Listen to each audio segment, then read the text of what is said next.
Hello and welcome back to the live build. I'm just checking if our sound is working. Yes, it looks like it is working. So welcome back to the Kiddywinks LEGO Technic live build. This year we're building the Lamborghini, the flagship set of the year, the third supercar in the LEGO, or big supercar, 1:8 scale supercar models which LEGO have released. I'm joined by Alan King of K-Plug again.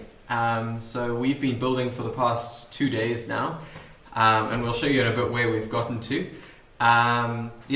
We spent Friday evening building, and then we spent the whole of yesterday building. We're at slightly different places in the build process, but we're both now on box 4. I managed to catch up last night before we ended the stream.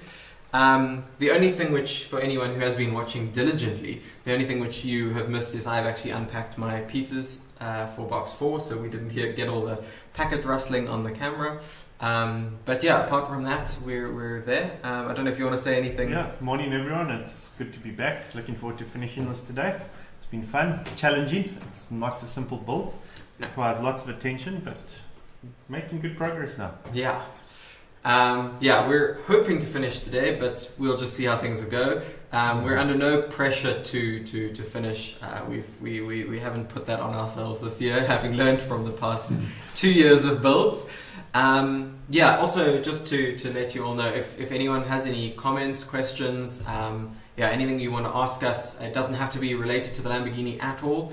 We're here to chat, so please let us know in the comments, be it on Facebook, YouTube, Twitch or Twitter. You can let us know and it'll appear on our screen here, so we'll be able to engage in a bit of a conversation. So yeah, please let us know if you have anything or anything you just want us to talk about. I think let's have a look quickly at the builds, and then we can actually start getting going on them. So this is where we've got to so far. You can see, are we in the same orientation? Yes. Yes, we are. Okay, so you can see there's a slight difference in finished features. So the front part is the same, up to the roof line. I've got these green strips along the side. That's the only difference, but it's the back where I've managed to put on a lot of the body work and finish up the rear end. Yeah. So yeah, that's what I'm going to be working on now. Mm-hmm. I think while we start going, we can just take a quick look at the launch video, the global launch release video of the Lamborghini, and we can just see what's the end product meant to look like. Mm-hmm.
back. So we're going to start building. Anna's actually already started. I've just been adjusting cameras slightly.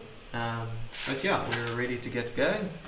So I'm right at the start of box 4, at step 581 in the second booklet of instructions. We'll show the instruction books a bit later if anyone who wasn't watching yesterday or the day before. But they're quite impressive. But we are both working on devices showing PDF versions of the instructions because it is just easier to, with the space that we have. Yeah. I'm just seeing that I'm having that same focusing issue on my camera, so I'm just going to disable that quickly. And this is a big reason why I'm ahead of Matthew on the build, because he keeps fixing all of these issues. And I just get to build and respond to your questions.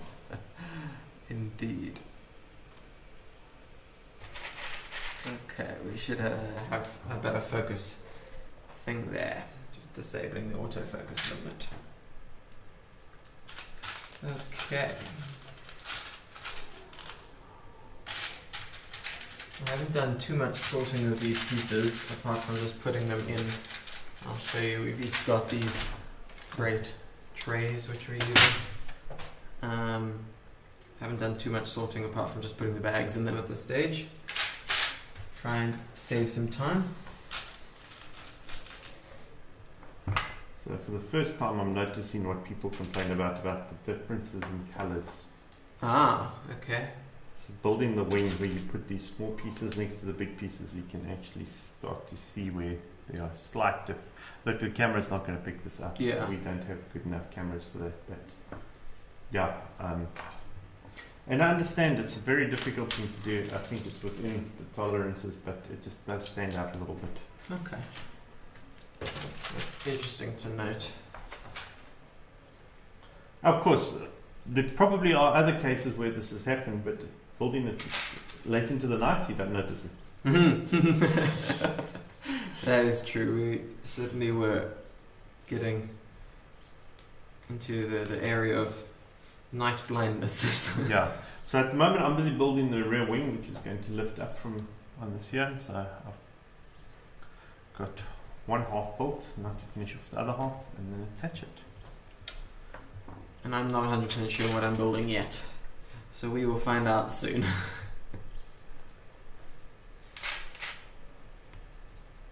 And boy, my fingers are feeling it this morning. The cold weather certainly isn't helping.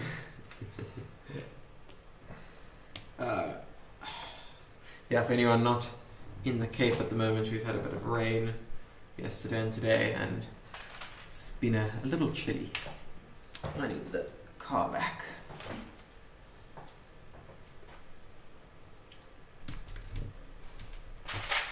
Okay, this looks like we're starting something at the back here. That's going to attach to those 2 pins there.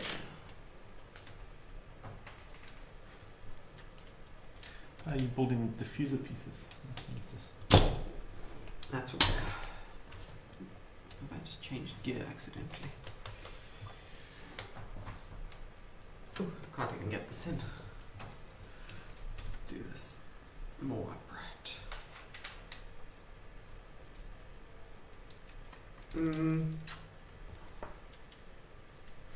I can feel my fingers are taking strain. Also taking strain today. All the building that we've been doing. Yeah. So personally, the last big Technic set I built was the Bugatti in December. Actually, the last Technic set I built was the Bugatti in December. Sure. And that, I think, took me over a week. So I took it nice and slow.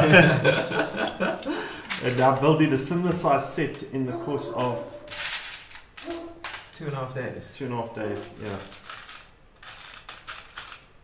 What is the piece count, do you know, between the, compared to the Bugatti and the Lamborghini? Yeah, not sure. Let's go and have a look.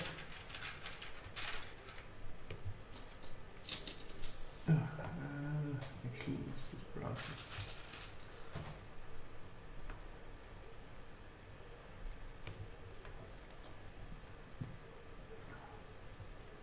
If anyone knows who's watching and wants to comment before Alan manages to find it, feel free to.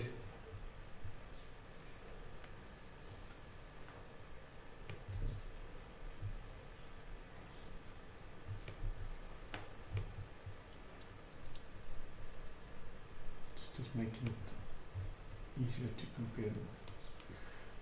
Okay, so the Porsche was the first big one in the series, 1-8 series, so it was 2704. Okay. The Bugatti was 3599, Okay. and then the Lamborghini is 3696. It's a little bit, they've been increasing each time. Yeah, but not too much bigger. No, not too much bigger. The Land Rover we built last year was 2573. Okay. So, pales into insignificance. Yeah. Yeah, I need the car. And me. Let's put this other side on here.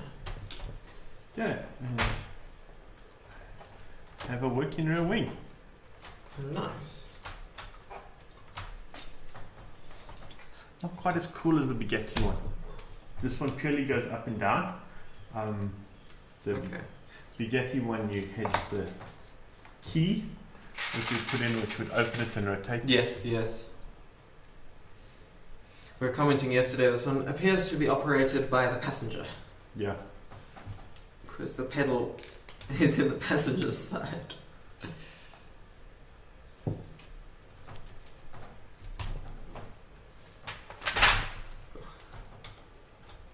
Rotating this to the floor. Okay.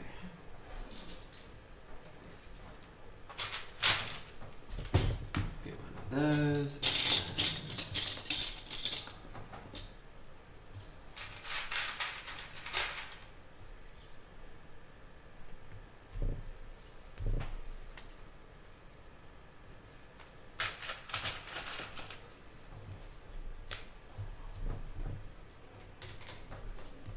If anyone is interested in, so normally we would do this in one of the Kiddywing stores. Obviously this year that's limited. The global pandemic's limited our options. Yeah. So we did this fully online, but the sets will still be on display in the stores once they're finished. So probably within a week or so. Yeah.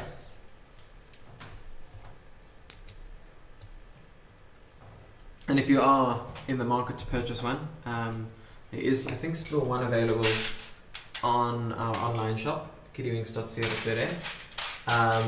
But if it has gone already, because I stand corrected on that, if it has gone, we will enable back ordering, because we are expecting more in the next week or so.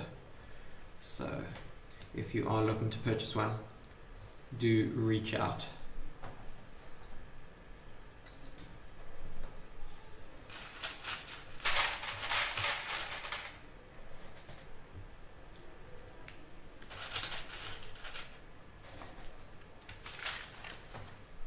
Bring that a little bit more into the shot so you can see the tray as well.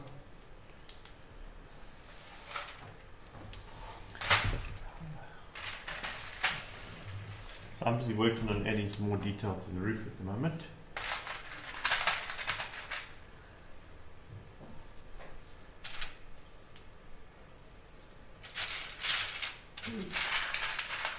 Interesting use of pieces.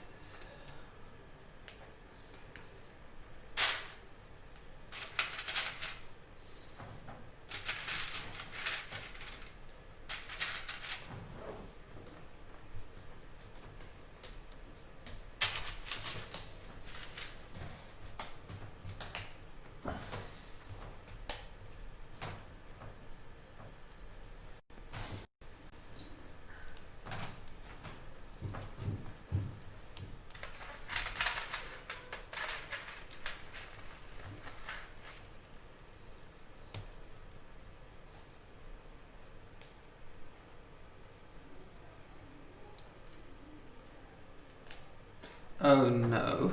What? I just saw it ×2 and it's a whole 2 pages long. Oh yeah, that the exhaust section. Yes, I just thought that I did exactly the same thing. Oh, that is wonderful. Okay. It does actually say at the beginning. I have noticed that. Yes. I also think I put this on the wrong place. I think that's meant to be there. Okay, let's just finish this one and then I'll build the second one. Strange, that was the same decision I took yesterday.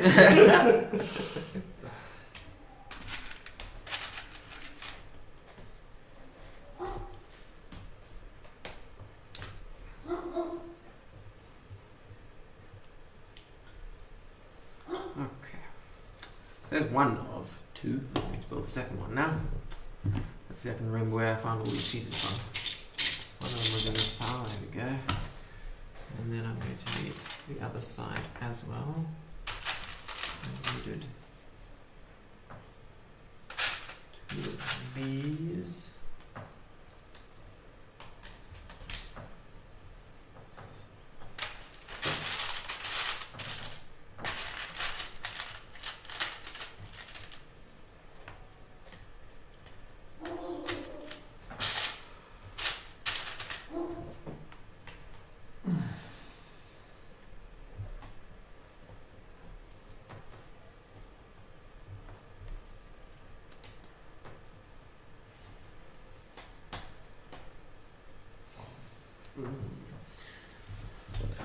Just add here, feel free to leave comments and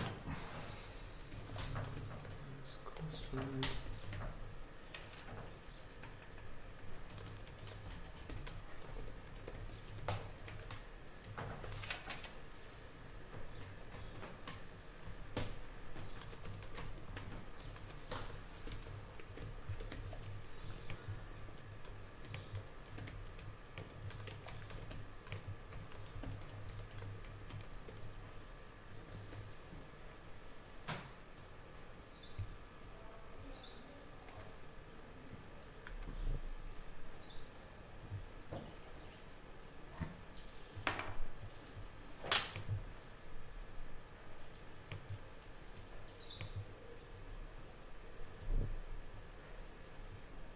And the comments are going through to all platforms. Brilliant, cool. Seems to be working nicely today.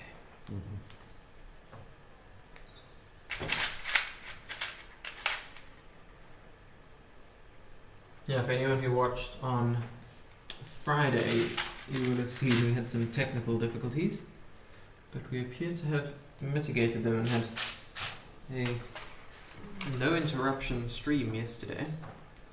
We did have one hiccup. We did have one hiccup. I lie. Yeah, Facebook stopped streaming for some reason.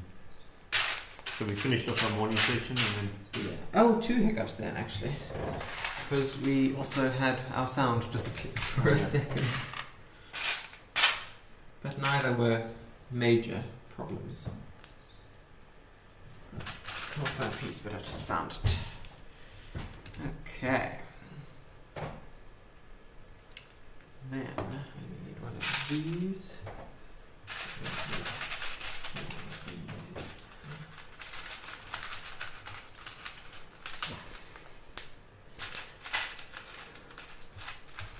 Something which is going to just end up on the roof of the vehicle. I sometimes wonder why you need 6 pins connecting it together. Yep.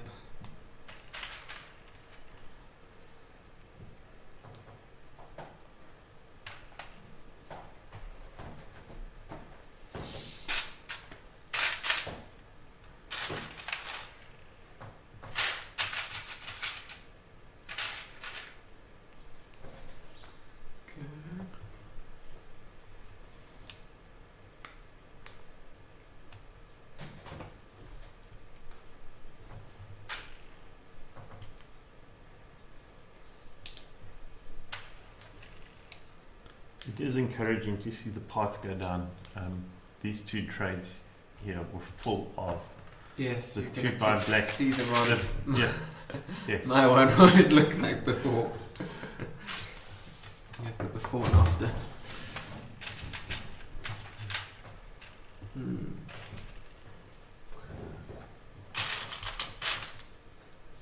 Okay.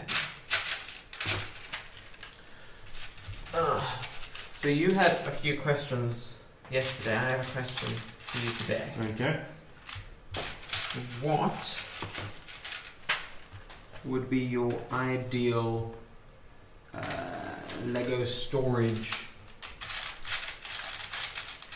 mechanism facility if money was not an object? Money was not an object. Yeah. We'll do it in two parts. One, if money was not an object, and then a more realistic option. So we're talking now what are we talking, build sets or parts? Because I think both of those are different. How about we do both? Okay. So look, money no object would be does this go forward? Sorry, I'm just checking. Okay. Money no object would be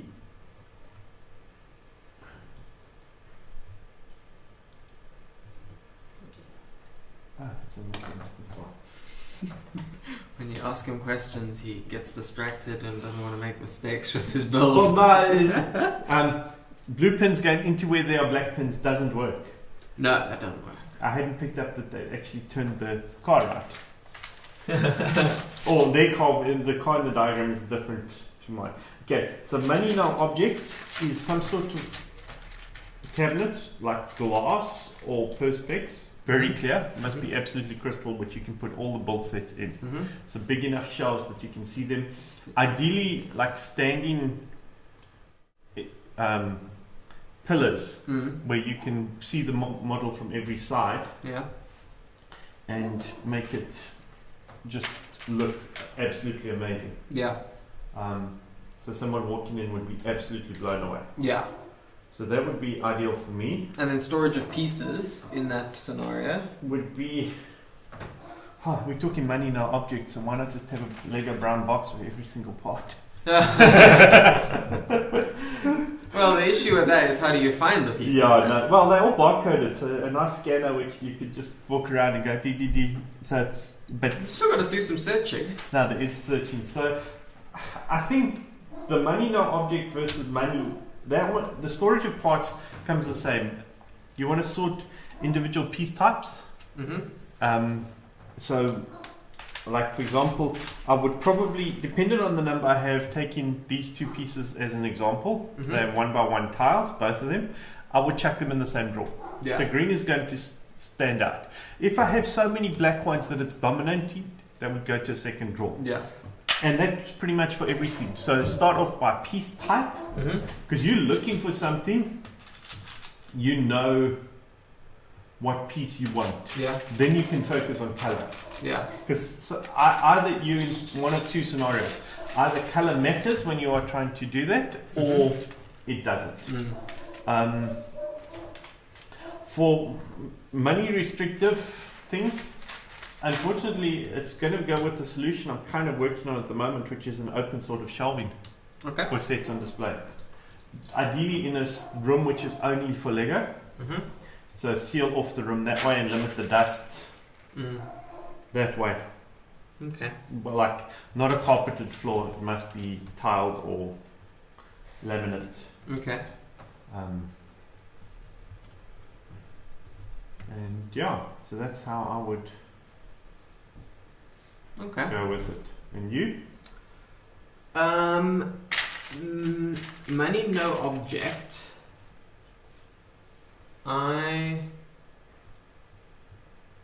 So I don't know if you've seen any sort of the videos of the Lego Vault, where it's sort of that library style. The bookshelves move. Oh, with the sets in. With the sets in, yeah. Yeah, the sealed sets. The archive. Sets. Yeah, they're the archive, yeah. Yeah. I would like something like that, but with glass shelves, so you can put the models on it, but that it's still you can move it in up and down, and so you can fit more stuff in a smaller space. So if you're talking money in object space is not an issue. So this is true. That's why I was saying that. This is true. But I think I just like the idea of, because Lego is in the situation where money isn't really an object in terms of that, and they still use that as an option for storage. But that's for sealed sets. Fair enough. So sealed sets, yes, totally. But for built sets, They put them in the museum. This is true. Yeah, okay. If space was a constraint, I would like that, but with glass shelves where you can sort of move them up and down and view things. I just like that idea. Practical. Oh, actually, piece-wise, I'm not 100% sure because I am not. I don't sort pieces often for just keeping them. It's not something which I do. So I'm actually, I'm not 100% sure which mechanism, but I quite like how you've described it. I probably would want it in some sort of drawer. Yeah. So smaller option. drawers for smaller pieces, bigger drawers for bigger pieces. Yeah. And that purely depends on what's available where you are. Yeah. There's some relatively cheap plastic drawers would be a good option. Yeah. I think. Let me work out the right way to put this. Is that correct? That looks correct. Yeah, I think for me, like, we've had like all sorts of compartments to store pieces. So some of them are drawers, some of them are those flip up, almost. I think you buy them at like Bull's Warehouse and things. The screw holder things. Yes. And having a variety of things like that sounds cool in theory. Yes. But actually, having a standard where everything is a drawer makes it, I think, a lot easier to. Takes a lot of space as well, though. It does. It absolutely does. But yeah, that's my personal feeling.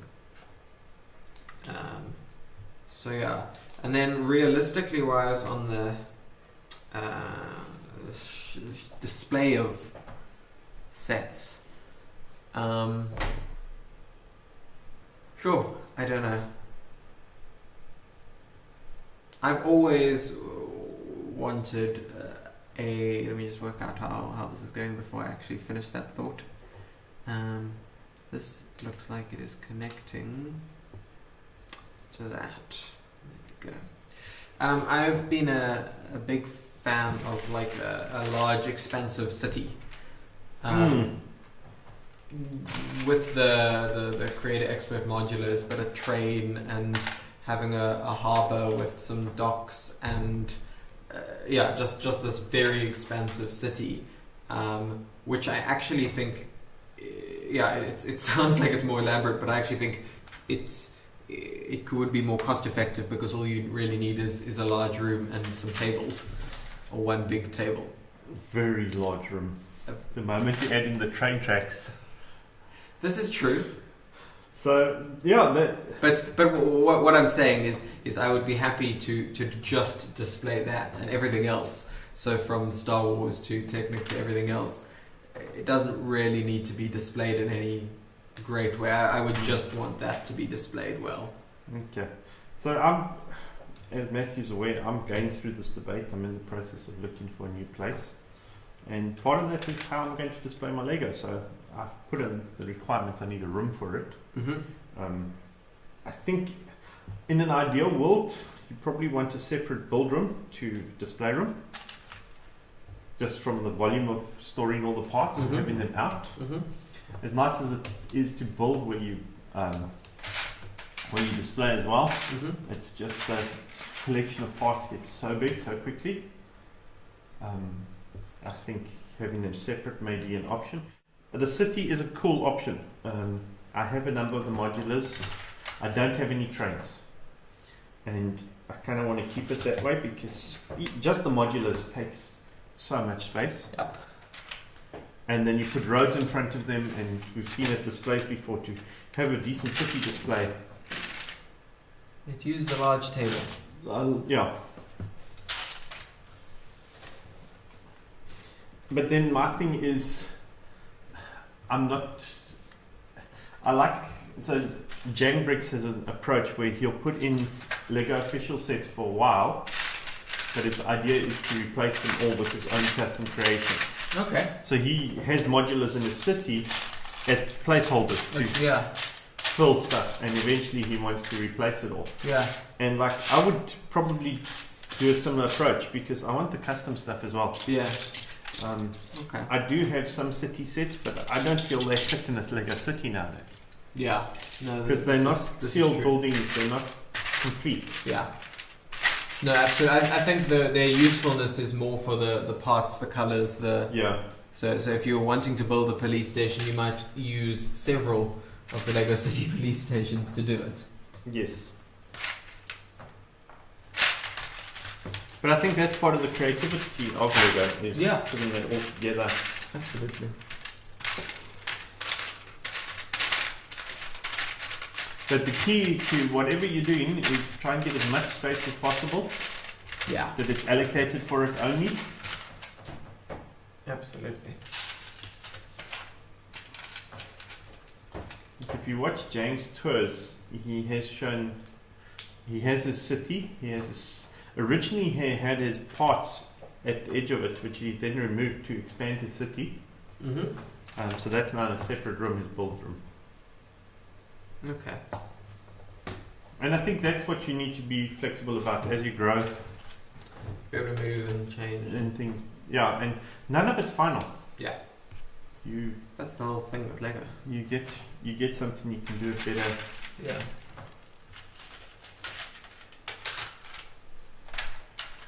There's a new piece which comes up which makes your mock better, so you're going to redo your mock.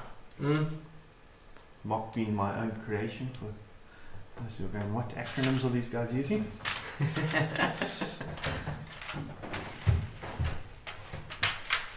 Put it back on builds. Yeah. Let's see what I'm working on.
How many webisodes do we have left to watch? I was just looking, so we have 4 left. I'm thinking we will play the next one shortly.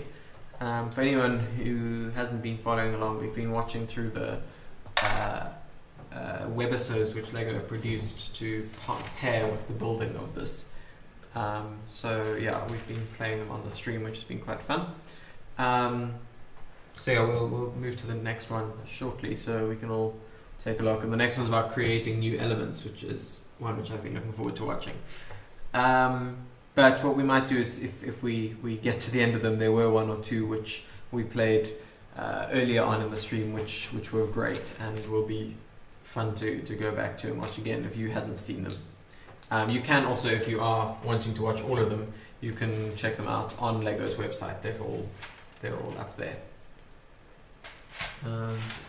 But yeah, they're an extra edition which comes with the building,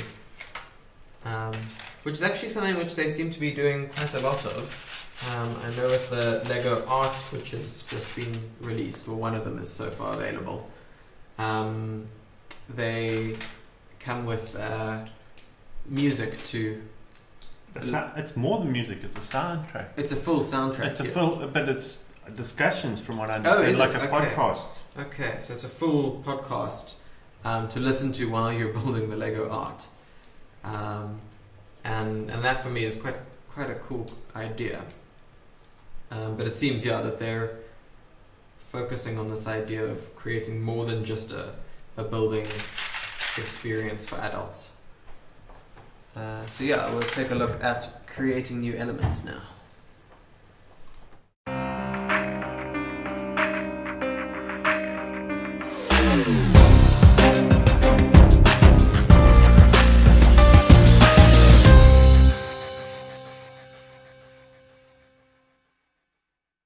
My name is Markus Gossmann. I'm a design master here at LEGO. And my background is that I have an education as a model carpenter. This is a Ford development plant in Cologne. And then I have a master in industrial design. And my role here at LEGO Technic is that I'm developing the models and new elements. So mostly I do the bigger models, the more complex models, and then also creating the new shapes of our elements. My role in the development of the Lamborghini Sián was primarily to develop new elements. Uwe did a great job designing the model, but at some points he comes to the end what he can do with the normal elements we have. We created 4 new elements for the Lamborghini Sián, and this is the shape elements here in the front, which create this iconic shape of the car with this funnel here in the front. Then we created the wheel arch, which has this bow now, so it gives more dynamic to the model. We created the rims, which are from original drawings from the Lamborghini. And of course we use rotor blade, which creates this very nice line here in the bottom of the doors. The overall process of designing new elements is basically when we come to a point where we can see we can't create the shape or the look with the elements we have. So we actually starting then the process, okay, how can we shape these forms in LEGO Technic? And LEGO Technic basically was a long time very square, and now we started to actually do more organic shapes. The cars that we're doing now are very organic. So we also have to try to get the square form in the organic form, and we try to create then new elements which work together with the existing shapes. The criteria for selection of a new element is, of course, that it creates newness, or we can create shapes we couldn't done before. And when Uwe started doing this, the front, he really come to a point where he couldn't do the model anymore with the classic shapes, because it has a bow shape here and a chamfer shape here, and we don't have this element. So there we have it, okay. To create this special shape, we have to develop a new element which fits the look in the front.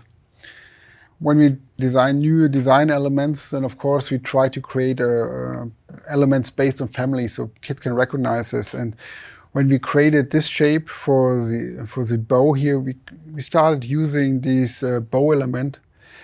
And this gives a basically shape of it, but this is square, and we needed something which is chamfered, so it has a chamfer on the side. And based from this design, then we started to create a shape which has this chamfer, so we can create this shape. And of course, we did some tries to it before we did one element. We did elements also which has the what do you call it? These ribs. But in the end, to create the real look of it, we decided to give it a flat shape with no ribs in it to create this very unique funnel thingy of the Lamborghini.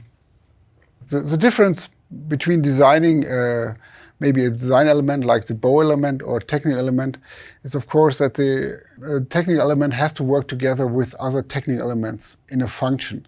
So when, for example, when you have to rotate gears, then the gears have to work together. And for example, if you have the wave shifter element we have in the sequential gearbox, it took us quite a long time to actually develop it because it has to work together with all our other existing gear elements. So it has to move the gears. And the challenge there was, of course, that we get the curve right. So working on the right curve was difficult because on the one side it has to disengage the working gear before it engages the next gear. And to have the right sequence, the curve actually controls the position of the gear shifter. And this was actually quite tricky. And lucky-wise, we worked together with an engineer. And so we could create the right curve to actually that this gear shifting worked. And in the end, it works really, really cool because we can do now sequential gearboxes we couldn't do before. And regarding to design elements is, of course, It's always important because they're sitting on the outside and they should look like a Lego element. So where every time we create a new shape, we have to be careful that it's also doesn't look like Lego. If they're too far, if you suddenly get too spacey, whatever, or too round, then it's not a Lego element anymore. So the kids can rely, okay, I've seen this in a way before, and then it's easier for them actually how to build them in again because they have seen the shape before. And creating the right shape of a Lego element takes a little while. It takes a quite loop. So you say, okay, does it still look like Lego or is it something like a die-cast model? And there we have to be careful. The new elements get first prototyped and test, of course. And the prototyping is something a lot of times when we do sketches, then we do prototyping elements, and these are mostly prints. So when we get new elements, we print them first so we can physically build with these elements, so we can actually test them in the real models. So it's just not digital, then you have ideas, but when it comes to the real test, then they fail because maybe you placed the, what you call the technic hole in the wrong place. So by building a lot of times and giving it to a lot of people, then we can test, is it the right design? When you have done the elements, then we actually create a prototype form. That means we get real plastic models, plastic elements, and then we can retest them for quality, like breaking, falling, and stuff like this. So the elements should not get destroyed while playing with it or falling on it. So this is quite a lot of testing we do together with the engineers.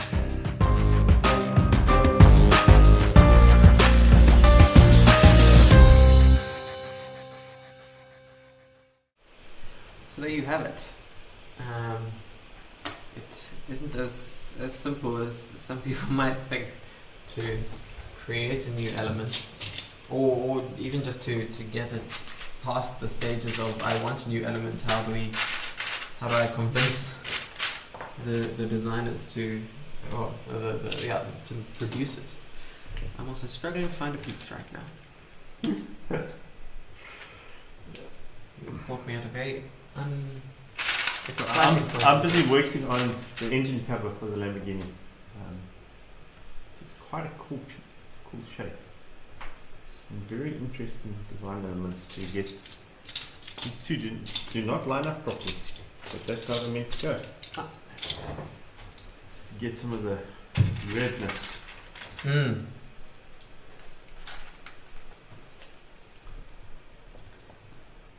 Okay.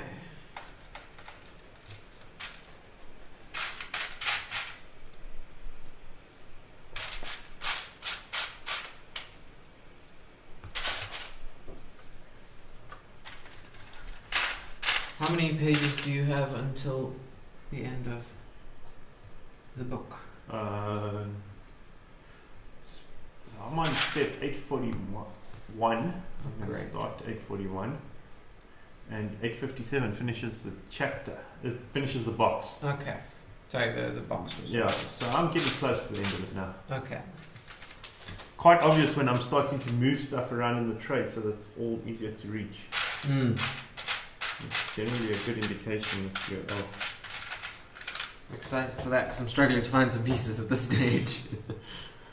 That took a long time before that happened, unfortunately. Oh. Sorry to disappoint. What a pity.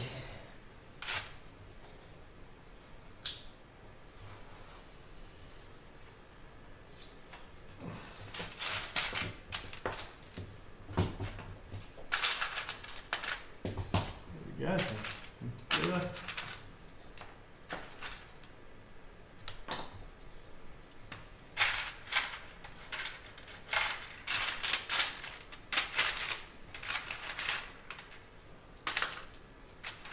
So yesterday we had conversations about our favorite themes, and is there a theme you would like LEGO to actually get the license for, create and release? Ooh, this is a good question.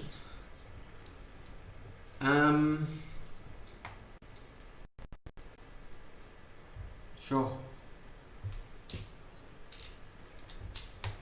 What am I a big fan of, which isn't in LEGO form?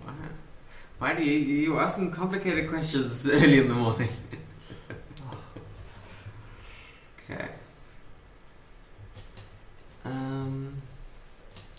don't know. Do you have one in mind? Oh, really? I was just wondering what there was something that you had. There isn't anything which like immediately jumps to mind. What have I? But I do like have this feeling that there is something which I have wanted in Lego before, which hasn't been available. Yeah. So look, the one thing I would like them to do justice to, they have released a few sets we did chat about yesterday. It's Doctor Who. Yeah. That would be phenomenal. Yeah. No, I agree with that. But I can never see that happening. The fan base, well, truly passionate, is too small. Yeah. And I'm talking globally. Yeah.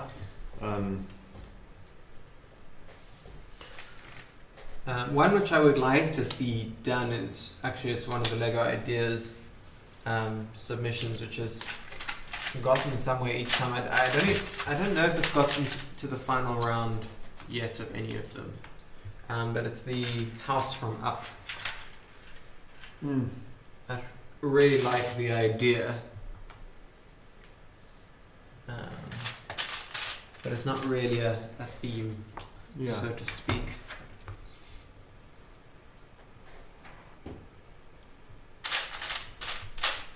Why are you so far behind?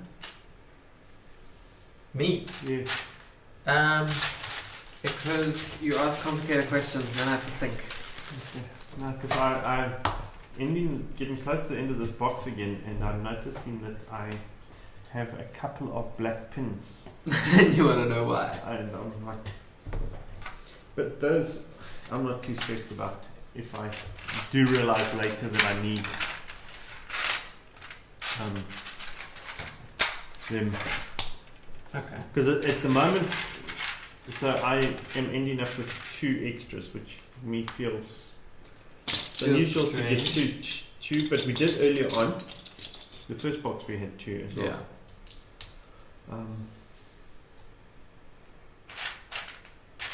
At the moment, building the tricolore stripes for the vehicle. Tricolore is the term that they use to represent the Italian flag. So that's bright, that's green, red, and white. It's looking very nice. I'm building something which goes on the back. Oh yeah, that gives nice shape to the back. Yeah, it does. It's also, we were commenting yesterday on the continued use of system parts in Technic builds to just create allow it to get the more rounded shape. And even in the video which we just watched, they were talking about that Technic was traditionally this very square, square-cornered building experience, but now they really want to get all the flowing, more organic feeling styles in, and they're using system bricks to do that here, of which I can't find. So this is the biggest collection of spares that I've had in any box. Okay. So they make sense, except for the 2 black pins, where I've got a 1x1 green tile and plate, another one of those cylinder things, a little clip, and then this is a really cool part used for the tail lights, the red triangle, 1x1 triangle. Oh yeah. Piece. So yeah, I have completed box 4. Just to give you guys an overview of what the car looks like now. Back end's done, with the exception of wheels and tyres. Nice. Got the whole engine cover on, some really nice detailing in there to give it the different things. This is removable in the final model, so you can lift that off. Just sits in nice and easily. Did the first time, now I'm demonstrating it live on camera.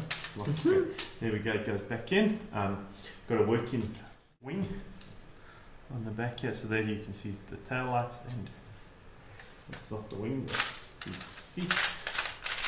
You can see the wing goes up and down there. Not massive movement, but it is all controlled from inside. You can see the detail that Matthew's busy working on. He was just showing those pieces. Ah, yes. And yeah, so the whole back end's done, the roof's done. Next section is to do the front and the doors, and as you can see here, This is the windscreen basically going to finish here. So I've got a whole front of the car still to build. The whole nose is missing. So that's what's going to be coming on in the next book. And the doors. And then box 6 is wheels and tires and some of the accessories. That's looking good.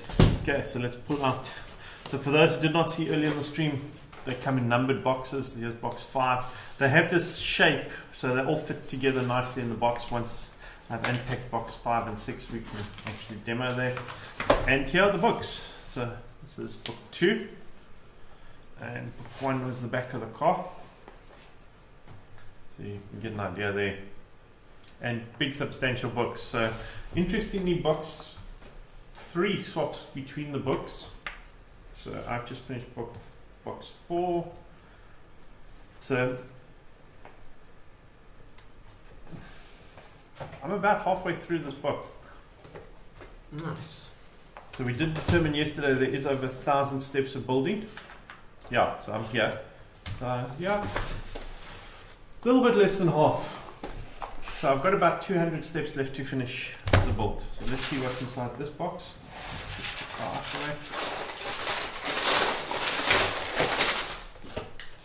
This one's not as packaged as the last one. So I have 2 relatively big bags, 2 medium bags, and 4 small bags. Lots of tins again. And I will be using these other parts. So in box 1 you got 3 packets of these extra pieces. I will be using the other 2 rims and these last 2 leads. I had to measure these as I went through the first step because the last box we had 4 different sizes of them. And I will answer Matthew's question when he gets to them on what it is. So do you want to play something while I I'm going to put on, we've got a Top Gear heist, which is happening. So we're going to just play that quickly while Alan unpacks his bags.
Okay, so as we just saw in the video, here are the new pieces. Ah, there you go. So they just came out. Just going to do some more basic New sorting. pieces. The other thing to note, it was alluded to in that Top Gear video, was Stig's what's the word? Disdain towards stickers. And one thing which is very obvious in this set is that there are no stickers. It is all printed parts. Yeah, I've just found the brake pads, which all have the word Lamborghini printed on them. There we go. And that's a great thing. Yeah, it's made the build a lot easier. Mm-hmm. And there's another big printed piece. This is for the display pack which comes with the car.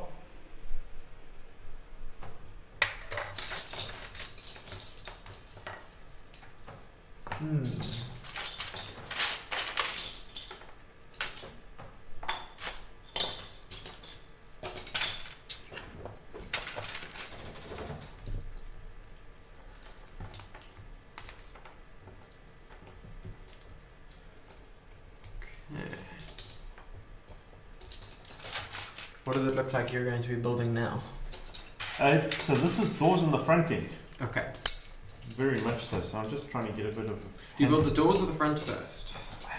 It's a bit mixed up, if I remember correctly. I did have a brief look yesterday. Okay. I'm just trying to get a bit of a feel for all these pieces because they're massive. Yeah. Out of those packets came a lot. I'm just trying to get a little, do some basic sorting so I know where things are, because that's always the difficulty with, you have no idea what Lego's put in what bag. Mm-hmm. Yep. I am struggling from that presently because I am trying to use my time wisely to catch up. So I haven't done much sorting. Got 2 of that one and I did 2 of this one.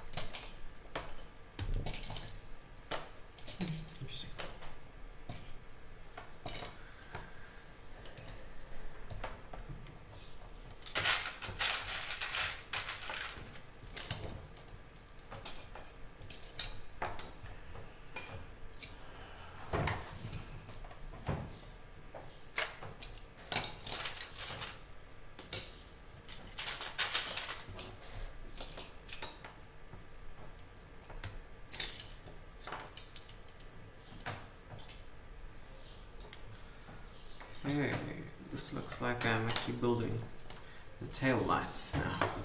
Mm-hmm. So this has become the start of what I'm assuming is the tail lights. Which means I probably should have been getting two times all these parts out. No, because they're different. They're inverted bolts. Yeah, but yes, I could have just gotten all of them and piled them separately. You can get all the parts, but they are inverted bolts. Which I'm going to start doing now. Just to have the parts out.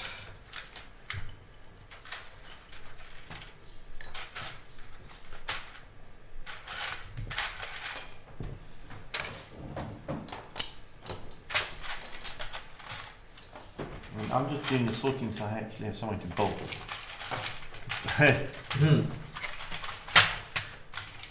Your area is looking rather cluttered.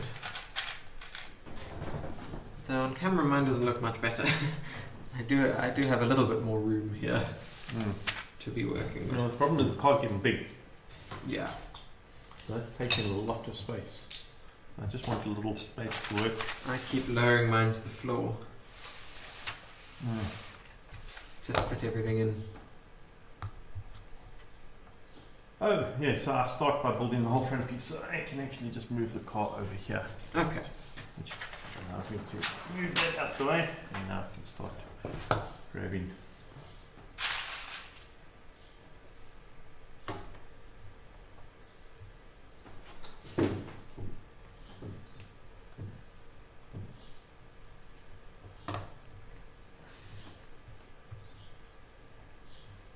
Okay, this is small work for my tired fingers. Mm-hmm.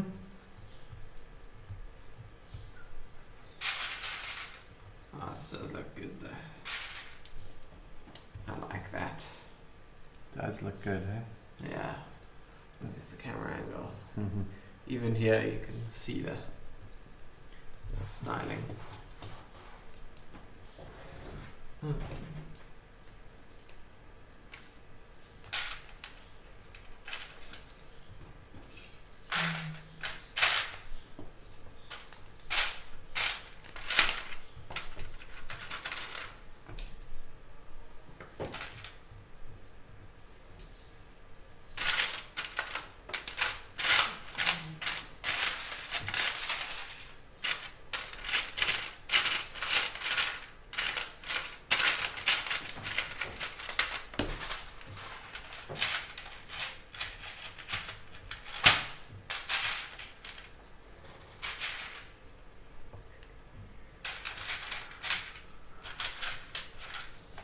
At the moment I'm actually getting 2 sets of pieces out for every piece and keeping a little pile here waiting for when I build the other headlight. So I don't have to... tail light. So I don't have to all the time. So do it all again. I built this in the wrong order. Oops. There we go.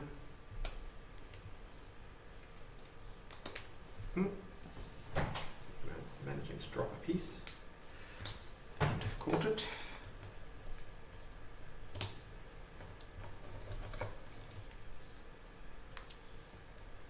There we go. Okay.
So do you have a set which you would like?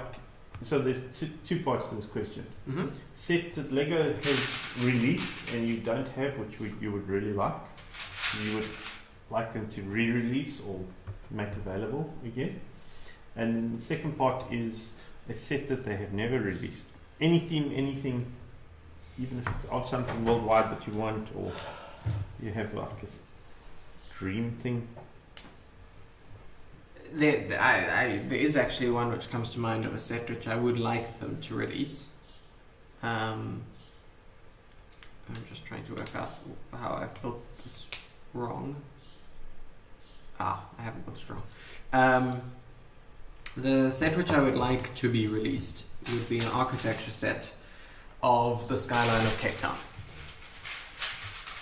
Okay, so with the mountain. With the mountain. So more than just buildings. Mm-hmm. I would like to see a Cape Town skyline with the so the mountain, the stadium, typical things like that. The salt and pepper yes, things, yeah. buildings, yeah. The salt and pepper shakers. That's for those who aren't Cape Town based. If you look at a picture of mountain, there's like 3 apartment buildings. Yes. Which we refer to, which are locally referred to as the salt and pepper shakers. Yeah.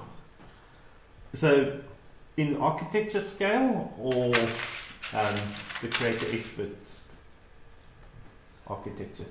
I'd like it as part of the architecture skylines. Okay, series. so as the actual skylines. Yeah. So they've done a bunch of cities. The recent ones have been Tokyo and Dubai.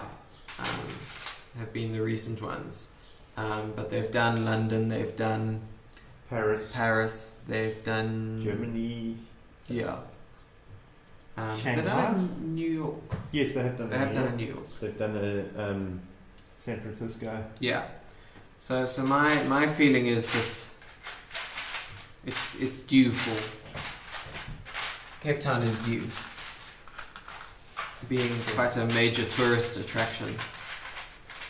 Okay. So yeah, that would be my set.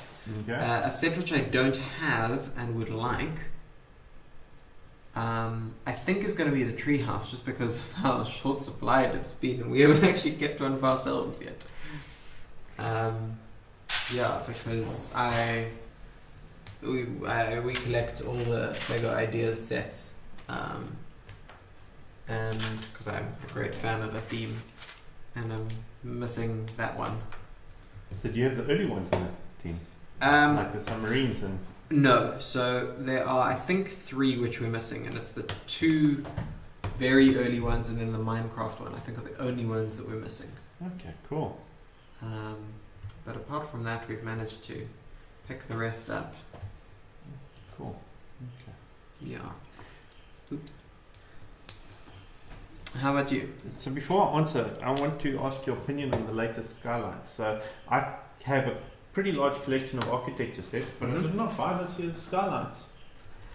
Ooh, interesting. So actually, yeah, I didn't buy the skylines. I didn't buy the White House. The White House. Yeah. So there's a fair number of them, and I'm kind of disappointed with where they've taken them in a bit. So the skylines, and I know it's a famous building, but the Dubai one, the price, where one of the buildings is actually just a door frame, Yeah. that's really good Yeah. to me Yeah. with that. Yeah.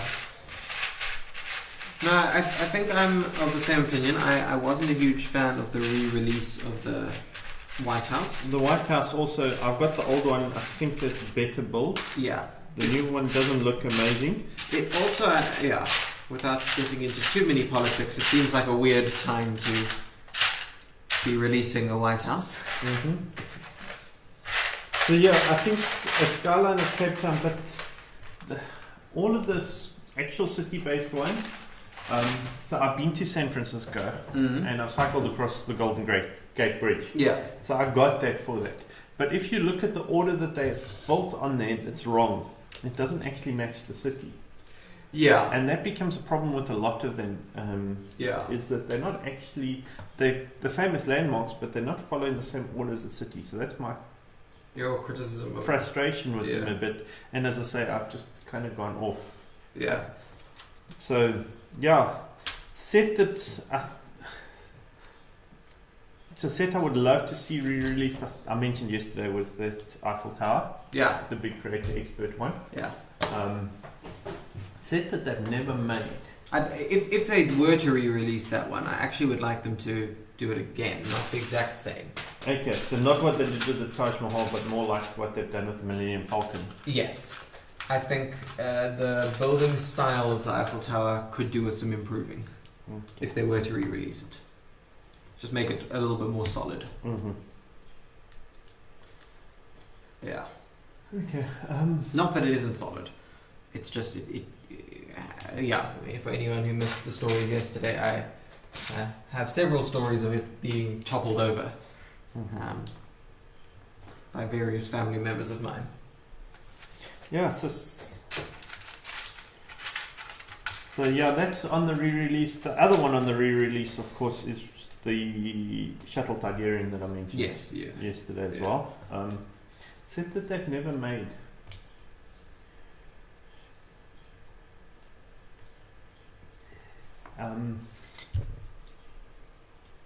So it's quite incredibly. This is going to sound quite incredibly boring, but I think it'll, if done correctly, and I know someone who has built a mock of this, which I think is stunning, is a pyramid. And you could actually make it quite a playable set where this interior detail it comes apart, which is what one of the fellow Lug members, James, has done and put on Expo. I think you've seen it at some of the expos. Where he's built a whole Egyptian scene. Yeah. And I think to accurately model, but the problem is the actual pyramids are boring inside. Yeah. But I would love to see that. Mm. And I'd love for them to do like a whole Egyptian style theme. Mm. Was it called Pharaoh's Quest? Yes. Yeah. But as we discussed yesterday, there's only 6 or something sets. actual sets, yes. Yeah. A couple of polybags. Yeah. So, and they keep alluding to it because in the CMFs there's been a few. Yep, they have. They do keep coming up with it. Yes, it's a difficult one with the whole. It was quite a rough era. Yeah.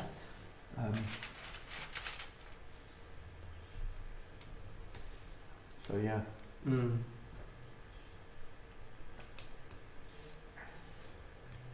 I just still want to go and see the pyramids one day, so I think having a set of it would just be epic. Yeah. It's definitely on my to go see. Yeah.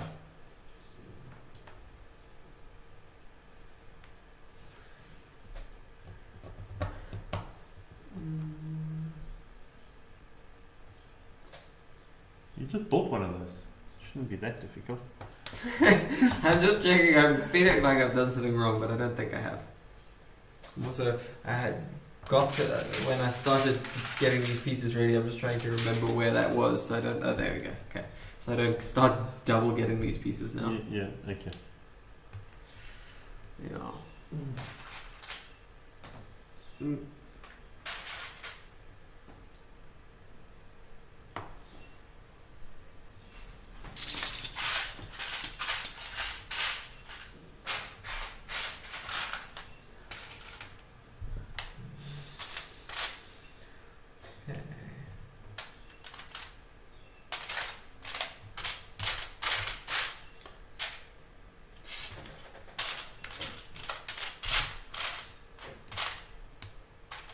Okay, so carrying on with stupid questions because we've got to entertain ourselves tonight. Yeah. Modular you'd most like to see.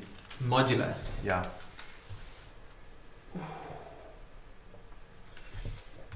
I'll tell you the one which I did like, but it can't be done anymore now because it's too similar. But it was one of the rumors, I think, before the bookshop, was that it was going to be a comic store. Okay. And I quite like that idea. I thought that, yeah. In the similar type of comic store that you see in Big Bang Theory. Yeah. That style. I think that would have been quite fun. But now that you have a bookshop in the series, it doesn't really make sense. Yeah, so the bookshop is a disappointment in my eyes. Okay. It's only got one book in it. It's got implications of books on the shelves. But to call the set a bookshop where it's one floor of the one building, Yeah. it's kind of pushing the boundaries, I think, a little bit Okay. of definition. So I was actually quite disappointed with it. Okay. I haven't purchased it yet. I'm still debating about it. Okay. It's not. But then I also debated about the Dine and Corner Garage, and when I got them, they were great builds. Yes, both of those were great. That's the problem with it.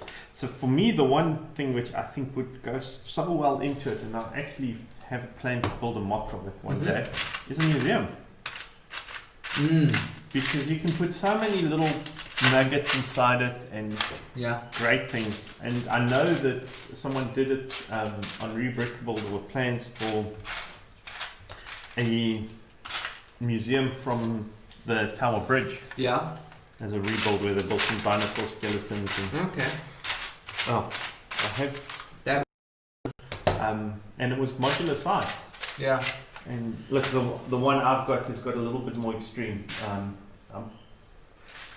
It's the last time I worked it out, I was on 2 48 by 48 base plates. Wow. For what I have got a thought of. Sure.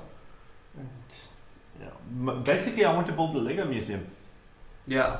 Where you just put Lego themes everywhere. Yeah. On display. So you can take an have an Ninjago section and a classic space section and a city and a Star Wars and like Doctor Who and Yeah. all of these things which have come out and Yeah. are official things. And the ground floor, you make it a Lego shop. Yeah. So your shop inside the museum, because every museum needs a great shop. It's a Lego shop. And Lego owns all these licenses, so I think that would be a really good Yeah. No, I agree. thing to do. That would be fun. But the problem is I keep going, oh, that would be nice, that would be nice, that would be nice, and suddenly I'm like, oh, that's too big. Yeah. But I've also realized that transporting anything which is not on 32 by 32 base plates is a problem, because finding a box which you can put a 48 by 48 in is a problem. Most of the plastic boxes, even the biggest ones you buy out there, all handle 32 by 32 by 32 is no problem. So Yeah. Liz on YouTube is asking, my grandson wants to know how much the Lamborghini costs. Am I correct in saying it's 5,999? I believe so. Let's have a quick look. Could you actually just check if we still have one in stock there? So it is 5,999, and there is one still available. Okay, so there's still one available. If it does get sold, we are expecting more in about a week's time. So we will be taking back orders for them if you are interested. But yeah, to answer your question, it's 5,999. Yeah. And could you just check how much loyalty is earned on it as well? Okay. Please. So the loyalty earned is $499.92. There we go. So maybe explain the loyalty program. That's a good idea. So yeah, we've got a great loyalty program which we launched about 1 year and 4 months ago now, which essentially works as simply as possible. That was the intention with it. That 1/12, am I correct in saying that? Yes, you get one rand Yes. in loyalty for every 12 rand you Yeah, spend. so for every 12 rand you spend on Lego, you get 1 rand loyalty back. That loyalty is, you can spend that loyalty immediately. So on your next purchase. On your next purchase, yeah, sorry. So there's no delay on it, but there's also, you don't need to get to a certain level or anything before you can spend it. So if you purchased something for, I don't know, 120 rand, you would get 10 rand back, and you could spend that the next time you were purchasing. So it's designed to be as simple as possible. You can also check your balance of the loyalty on our online shop. I think I've done this the wrong way around. You just need to either have an account or create an account with the same cell phone number as the one that you use in the shops. But if you don't have an account, you can create one as well. And then you can just go to my account on the online shop and you'll be able to see your balance there. And you can spend it both in store and online, and you earn both in store and online. So yeah, it's a great way to pick up some extra Lego. So if anyone is interested in that. And I think I know the answer, but just clarify, do the points ever expire? So at this stage, no, they do not. There is no expiry on this at this stage. We possibly will introduce an expiry at some point, depending on how things go. But currently, no, there is no expiration. So, yeah. So in other words, if you want a really big set and you struggle to save, buy other sets and Yeah. the points add up They quickly. do. It was, I think we hit the mark about 3 months ago where over 1 million rand in loyalty points had been earned so far across all of our customers. So it is definitely something which you want to get on to if you aren't on already. And it's easy, when you make your first purchase in the shops, they'll sign you up immediately. Yeah, so they can sign you up in the shop very quickly. So I have just finished building the piece to go in the nose of the car. Oh, nice. I've just finished building something wrong. So this clips on here.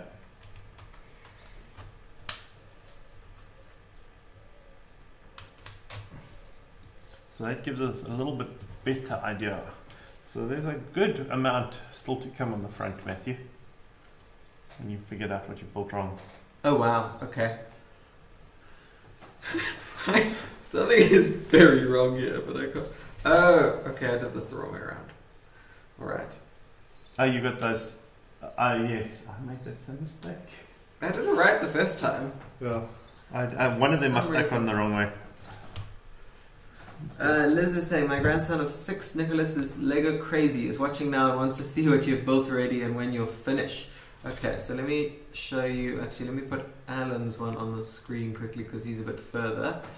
So here we go. Yeah, so this is what, as far as I've got. So this set consists of 6 boxes. Each box has numbered bags in it. So I'm currently on bags number 5. So box number 5 of the set.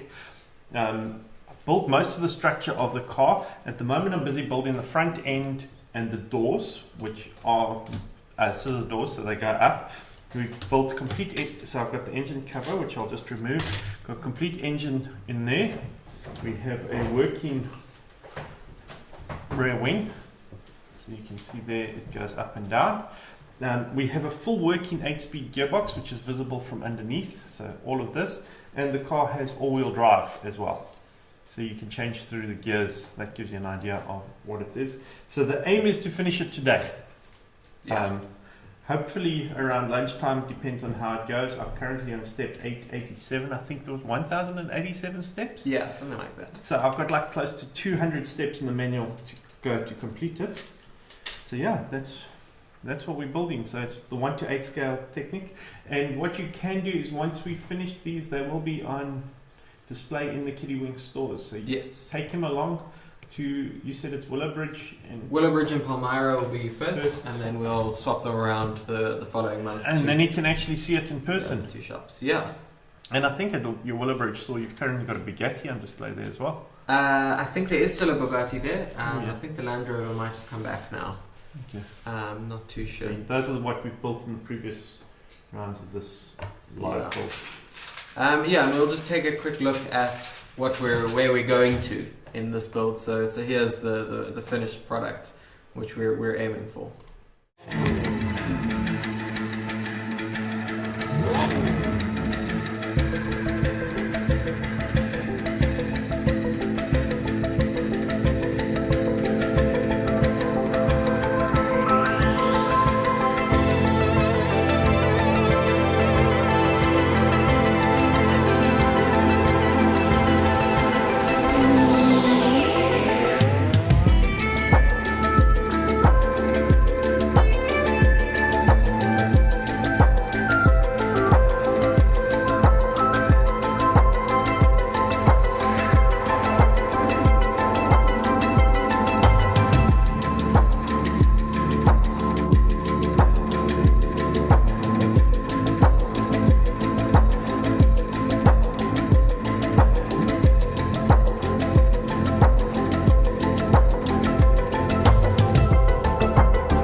Okay, so there you have it. That's what we're aiming for. I'll actually quickly show you where I've got to. I'm slightly further behind at this stage.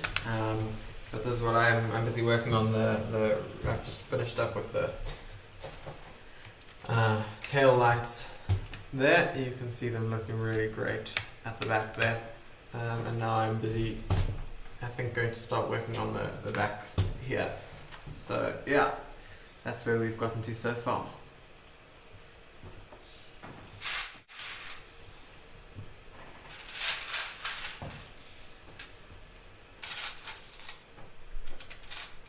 I'm also trying to be clever here and getting double the number of parts because I think I'm going to be building a symmetrical thing on the other side. Yeah, you build one side, then the other side. Yeah. So I'm just collecting 2 sets of each part so I don't have to go looking for them later to try and save me a bit of time and allow me to catch up, hopefully. Down. Okay, there we go. All the pieces I need. So I'm busy connecting pieces onto the front of this. Actually need to do this. Just trying to get it in shot as well. Trying to find a bit of a workspace here Yeah. in amongst everything. Yeah, the car gets big and suddenly the workspace just gets reduced by that amount of space of when the car in shot. Yeah.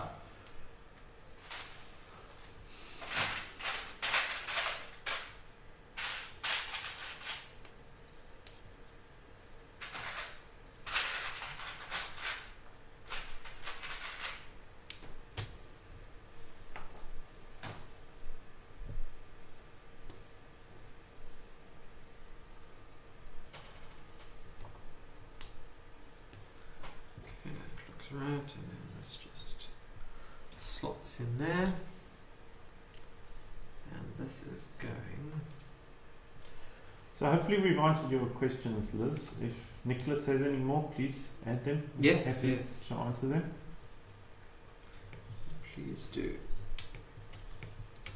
Otherwise, we just chat and ask each other Yeah. hard questions. And it doesn't have to be Lambo related. Could be Yeah. anything. Even if he wants to tell us what his favourite set is. Yeah. Or what we've been answering recently, what sets he might want built in the future.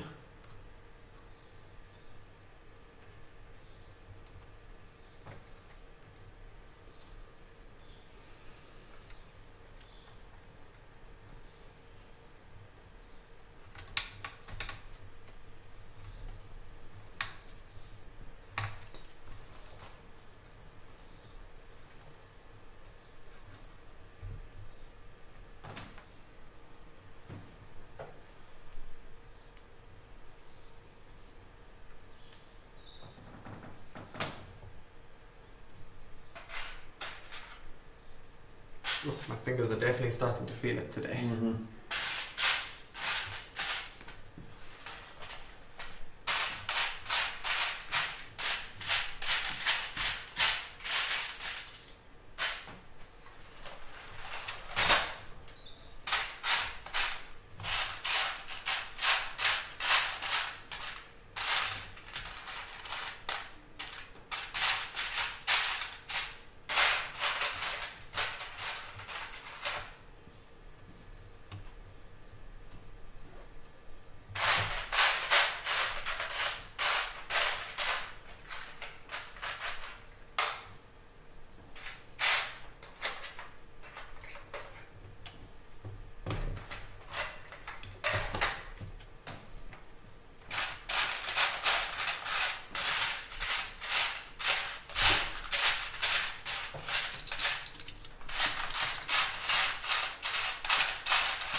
Those look a little big.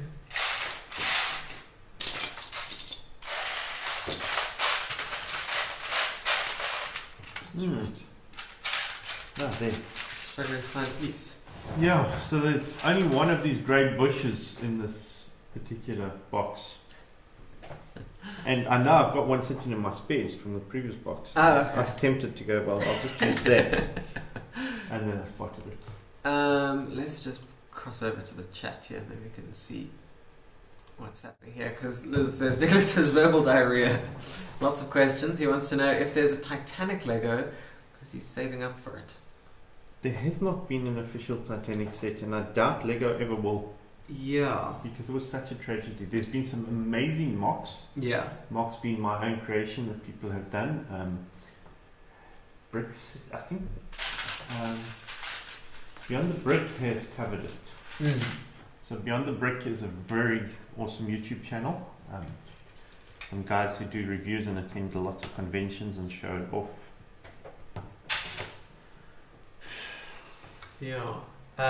There have also been a lot of like other great ships which have been made. I don't think the only one which I know of which is currently available is the Lego City Ocean Exploration ship. That is a cool one. Which is a very cool set. There's also Destiny's Bounty at the moment, isn't there? We were talking. Yes. There's an Ninjago Destiny's Bounty.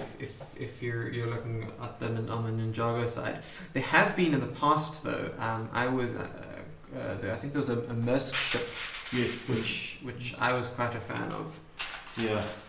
Unfortunately, now that is so expensive. Yes. That is. I that's can't remember ship. which of the. There were a couple of Maersk sets. There's a container ship and there's a train. Yeah, and I can't remember. I think we've got one of them, but I can't remember which one of them it is. So yeah, one came up for sale recently on one of the things, and price was quite eye-watering. Yeah. I was always curious about that Maersk release because it of all the licenses that Lego has, it seemed one of the more arbitrary ones. I think, especially at the time. My gut feel is that someone high up in Maersk wanted one on display. Okay. Wanted them on display in his buildings, and he had some connection into Lego. Yeah. And they were prepared to pay for basically the R&D and cover it that way. Okay. That's what my gut would say. Yeah. Would sound plausible. Yeah, but if Nicholas likes the ships, the current so Lego's partnered with National Geographic and created a range of sets in the city range, which I think are phenomenal. They look amazing. I definitely intend getting a couple to build myself, because they've also created some new creatures to go with it. So you've got a hammerhead shark, which I think is brand new. I don't think that's ever been out before. There is a new stingray. There is a anglerfish, which is glow in the dark. Yeah. Yeah, so that's... I'm just looking to see which... Yeah, it's this one here. We can show a quick... Yeah, we'll take a quick advert break and then you'll be able to see the city set in action. Well, the ocean exploration sets. It's only small, but this little one is destined for amazing things. With just a few clicks, the learning begins. Inventions are born, problems are solved, and lifelong talents start taking shape. Yes, this little one is destined for amazing things. This little one will rebuild the world.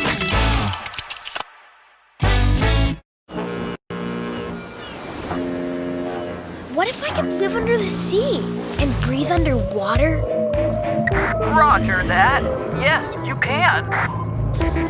What about going deeper than the deepest fish? Yes, sure you can. But can I see in the dark? I can't see why not. Go deeper with the new ocean exploration sets from LEGO City. Sets sold separately. Ask your parents before downloading the app. You can explore the world in LEGO Life. So there you go. That's the new LEGO Ocean Exploration sets. Very cool sets.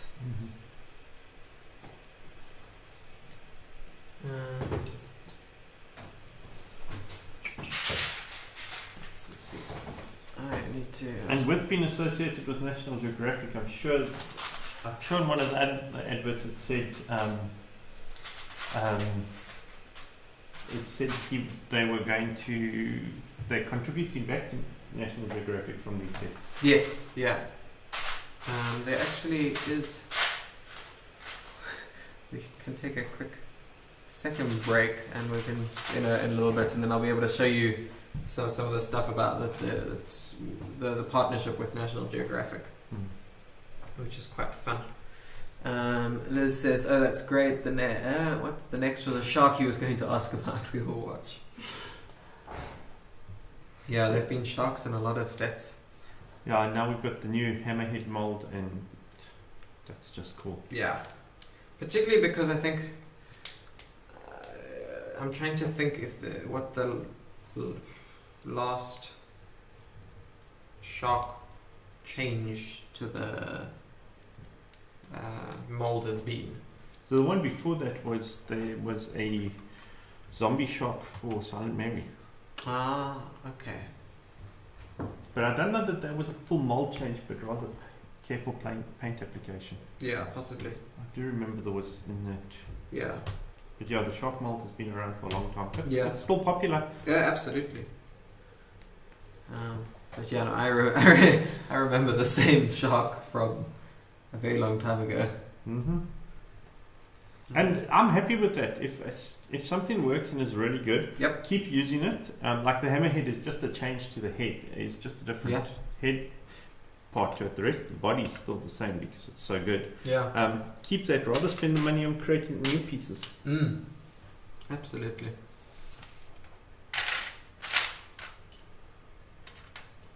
Oh, creating more sets. Yeah.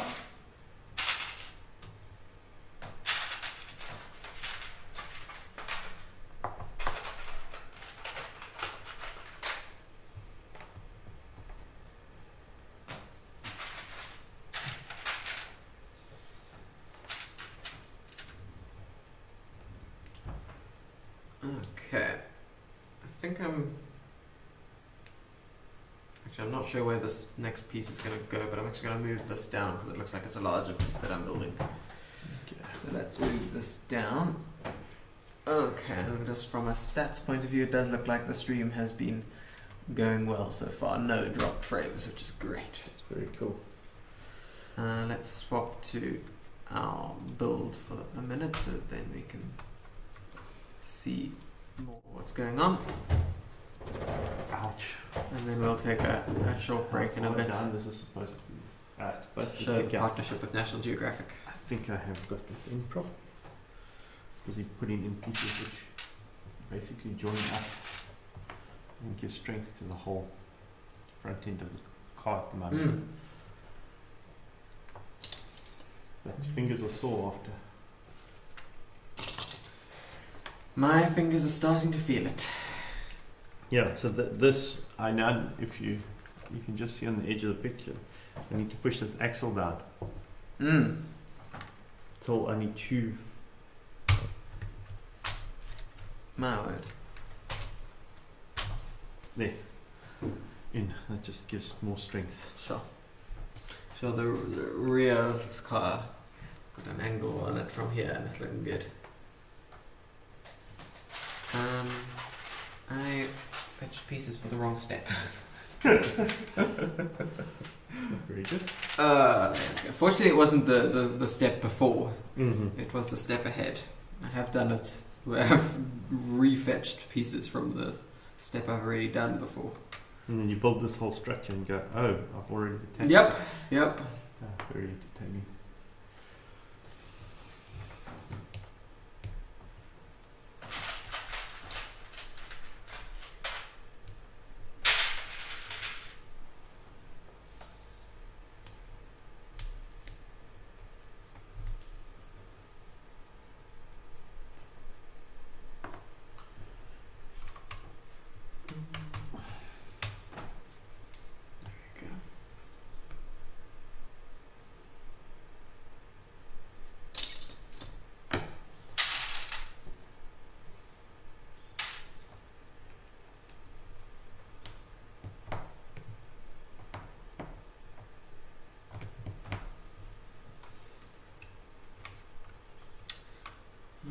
Okay.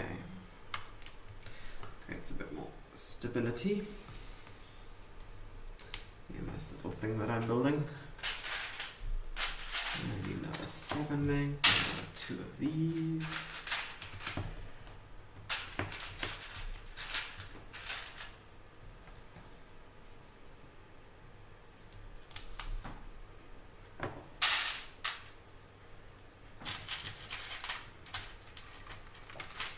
These steps are not like the steps earlier where there's like one piece per step. Oh, I'm just realizing I need to follow some advice from yesterday.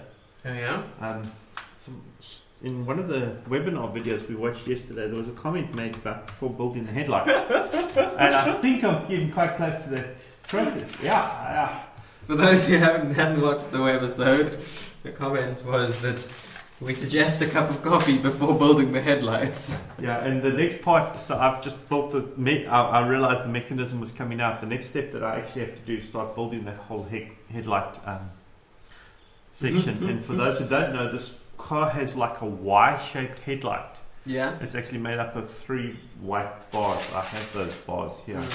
So there are these 3 and they connect. They end up like that sort of shape, but not flat. In 3 dimensions. Yeah. So when we go to the next break, I'm going to make some coffee. Yeah. Before tackling this. Liz asks, how many pieces of Lego are in this build? I think it was 3,600, but Hang on, I still have that brick. This is 3,696. There we go. So almost 3,700 pieces. Yeah. Yeah. It's quite a hefty build. Yeah.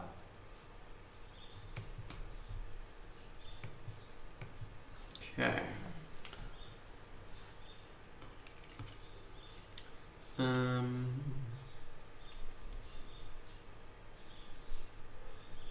This can't just hover here. This has to attach to something.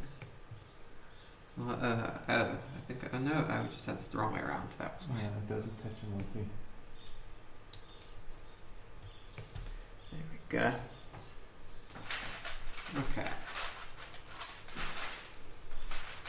I think that goes there.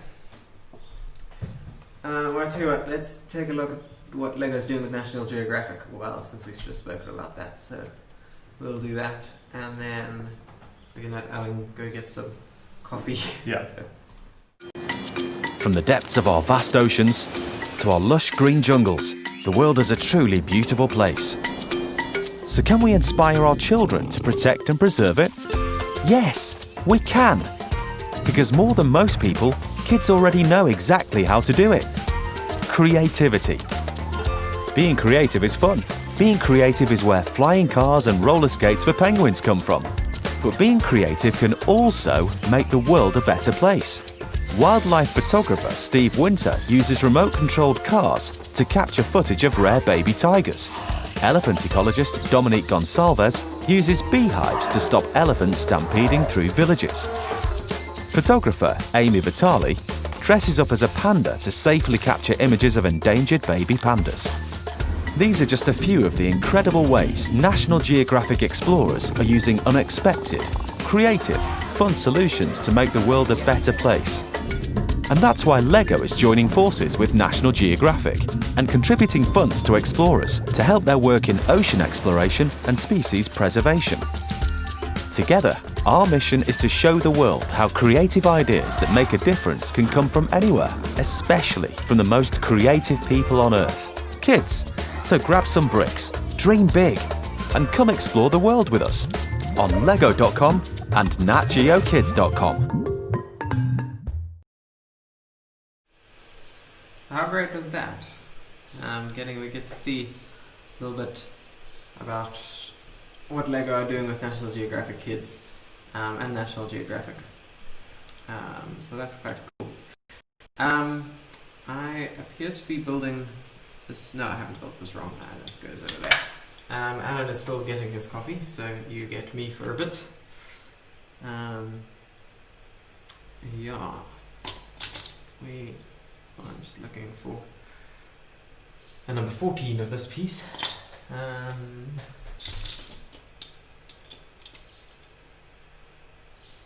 This is strange. It is quite a large piece, which I appear to be not seeing. Part of the problem is we're on a black tablecloth. Oh, it is right in front of me. There we go, number 14. A black tablecloth with black pieces is a little bit difficult to see. Okay, this is going through the second hole there, like that. Okay, now I'm going to do 4 of these. 3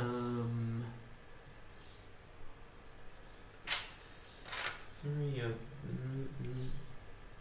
no, 1 of these. If Nicholas is still watching, Liz, what has he been building recently? Seeing as we've been asking each other what we've been building recently, what has he been? What's his latest build been? I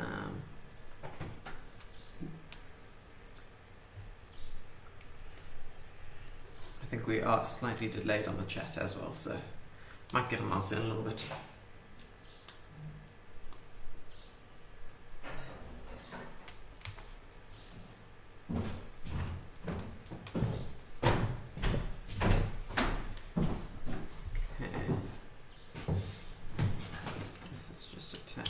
That looks like. Okay.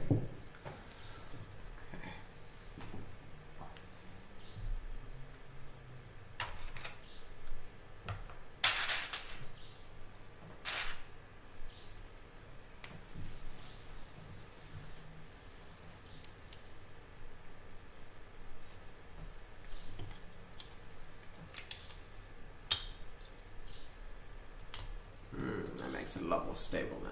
Okay, turn it there and get the car back up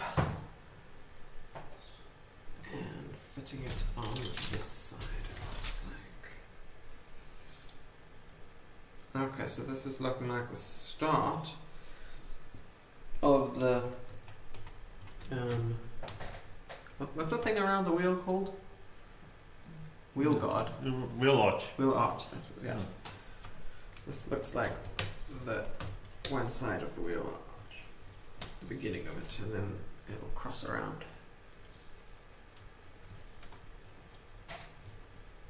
Okay, clip that in. Now let's put this down again. There's an answer to my question. So Nicholas has been building boats to see if they can float. He's Titanic mad. He uses his own pieces. That's great. I used to build boats and stick them in the pool, and very rarely managed to get them to float. But there was a very old set from before I was born, but that my mother actually had, which was a floating hull of a. Which was the piece was a floating hull, and then you could build on top of it, and it was great. One of the new ones is that as well. I think the new city ones do float, if I'm not mistaken. I haven't watched the video yet. Jane Briggs came up with he says the biggest boat that actually floats. So there is that. One of the newer ones is coming. Oh, and sharks. I take it he builds the sharks as well. Because there was a Creator 3-in-1. I was just going to say, there was that, Creator 3-in-1 shark something. I can't remember exactly what the set was. But it was a blue shark. Yeah, that was quite cool. Looked like a cool set.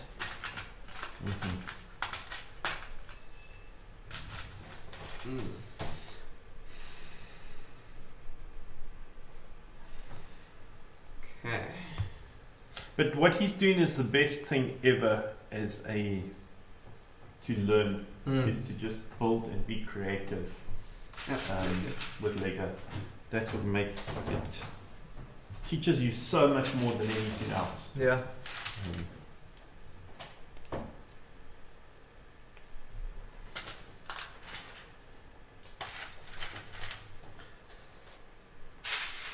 And what I have realized is so many careers that people follow nowadays involve a creative aspect to it. And if you've never done anything or you've created stuff yourself, Oh, that's not a good sound. No, I have managed to drop a piece. Let's swap across. A catamaran has just come out that floats. Yes, that's a Yes. Technic one. Yes, Yeah. that's the first Technic set that actually floats. Yeah. So that's in the same theme as this Bugatti is that we currently I'll building. move to you quickly. But there was a city one. I will look it up in just a little while. But Yeah. It was just that piece that I managed to drop. we can have a look at the city range one because one of them does actually float. Bring that back now. So let me quickly look that up for you.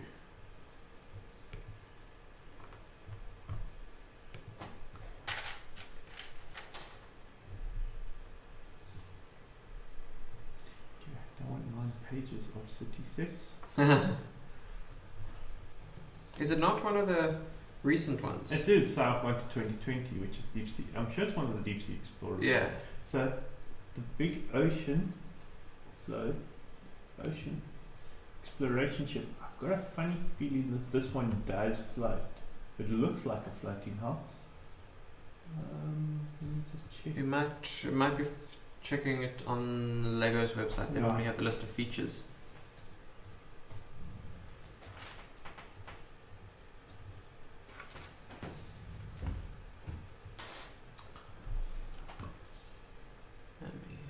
So this is called the Ocean Exploration Ship. Set number 60266.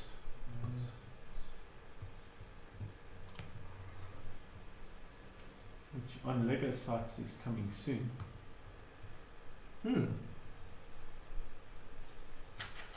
has been released. Yes.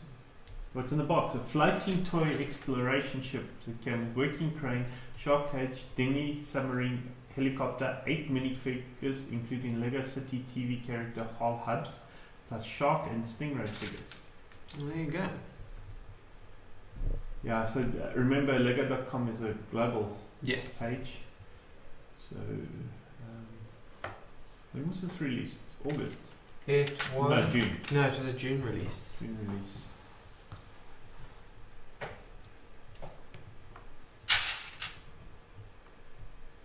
Yes, unfortunately it is quite expensive. There is one in stock. It's 2,199 rand, Okay. but you get 183 rand 25 loyalty from that, There you go. which basically brings the price down to 2 grand.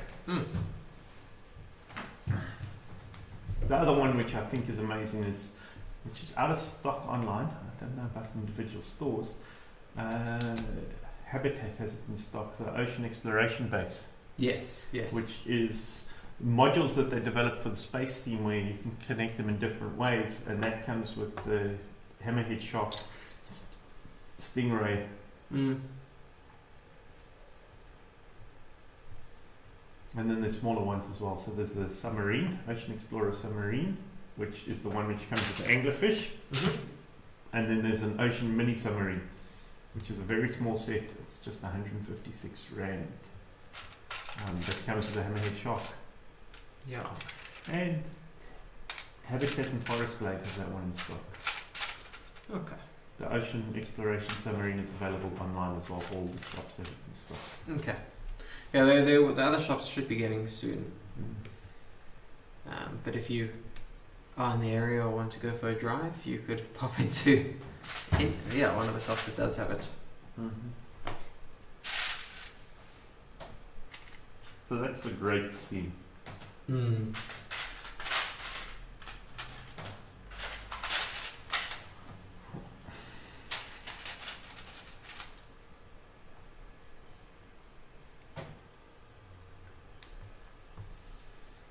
So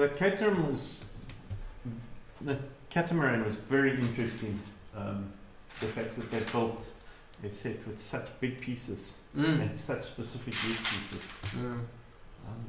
It's always interesting when they do that. It's like the Technic set which has just been released, the concrete. Yes. It's got 2 pieces which make up the big concrete mixer on the back, and it's a corkscrew inside. So you turn it one way and concrete goes in, and turn it the other way and the concrete comes out. Yeah.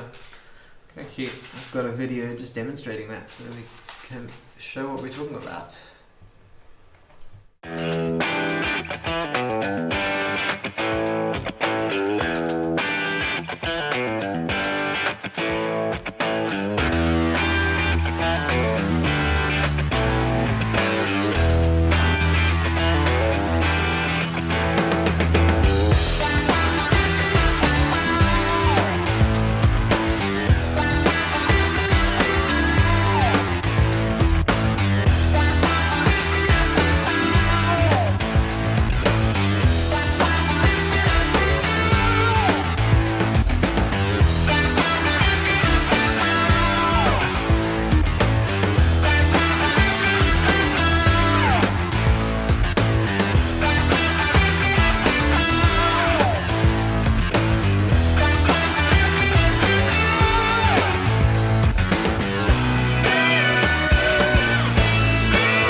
It actually looks like a cool model.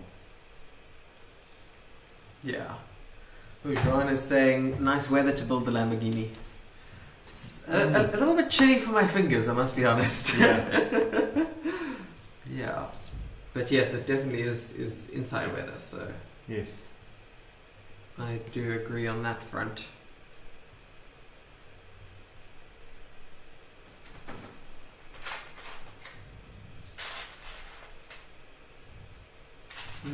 I cannot work out the orientation. Oh, there we go. I think it's this way. The orientation of this. And then that is clipping into there. Okay, I've got it. Alright. Okay, I get the wheel arches now. Well, one of them. One of them. Yeah, which means the other one's coming. Yeah. I'm busy building this intricate headlight assembly. Oh, I'm nice. drinking coffee along You the way. got your coffee. I got my coffee. Yeah, definitely a necessity for that. Yeah, when the designer recommends it, it's interesting.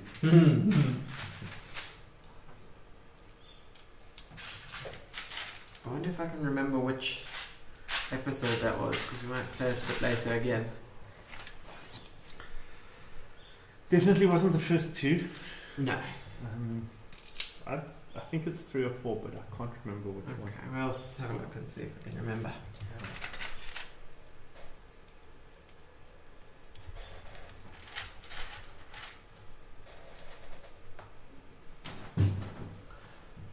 Wow, I'm getting close to putting in the first piece of headlight. Oh, nice. Close, as in it's the next step. But this step has more pieces than I've had in quite a while. And I have to pull out first. Oh, I wasn't actually meant to push this all the way through.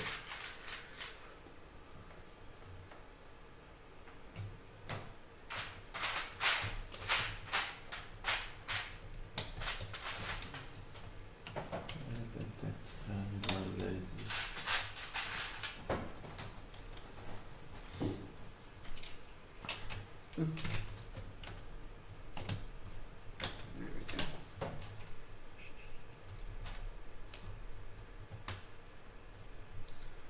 There we go. That's looking good. So, for the camera, I have just Oh, cool. fitted the wheel arch there. So that's looking great. Okay. So coming up just now, you've got to do the big strips down the side. Yeah. So you put in the black strip first, Mm-hmm. and then the next step is to put the green piece in. Don't push the black strip in all the way. Okay. Clip the green piece on and then push it. It's a little tip. Okay. I'll try and remember that. It's like out of order building, but that sometimes makes life a lot easier. Yeah. This is true. Oh, it's all falling apart now.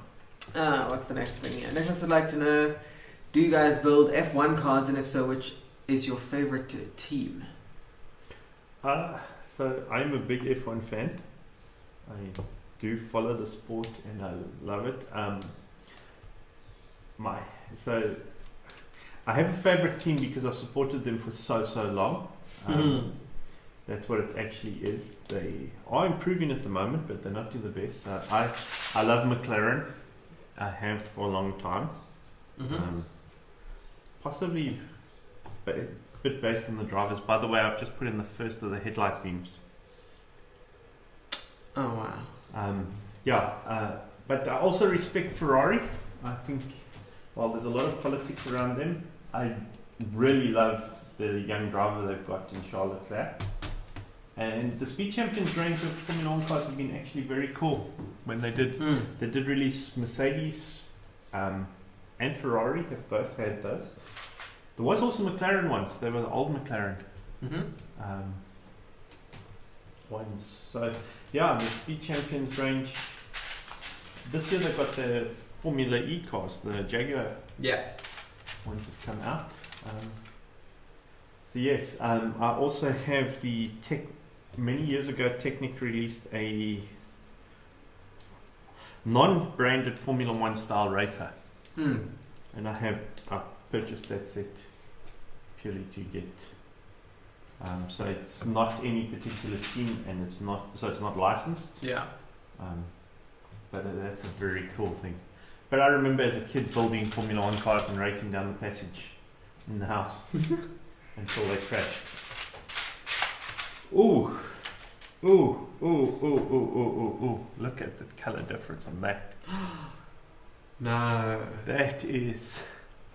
I don't know how well this is coming across on camera, but I have two totally different shades of green on those two pieces which go together.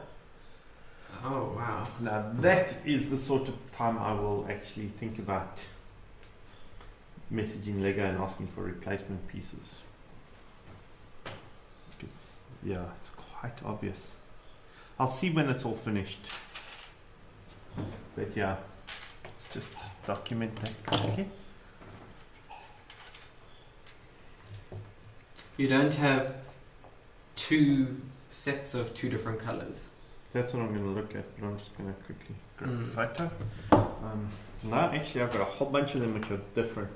So the one side is different colour. So the ones, is it all the one side? All the 22s are one colour, all the 21s are a different colour. Interesting. I'm just curious. I've got... Do I still have a 20? I didn't have the problem in the previous ones. I was just going to say, is it just in that bag? It's in this bag. Or box? Oh, Where was the last one that I put at 20? Actually, no, if I look at it, you can see it now. It's just when you clip them next to each other. Actually, if you look on my whole back wing, the 21s and 22s are slightly different colours.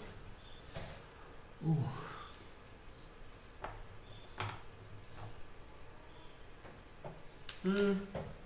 Look, I think be you. What? This might just be your one. No, that's that one. Let's see if those two look different. Yours are way closer. Yeah. Yeah, you can, if you compare it to that. Yeah, no, yours are far more. Yes. So it looks like then the 22 is the right colour, the 21s are a brighter green. Okay.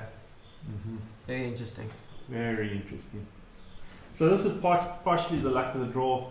LEGO has got a really good replacement parts program.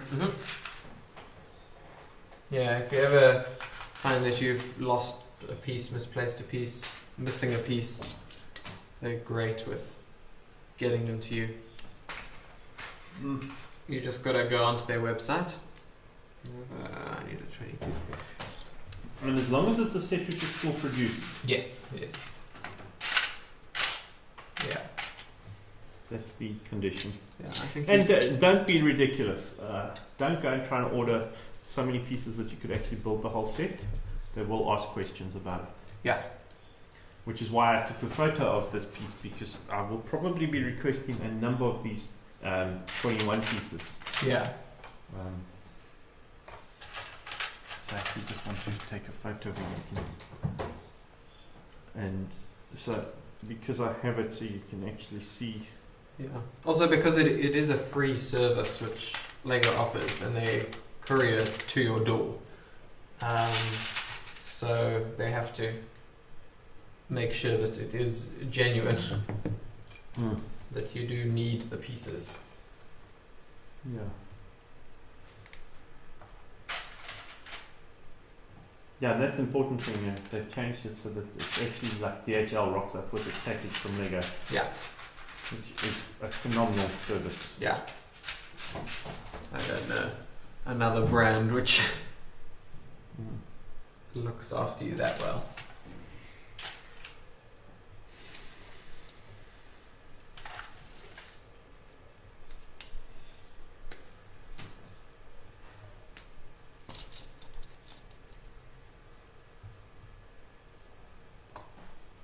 Ooh, and I gotta find that piece. There. Yeah, there we go. I've got the first part of the Y coming together. Two very big angles. Very nice.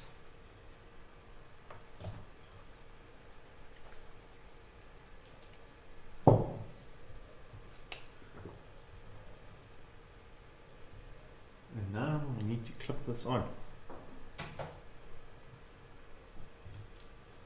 We can take a look now, I think, at some of those Speed Champion sets we were chatting about. Okay, cool. Animal rescue team, do you copy? Guys, I found the baby panda. Wait, there's more of you? Let's build a safe base for you all. There, that's better. Mission accomplished. Whoa! A baby elephant all alone? I'm pleased we've managed to find you, too. Whoa! We'll take care of you here, little friend. Join the rescue team with the new jungle sets from LEGO Friends. Sets sold separately. Ask your parents before downloading the app. Explore the world in LEGO life.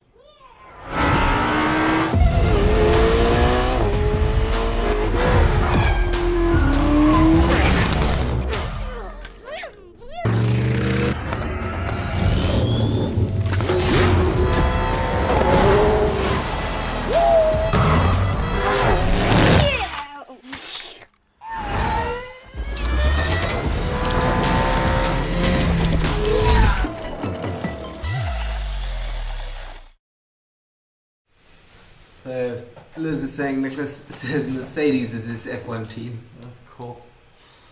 Cool. Yeah, I must admit I do not follow F1 myself. So I just want to lift this up quickly so people can see I've just attached the I can first part. give you. Oh no, it's fine. It can come up. There we go. So I've just clipped this piece on. And the part you needed the coffee for was not actually the bull, but was figuring out how it all clips together onto there. Because it's at a crazy angle.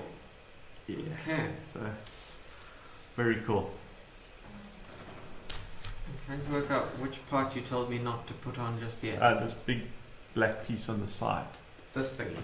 No, the long one which goes. Oh, the long. Okay. Yeah. Right, okay. It's one of these but in black. Okay. Cool. Yeah. And if anyone has built this, they will have noticed I have not actually put a piece on, so it clips on there. There's a printed white piece with a unique code on, which I'm not sharing on camera. So I have the printed tile here, actually engraved tile, and each of these sets there's been a unique code in the Porsche, the Bugatti, and this, where you can go and register it online. Yep. Print a certificate of ownership out. There's a little novelty, so rather not let everyone go and register my one. Especially now that you've explained it. Yes.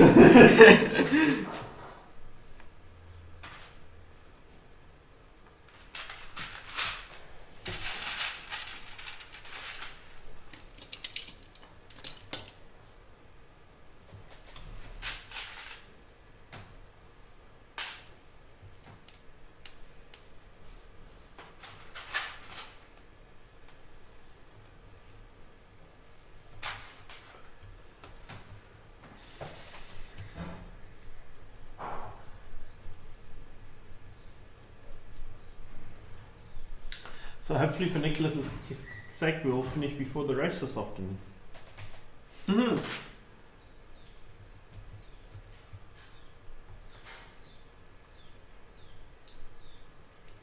Because I would also like to watch. Okay, now how do you connect this?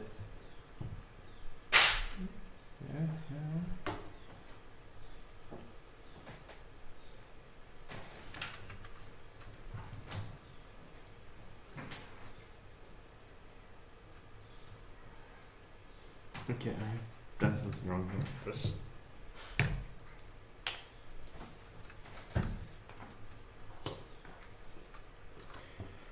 Oh. Yeah, I don't think I drank enough coffee.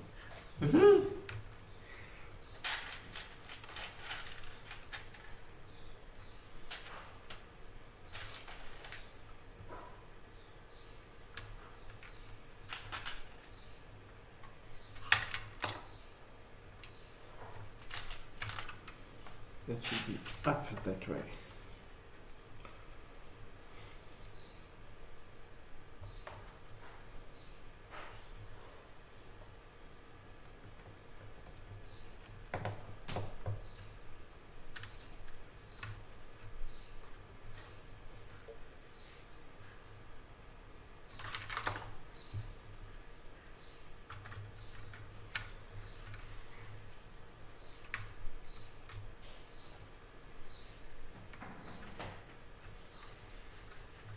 Okay, so that's now back, and now I can clip this piece in here, and there I've got the three-dimensional.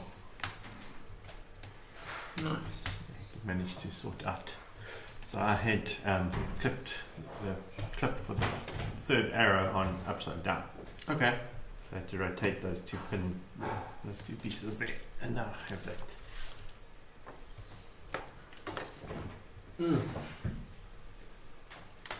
Let's use a propeller. Is this the one which I meant? Yes, so if you clip the propeller on first before putting the black piece in. Okay. Especially pushing it at the back, because it doesn't go 100% in.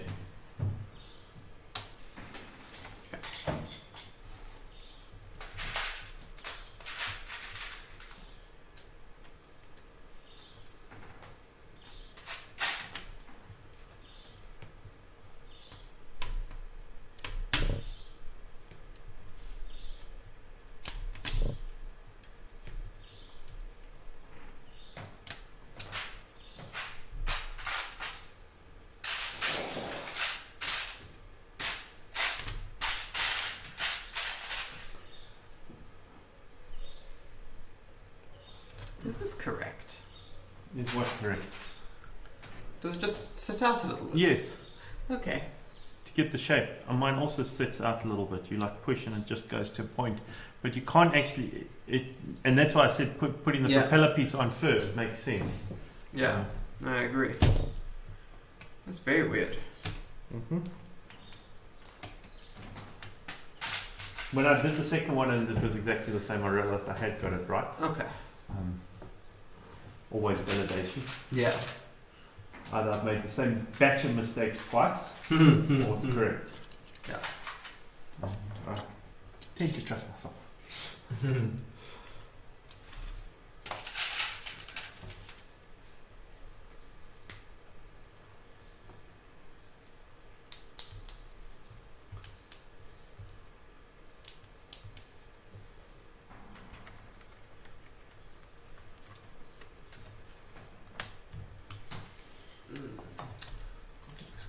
Pull this.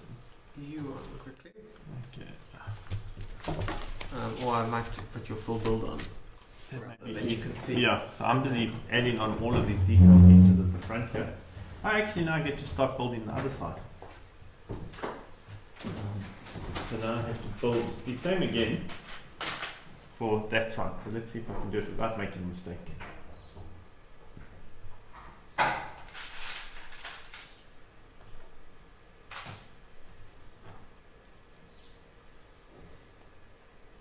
So giving some good shape to the front of the car.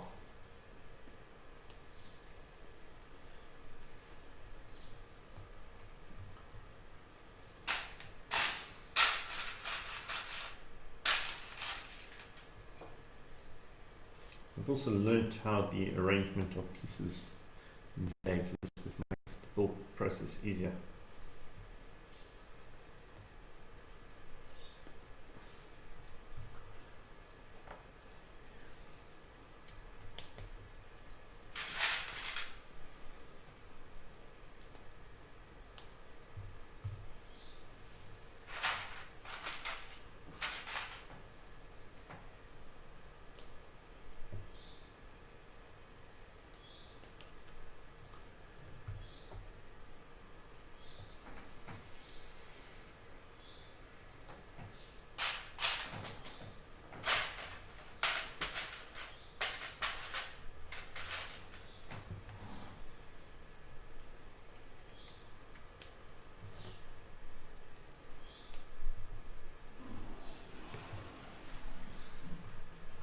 based on Nicholas supporting Mercedes, I'm guessing that he is a Lewis Hamilton fan.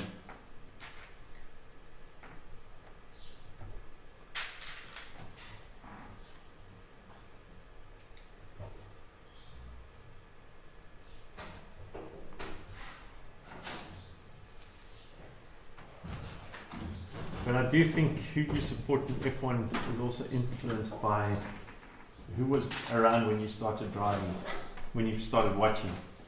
And for me, part of the reason I support McLaren is back in the day there was Alain Prost raced for the team, and so did Ayrton Senna. We had some massive rivalries with those two great drivers.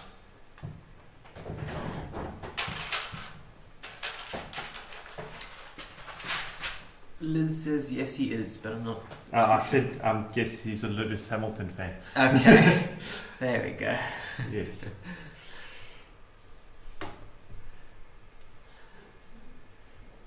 I'm just warming my hands up for a bit. I'm making progress in the second round of the headlights. She was struggling a little bit.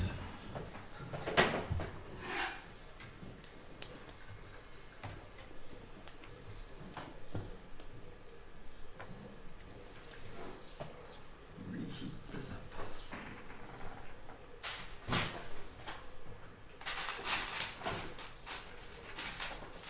And actually, there were some other Formula One cars. So there were some licensed Formula One cars in the Technic range as well. The first 1 to 8 scale cars. Yeah. There was a Williams one, a licensed Williams one. There was a silver one, which was not licensed. But yeah, that was available as well. And there was 3 of them. Quite old now. Probably like 10 years old. Mm.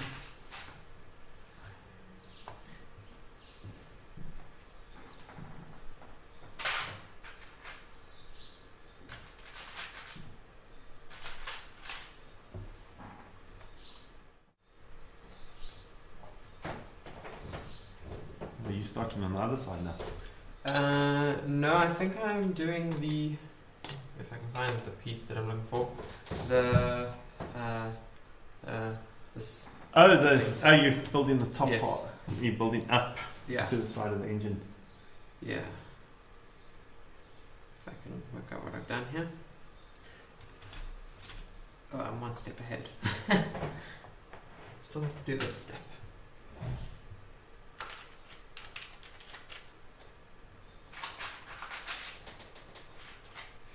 This says he also likes Max Verstappen. Max from Verstappen from Red Bull. Red Bull team. He plays them on Real Racing 3 game. Oh, cool. That's an awesome game.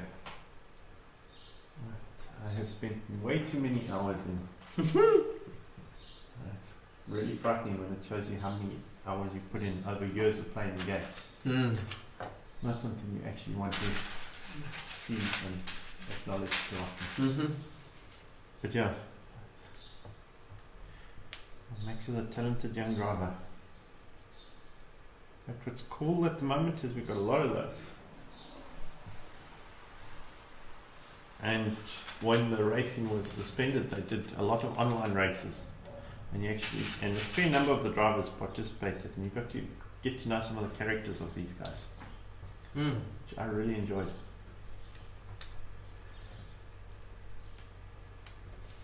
The funny story of the lot was so Charles Leclerc was doing a sim race, and his girlfriend had gone out and forgotten the keys to the flat. And the only way she could get his attention was to subscribe to his Twitch stream, so pay for a subscription. Oh my word. And comment on there. Which is quite funny. So she subscribed for a month. So she could get his attention to let him in because he was busy playing and streaming. Wow. Now that is out there. That's great.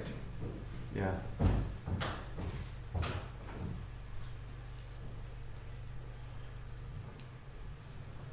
I've rotated this. Why? I've done it again. Put it on.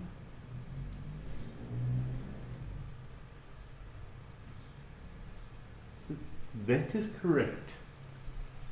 But when they rotate it round, so they turn it through here. So I think there's a mistake in the building instructions. Okay.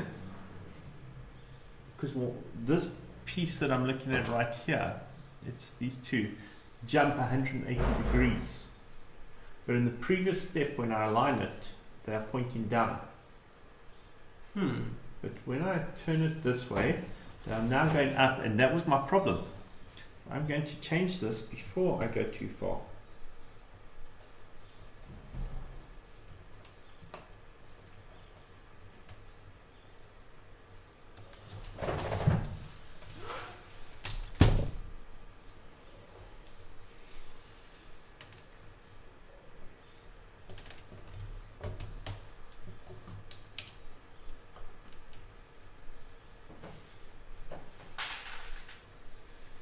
Because otherwise, when you push this one through, it actually touches it. So yeah, that's definitely correct now.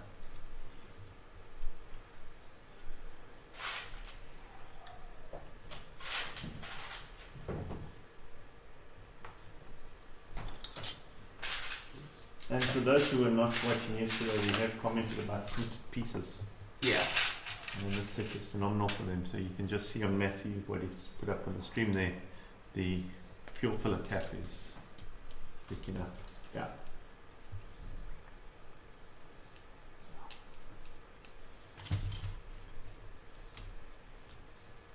And what I find ironic is they talk about symmetry, but that is not symmetrical. Yeah.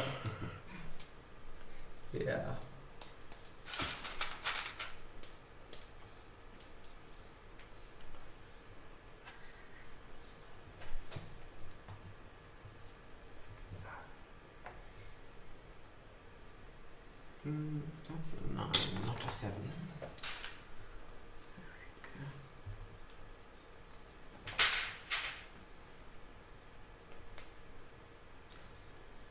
Was that a beam or a bar? Where you said it's a 9, not a 7. It was a beam.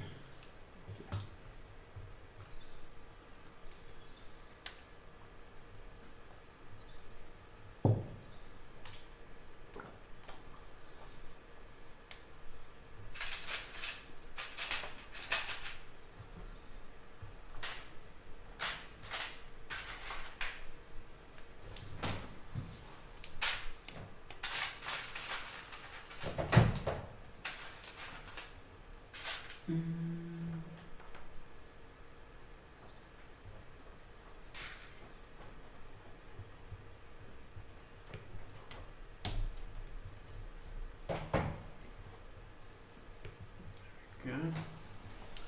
I think it's almost time we can watch the next episode.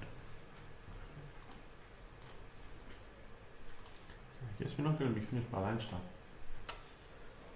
We will just have to see. As soon as you're finished. As long as we finish one of these. That is what we're aiming for.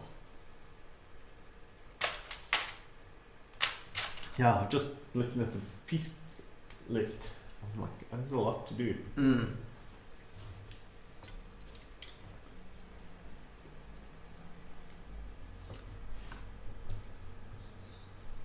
Liz is asking, does the car only come in one color? I assume she means only come in one color. Yes. Yeah.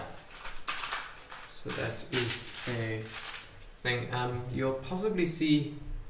I might actually, instead of one of these episodes, I will show the designer's journey, which is a summary video, which will just show, I think it shows the different colors that they were designing in, because they actually weren't sure what color the car was going to be at the very end. So they had to design in a few different colors. It has to be all agreed by Lamborghini. Yeah. So I think it's in this video, so we'll check this one out. Recreating any vehicle in LEGO Technic is much more than just finding the right LEGO elements. You have to understand the story behind the real car and the company that created it. Every LEGO Technic model is a special journey. This is the story of our version of the Lamborghini Sián FKP 37. The first visit to the partner is always both exciting and intimidating. Meeting the people you'll be working with, wondering how open they'll be to sharing their knowledge. It was inspiring meeting the design team at Centro Stile, learning what makes a Lamborghini, understanding how all the new models take inspiration from the past, how the futuristic lines of the Sián can be traced back to the legendary Lamborghini Countach. It was exciting touring the impressive St. Agatha facility, seeing the level of detail and perfection that goes into every vehicle.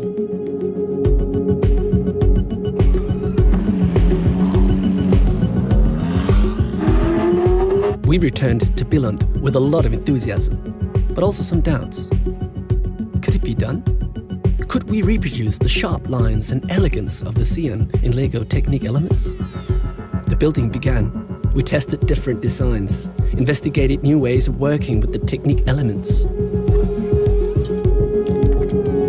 The first of many models took shape. We had constant check-ins with the design team in Italy, getting feedback on what we'd got right and what still needed to be better. Slowly but surely, the model took shape. We reproduced the features and functions that had to be there to make it a real Lamborghini. The scissor doors, movable rear wing, the iconic rims, and a real functioning gearbox. We returned to St. Agatha with the final model. Always a special moment. Had we done a good job? What would they say?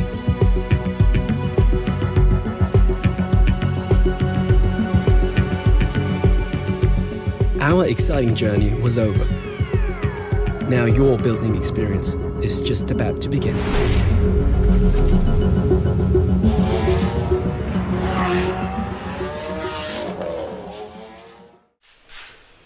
There you have it. Did show in that video some of the different colors that they were modeling on, but yes, this is the only color that it actually is produced in now. And part of the reason for that is that it was the color Lamborghini chose to launch the car in. Yeah. And they wanted it to tie in with that.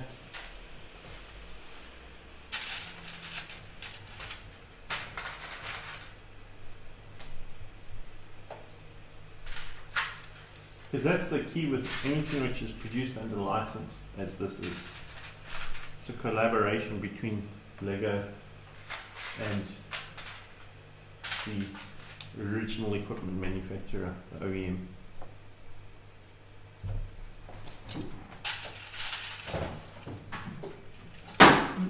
And in one of the webisodes they were talking about how the wheel colors, so you saw in that video that they're gold. Mm-hmm. There was a shot of a color where it's black with silver, which I think looks absolutely stunning. And that was one of the last changes that had to be, was they had to change the color, because Lamborghini decided they were launching the car with gold wheels. Which probably saved on some printing costs, because that was definitely a print. Yes. That would have had to have been.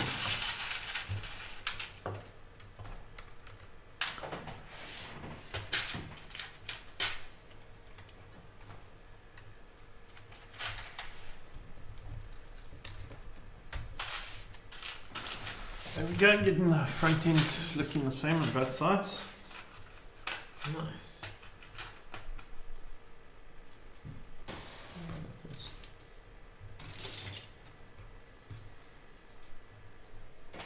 Okay, now I'm building another piece to go onto it.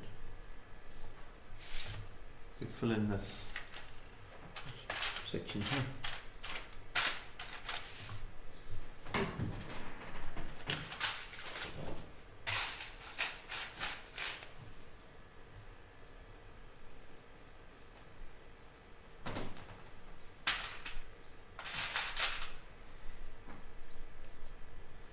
So what is nice is they've done different colors for each of these big flagship models each year. So the Porsche was a bright orange. The Porsche was 4 years ago, was 5. Yes. Yeah, 5. 5 years ago. Then the Bugatti, which was one 3 years ago, which was the first live built run, was blue, two-tone blue, as a true Bugatti is. That's a tribute to the classic cars, a two-tone color scheme. And then the Lamborghini, the Land Rover last year was an olive sort of color. I think is the best way of describing it, like olive green. Yeah. And now we've got this, which is the bright green.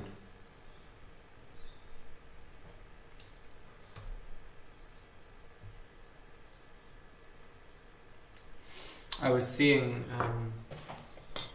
if I read it correctly, someone was saying the new parts that are coming with the robot inventor when it releases in October are going to allow for the Lamborghini to be made, not the Lamborghini, the Land Rover to be made in a white as well.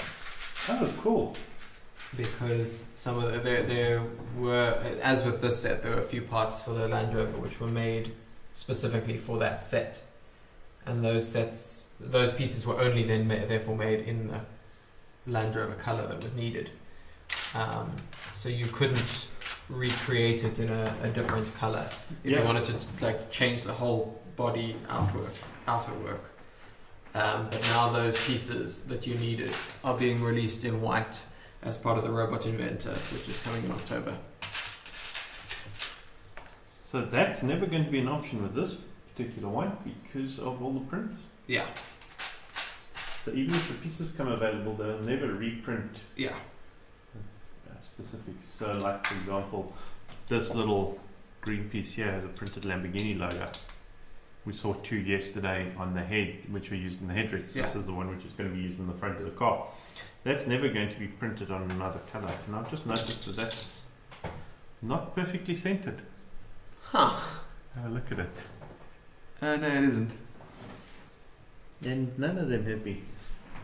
Interesting. But at least it's consistent. Yeah.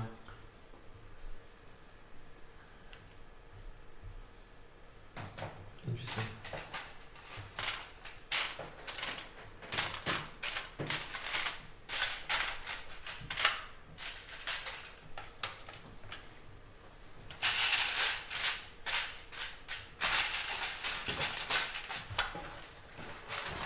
I suppose the only way you would be able to do it is if you managed to get either scan these in super high resolution or find a rendering of these graphics and actually print the stickers yourself to stick onto other colored parts.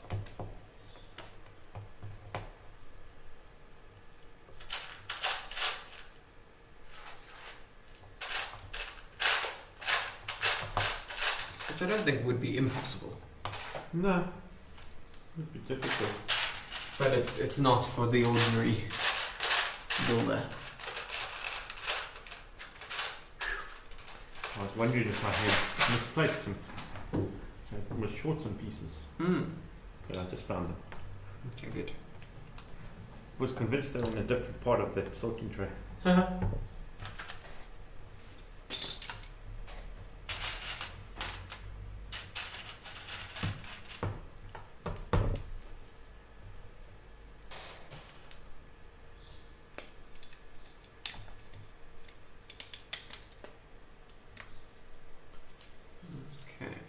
Turn it that way.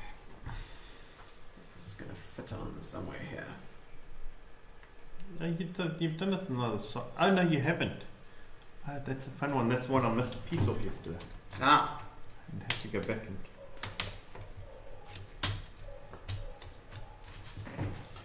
Let's hope I didn't miss a piece of it. Well, if the green side feels loose, you did. If it's quite solid, you didn't. They feel the same on either side. So I've either made the mistake on both sides. So there's a slight looseness. It's a slight looseness. Yeah. I think we're safe. Dropped a piece. Oh, that's not good. I tell you what, why don't we take... You found it. We can take a quick ad break as well. Let's go for this one.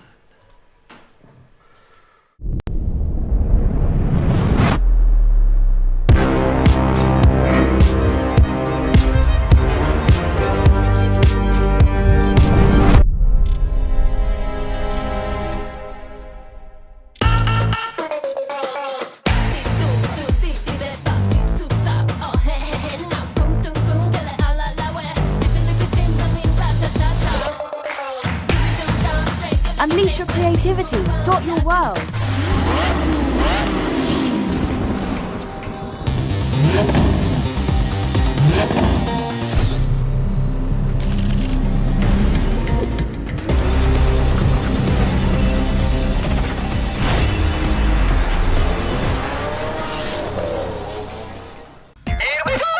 Build your levels, play your adventures with the new LEGO Super Mario. Batteries not included. And we're back. Alan has gone off to make some tea. So you've got me again. Let's see. So what I'm busy doing at the moment is I'm building the other side. What I've built on this, so you can't actually see it in the camera. Let's just swap over to this one, and then you'll be able to see over here. So what I've built on this side, I'm now building on this side again. So yeah, I'll maybe leave it on this view for a while. You'll then be able to see the pieces, everything in the environment that I've got here. Okay, now I've forgotten which step I'm on. This one. Okay, so I need a 4 length. That's 3. That's 4. Okay. So you can see my pieces are diminishing slowly here, but I'm definitely not catching up fast enough to Alan, so we'll just have to see whether we finish both of these today or only one. Ideally we would like to finish one, at least. So that's the idea. You'll be able to see his progress shortly. Okay, so that's going to go on there. This is going to go through here.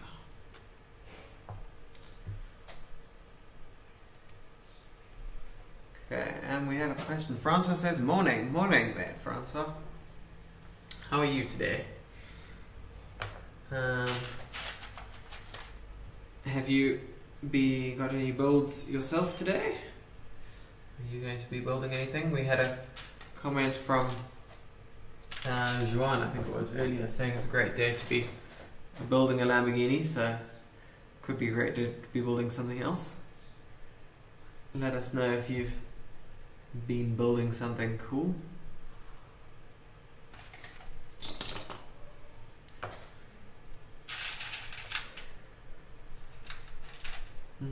Okay.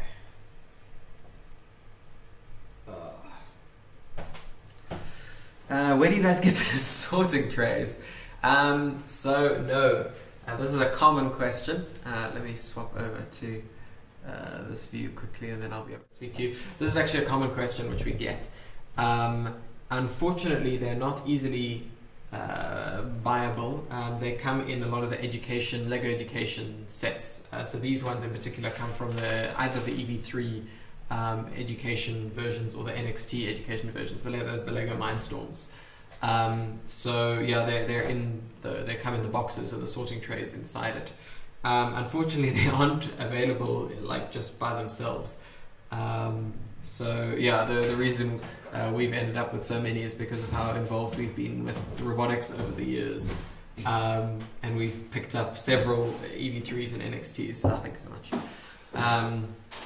So yeah, so unfortunately they're not available to purchase, but they are great. So if you do get your hands on one of them, or 2 or 3, yeah, do keep them. What else was I going to say?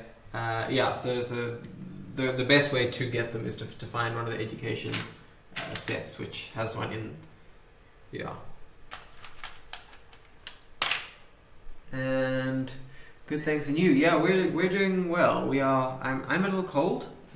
Alan isn't feeling it so much, but my fingers are struggling a little bit today. So this is the 3rd day we're building, and I'm definitely feeling that. But I think it's also the weather isn't helping with that. Yeah. So that's I think how I don't know how you're back, so I can hop you on. How are you doing at the moment? Huh? Oh, yeah. I asked Francois how he is, and he asked how we are. Okay, no, doing well. Just fingers are taking strain. There's lots of pushing of clips and things for you to join again, Frank. Greg, as I mentioned before, I know him, a colleague of mine. Yes. So yeah, it's good, but making good progress. I don't think you've seen this yet, but this is what it's looking like now. So the whole back of the car is done. I'm busy working on the front end and pushing to finish. Mm. Yeah, it's good. But yes, the fingers take strain, pushing pins through. Yeah. Waiting for everything. Yeah, he also says he's not building anything today. He's waiting for the 8080 and the Razor Crest. Yes. I have my fireplace roaring. That. There's one on the other side of the room, but it's so far away. I don't know how well it would make a difference. Yes, I have a hot water bottle here. So I'm using it to keep both my legs and my hands warm.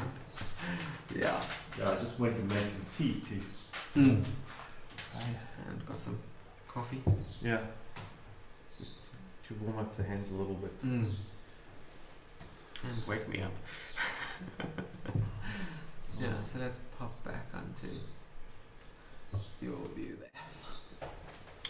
While I warm my hands. So, Frank, I know you watched the stream on Friday it was as well. Is the quality better? Of course. Ollie's barking right behind us and not going out. And yes, it sounds like a big dog. It is. It's a Great Dane. Mm-hmm. So yes, he's a huge dog. Sometimes he'll go out and bark, which he has now, so that should be better. So Frank, I was asking, has the stream quality improved from what you saw on Friday? Mm.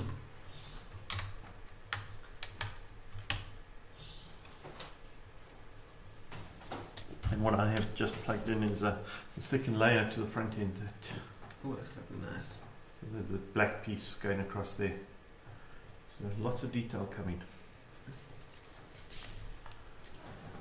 He says, looking good, Alan. Cool. Good to hear. All of Matthew's nights weren't in vain.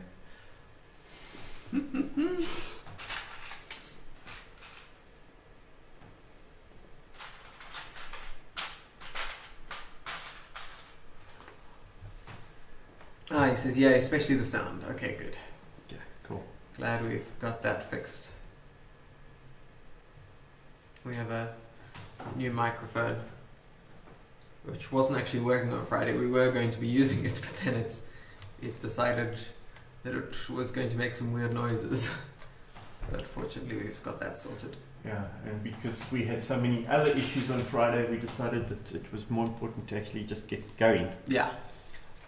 Than try and figure that out. Yeah, absolutely.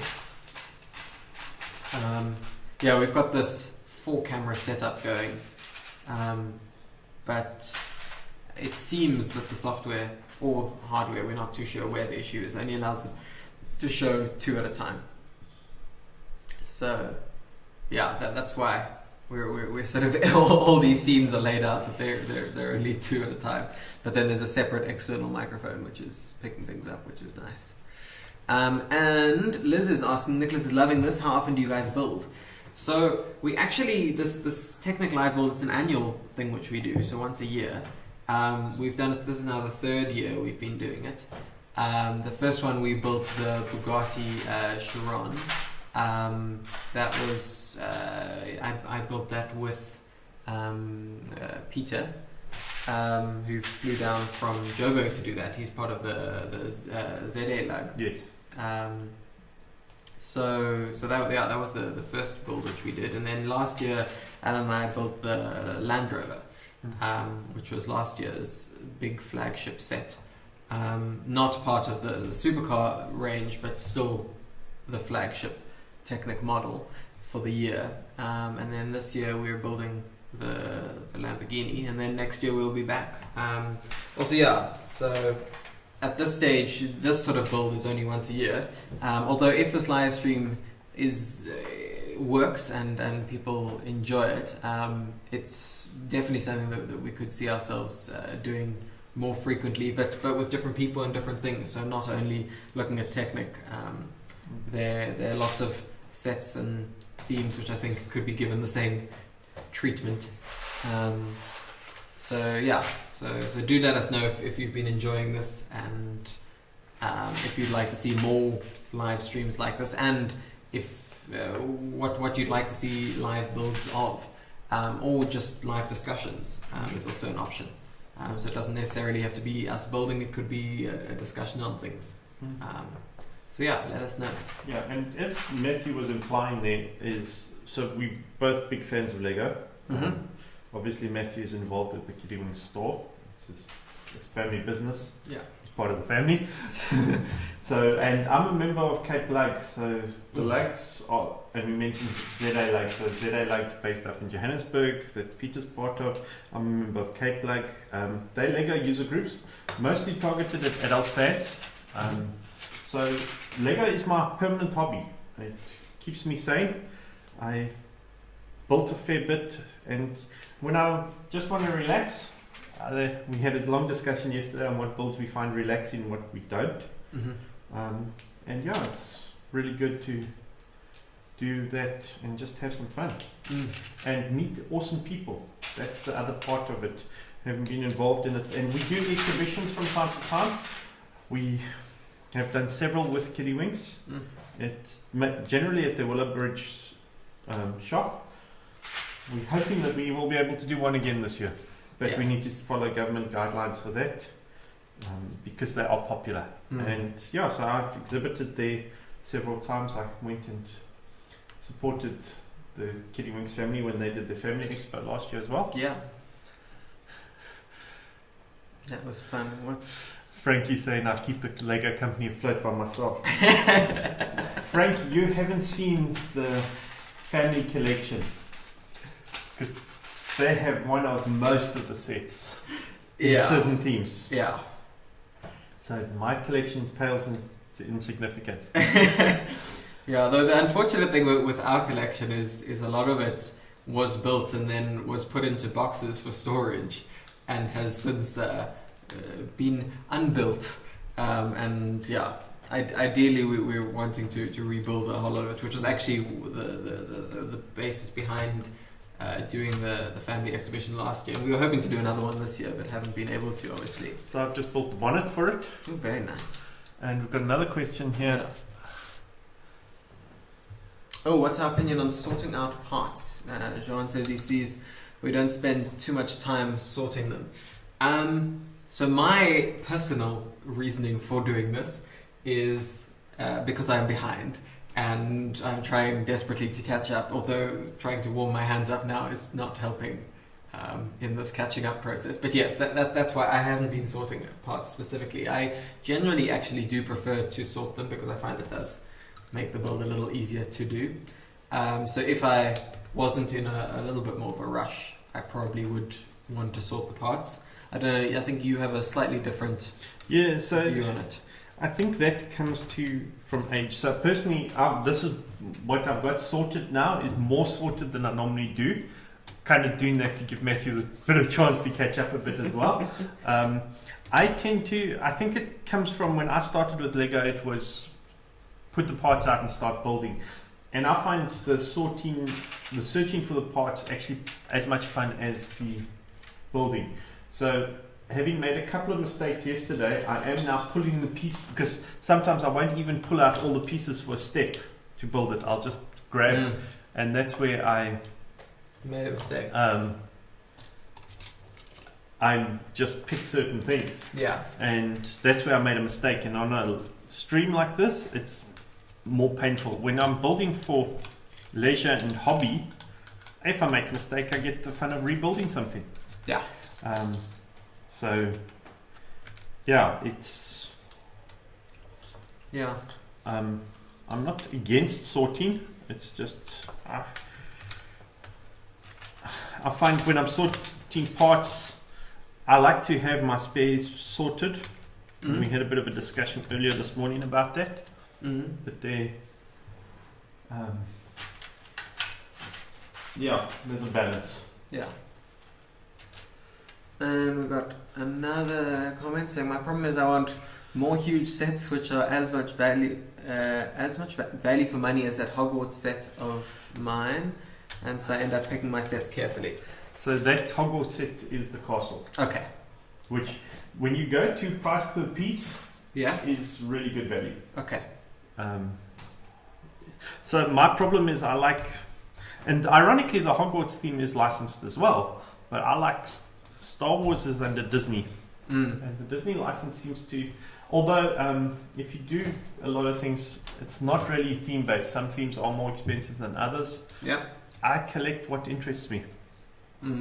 That's what I've got to, and yes, value wise, some are great, but otherwise some of them are not. Like the Taj Mahal is a great value, but it's a bore, and you better like white pieces. That's what it comes down to at the end of the day. It's a ton of white pieces. Yep. And you work at price per piece on that. And if you go price per piece, the art ticks that box, but it's all 1x1 studs. Yeah. This is the new Lego art which is just launched. Yeah. So there's one currently available. 3 are still on their way. Yeah. So So as I mentioned yesterday, Jangrex has got a value for volume of stuff ratio he looks on.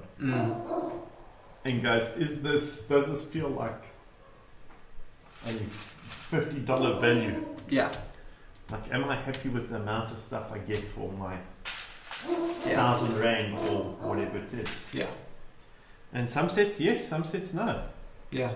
And there's no hard and fast rule.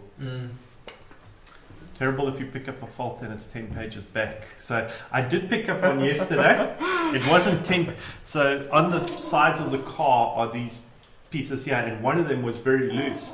And when I was building the other one, I noticed it was a lot firmer, and I realized I missed something out, and spent good 15-20 minutes clipping it in. And I was luckily able to get in there without having to get it back. But both of us have had weird pieces where we've had to go back and find them. Are we missing something? I had one yesterday as well, where it ended up being in the bags, where I hadn't pulled one piece out properly. So yes, that's why today our goal is to finish one of these. Two would be nice, but if we don't finish it, we will finish one.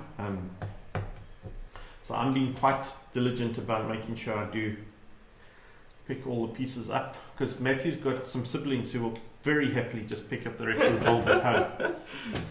Indeed. For that, because the whole goal of these is to put them on display at the end of the day. Yeah, and they're going to start at our Willowbridge and Palmyra shops, and then about a month later we'll move across to the Forest Glade and Habitat Centre ones.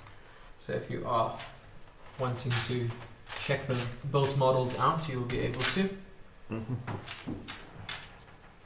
if we finish in a reasonable time, I do have the Porsche and Bugatti here, so we can do it side by side. Yeah. And yesterday I did show off a Technic set from 1977, so the first big car. Maybe put all 4 together, that would be That would be good. So people can get a little idea of that. Yeah. That was in yesterday afternoon stream. Yes. Yeah, so if you're wanting to go back and check that out, that was in the afternoon stream of day 2. And then I also went through later in that another Technic set, how they were packaged, how the parts came. Yeah. What year was that second one from? Do you know? Early 80s. Early 80s, okay. But it was when all the beams were the same colour, and yeah, I agree with that. As an undo process, is go back and redo it. But yeah, we do want to finish. Yeah. Yeah. And also, sometimes I said to Matthew yesterday, it depends what my goal for the set is. If it's a long-term display piece, so I like collecting the Ultimate Collector Series Star Wars sets, which do not tick Frankie's value for money thing all the time. With one of them being the most... Actually, they hold the top 2 spots for most expensive Lego sets. So, yes. The Star Destroyer and the Millennium Falcon. Millennium Falcon being the most expensive one. Also the largest piece count set ever released. So for now. There's rumours that that title is going to be taken, and that could well be a very good value for part if that rumour does come out. So those, if it's for a display, I will often go back and check it. But if it's a set I'm just building for the fun of it, which I intend pulling apart at the end of the day, then I don't bother as much. Okay. And it's just, I bought the set, I'm building it more to see all the pieces there. And if it doesn't do anything for structural integrity of the model, yeah, no, absolutely, that will affect my decision as to how far back I go to check it all out. Yeah, I'm a bit of a perfectionist myself, so yeah.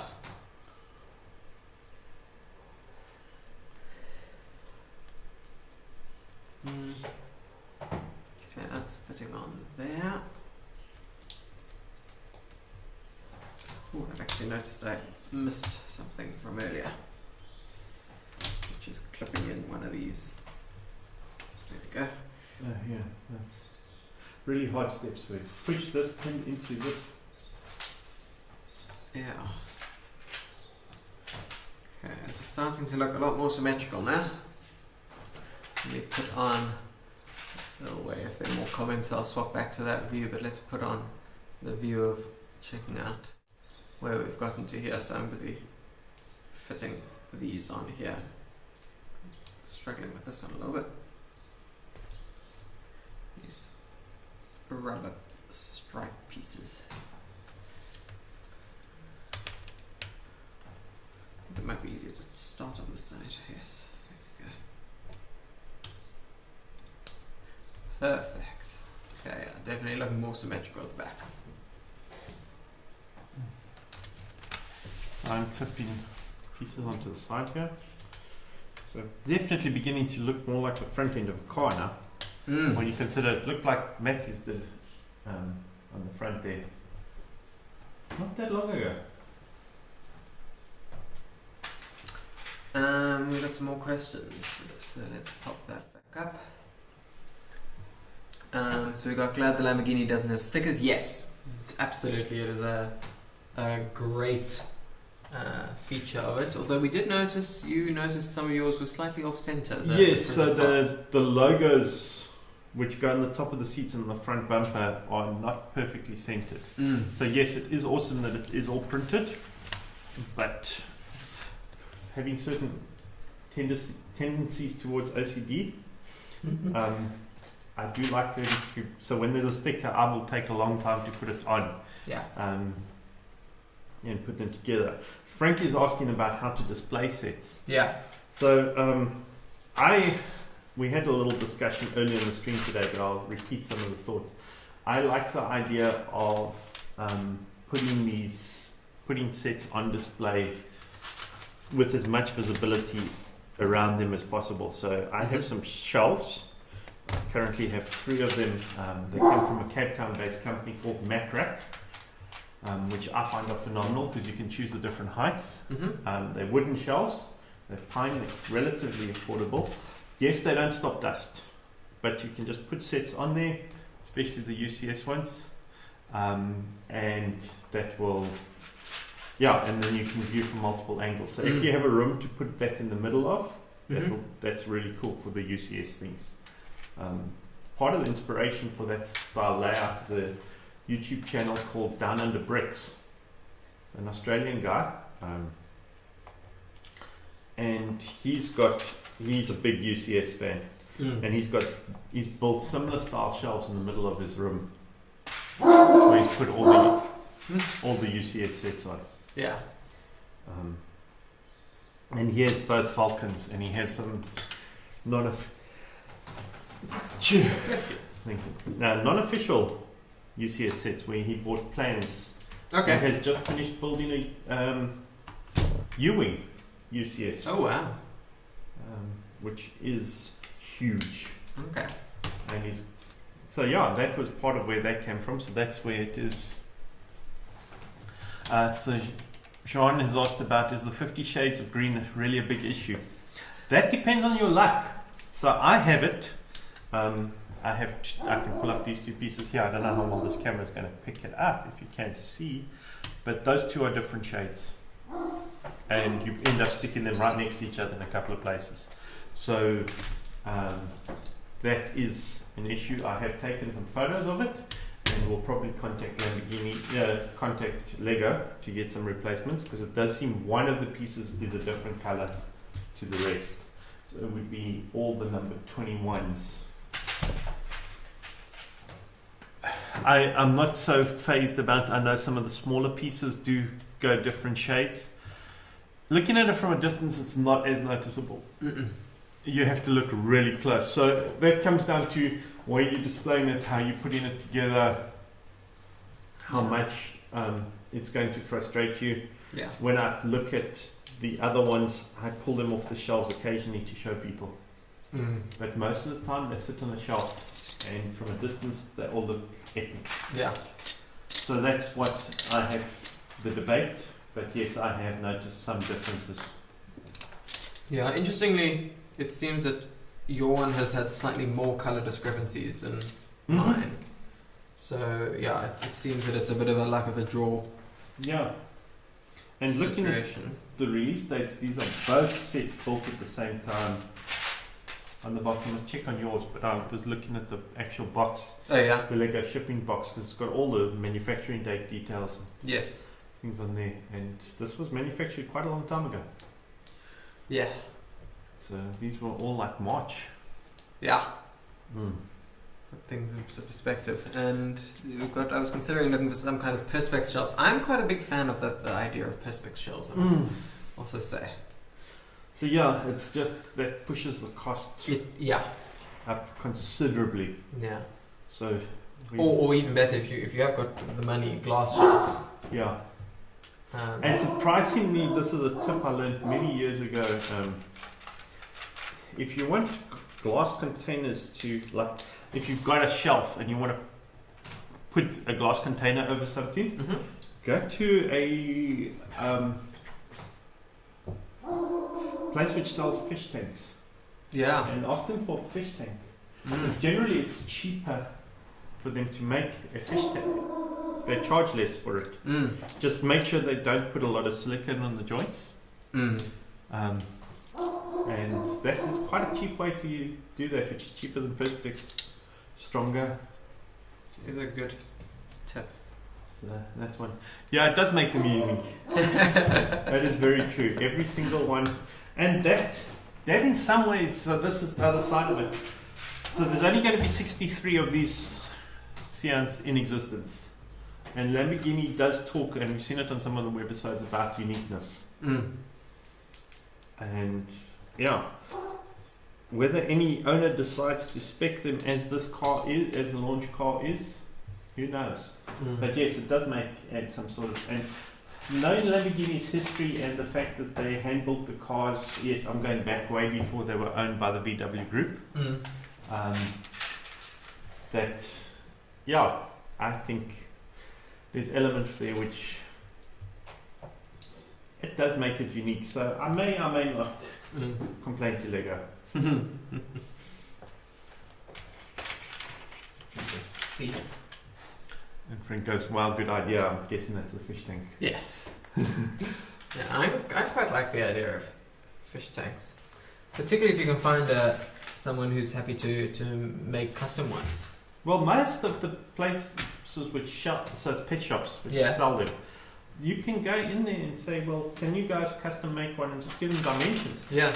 As long as they just ask to see the quality, make sure there's not too much silicone seal on the end.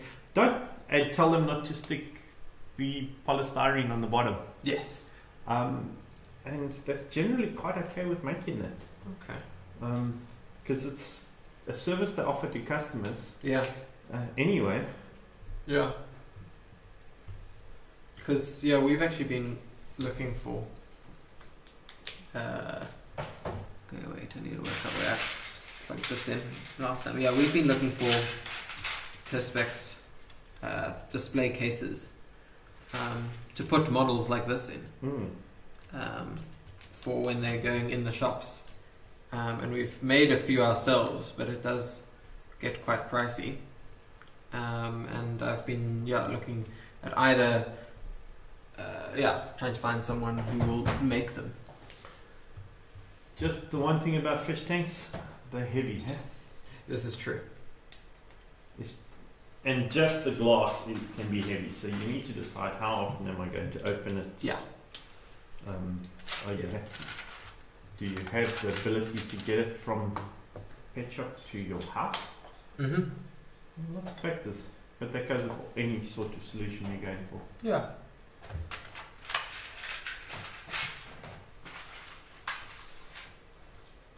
Let's swap to the build cam for a bit and you can see what we're working on at the moment. So I think I'm busy building the first door.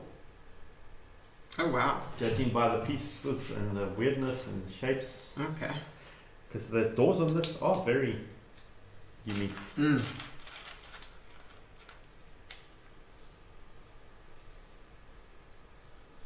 Yeah, I'm still working on the back. Push that through too far. Okay, one of these.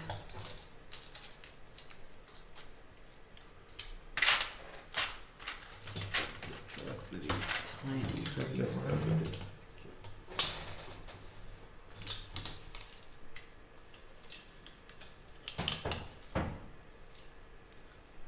Where's that going?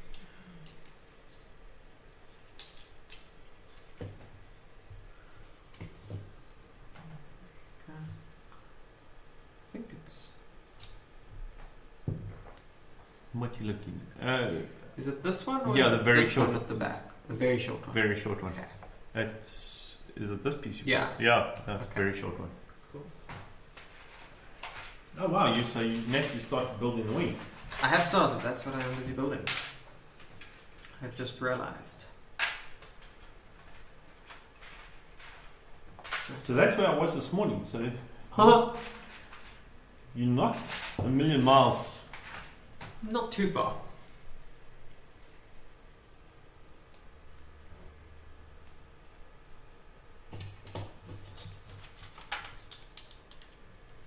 Definitely got some catching up to do there.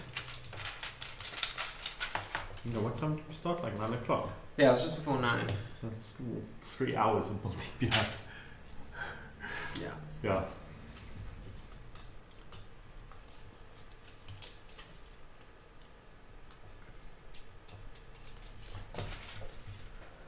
Okay. I saw a screen flashing dark and I thought we'd lost the stream, but I realised that was your screen. Oh, yeah, well, Yeah. Started panicking. Yeah, getting the stream working correctly has been somewhat stressful. Oh, here's a 50 Shades of Green problem. Don't know if you had that one. Oh wow! No, so all of mine were. I don't know if it's going to be visible. The last one is just so the one on the right as you look at it. Yeah. Of those. Yeah, it'll be out of focus, but you can see the color difference there. Mm-hmm. Just on that one. I'm actually going to see if I can swap it for a different one Wow. for this back. So yes, they are all going to be unique. Look at that. Yeah, I thought I had one which I had passed all of these. Okay, that one's fine. It's just one. Hopefully I can find a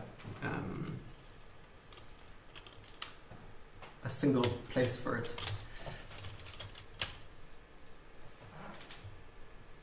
We have a question here, so let's pop over to the chat again. Asking, have you considered Zoom build parties, having a whole bunch of customers join and build various sets together? We actually were considering that for this build. We it was sort of put out to the I think it was just Cape Plug, to ask if anyone wanted to join in. But that was specifically to build the Lamborghini. It was specifically to build the Lamborghini. The fortunate thing about ending up not having anyone wanting to was, I think it would have added to the technical complexities. We've already had quite a few complexities with this so far. So we had originally decided to do this via Zoom, and if restrictions had still been as strong as they were, we probably would have. Yeah. But we did that. But I've actually been a part of one of those Zoom build parties. So there's a fair which takes place up country called Brick Fair, which has been going for a number of years, and we're still hoping that it will take place this year. And the organisers, if it does, I have put my name down to be an exhibitor. That's why I know about this whole part. And so to keep the vibe going, the organisers put together a Zoom build party. So we spent a few hours on a Sunday on Zoom, and we had people from around the world actually joining in. So some of them were wanting to come out from overseas to Brick Fair. So people were building whatever they wanted and just chatting. And that was a lot of... That sounds great. Lot of fun actually. So it was bring a set, ideally something you can finish in the time. So I built the International Space Station was what I started building. I did not actually finish it because I was also hosting the Zoom party, helping host the Zoom party. Okay. And yeah, actually a lot of fun. Some good conversations had there. And yeah. Nice. Well, I've just noticed I did not follow the instructions. So, do you want to put it on my screen? Yeah, let's do this quickly. You can go complete to my build. Yeah. Okay, so I have one working door. Look at that. And there's a mechanism just back here which you push to get it to pop up and down. I haven't finished putting all the pieces in place, so it's still quite loose.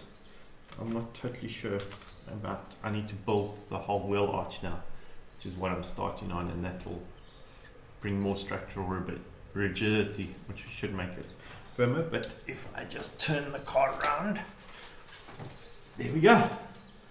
So an intricate shape on there for the door. Let me just...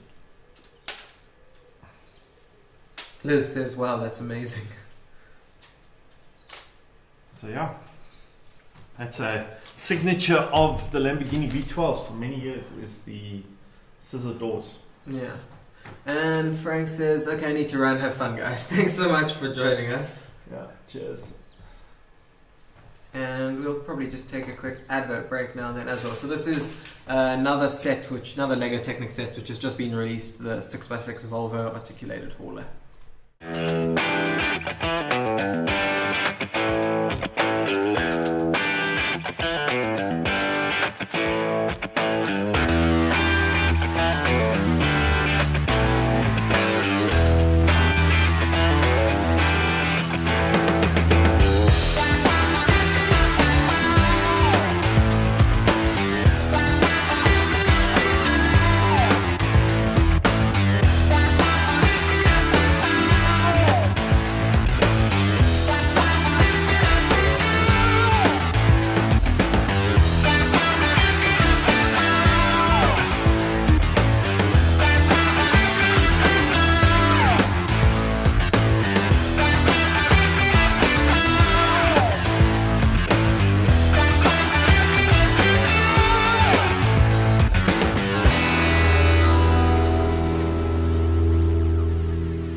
The builds almost line up together. If your one was a little bit further down or up on the screen. Yeah. They're almost lining up exactly on the screens. Okay. Have I built this correctly? No, that's not pushing in. Just right. Is that right? Doesn't feel okay. No, there we go. Okay. Oh, lots of pieces. Okay, maybe I should move this out the way for now. Give me a bit more room to build. Oh yeah, you've got to build because you've got to build the whole end. Yeah. Yeah, you've got lots to build. A lot more space. I can do some building properly now. Okay. Let's get some pieces.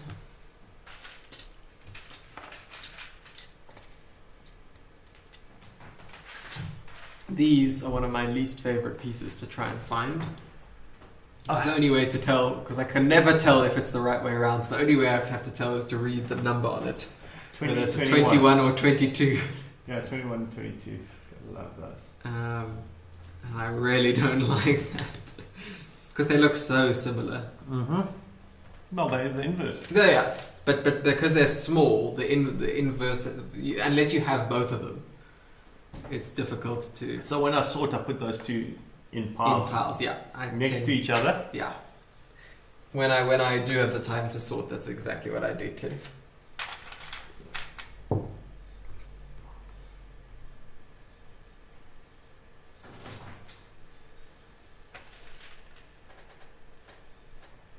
And I just needed to check the same thing. Okay, one of those. I need...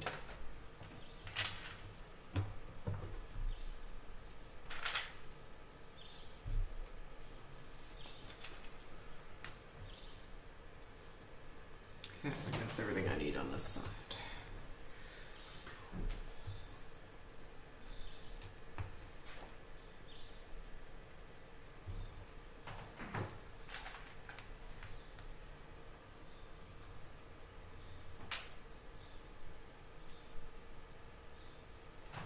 I suppose I should do these steps in order, would make the most sense. Yeah. I was trying to skip step 3 of this little mini thing, which isn't a good option.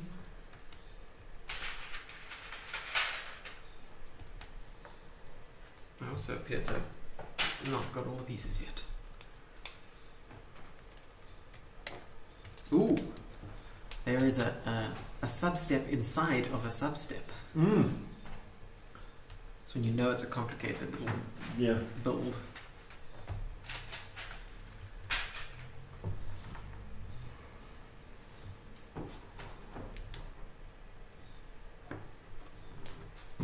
This attaches onto there. That's looking nice. Good. Okay, and then I need another 21. That's a 22. There's a 21. Okay, so I have just Let me bring your build up. finished most of the front.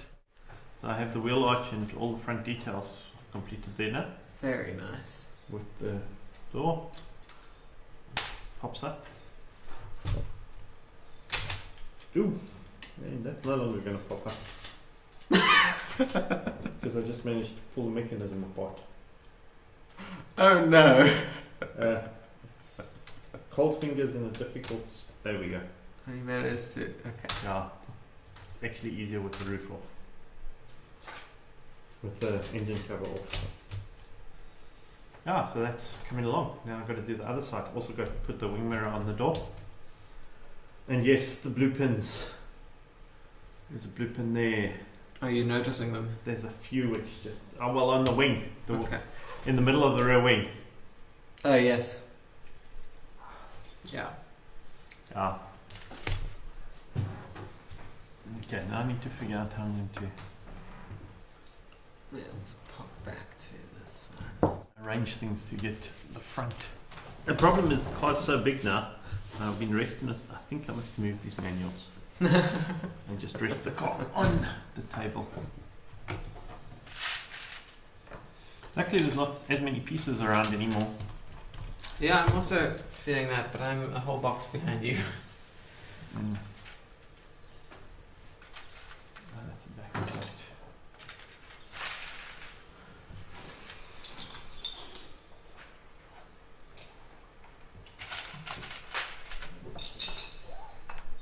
Well, there's pieces in this box which I thought were in the next box, so that's surprising. Okay.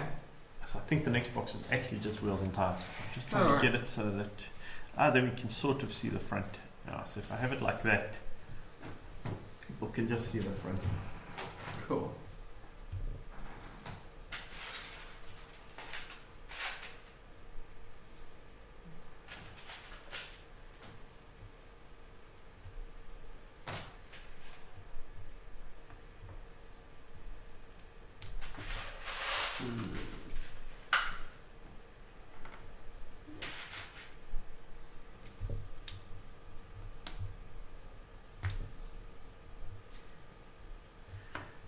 Yeah, in a short while we can watch the next one of the webisodes. I think I'm trying to remember how many we've got left. We've got 3 left, so we can move to one of them shortly. Yeah, I think sooner than later. Yeah, because otherwise we're going to run out of them. So maybe we'll watch the next webisode now. That's fun, just looking at the important details.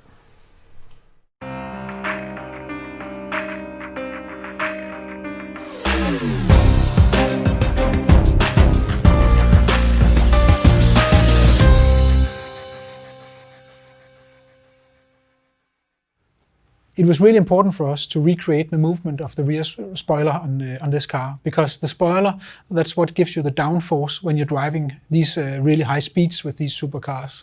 So of course it needs to be adjustable just on the real car, and Uwe, he built this intricate mechanism to be able to do it from within the cabin of the car actually. And that was quite a challenge also. Yeah, the function is a challenge because you have to create something that's long away from the functions, so you can actually see it when you activate it from inside. It goes up and down. But it was also a big challenge to make the spoiler integrated into the shape of the Lamborghini and still have the function. But I think the way we did it was good and nice and very smooth. The rear wing plays a really important role on this model and also on the Sián. And the Lamborghini team really wanted us to be able to show its functionality in the model also. There is this lever that really acts the rear wing that we have in the Sián. Means you have really the position that we have in the Sián in order to reply from, let me say, aerodynamic point of view, the same behavior of the Sián from aesthetical point of view, but what for me is more important from engineering. You see that the car is really super flat, the spoiler with the 2 side wing, exactly like we have in Sián. And if you think that this is a model, it's really amazing the level of detail of engineering that is taken account in the construction in order to have all the same specification of a standard Sián.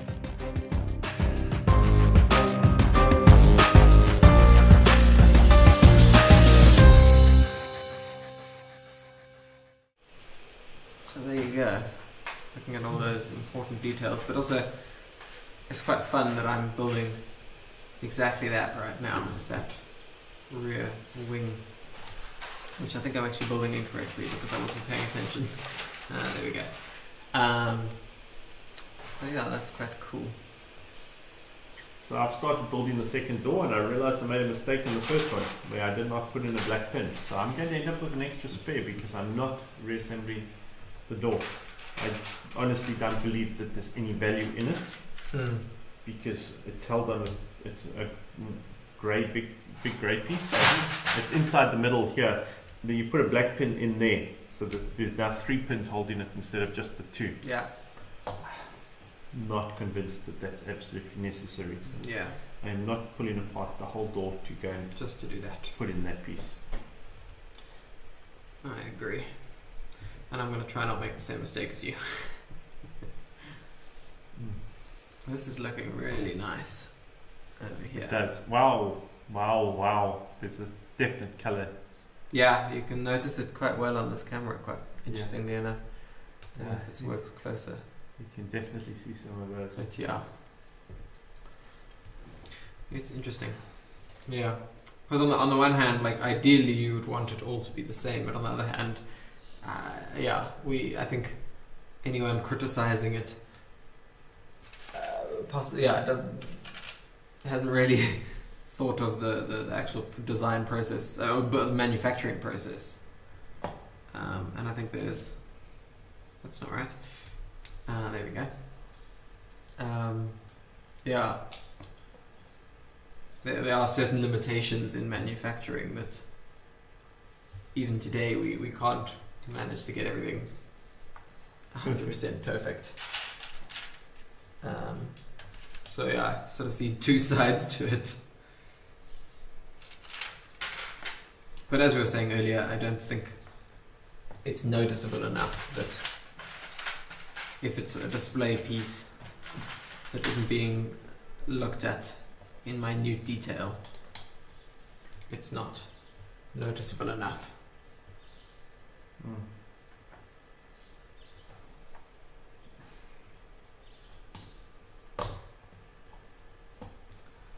Okay.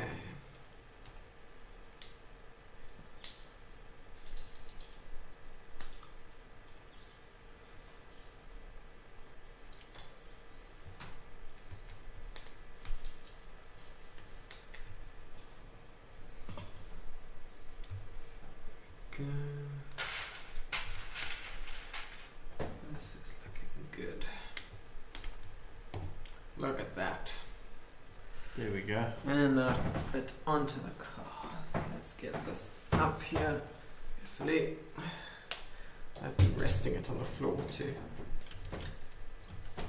Get this. And there we go. It's fitted on nicely. And as you press the lever in the passenger seat, it raises and lowers itself. You can possibly see it a little bit better like that.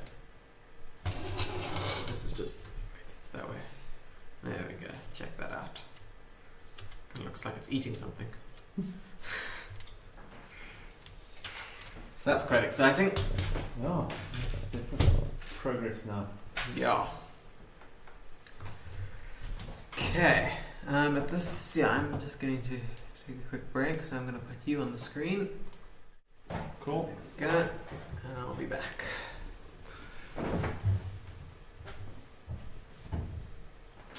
Yeah, I'm definitely running out of pieces. It's a really good sign. It is a good sign.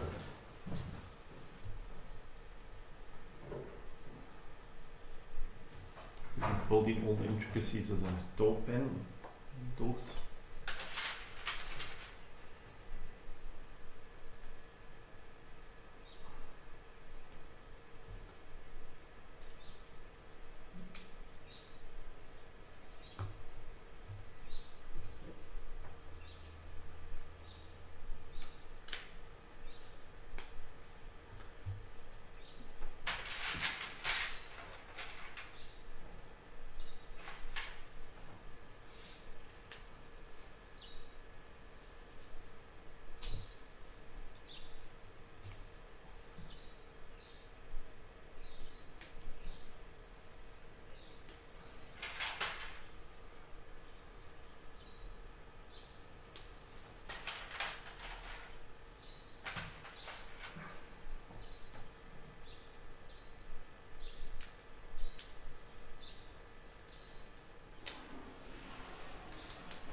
Okay, so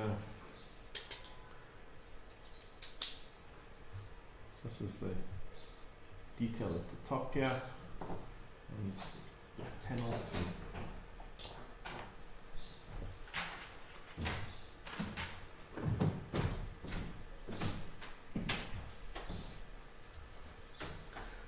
It's a face of thinking. yes, face of concentration. The shapes are so. To get these doors look amazing actually. They are so complicated and so detailed.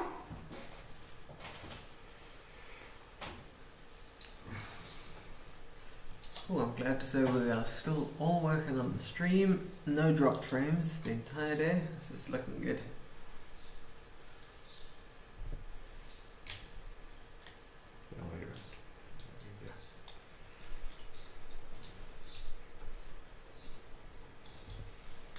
You need to put that in there like that, and this goes on.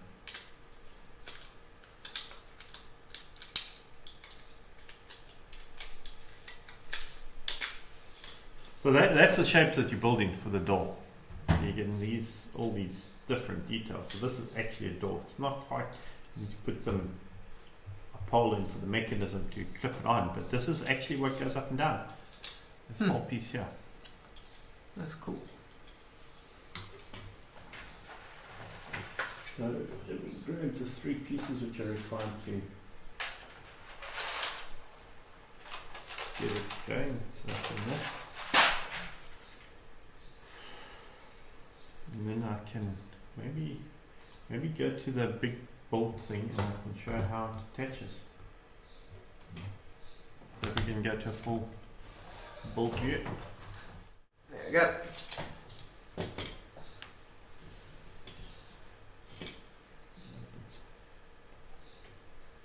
Oh, that car's looking good. You just push this in slightly here. And you start off by just clipping on there, which is the mechanism. So that's the first step that you do for putting the door on. Then you actually need to build another little piece, which I'll quickly grab.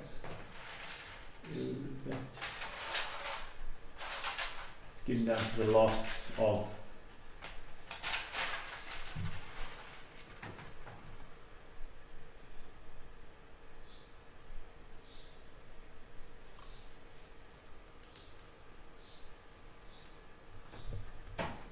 this goes. Okay, so this is just to actually stop it from popping off. There, so let me tilt. There, that's not bad.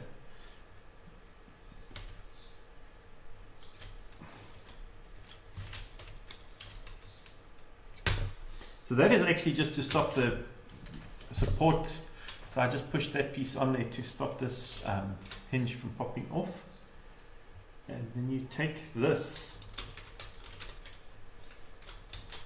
So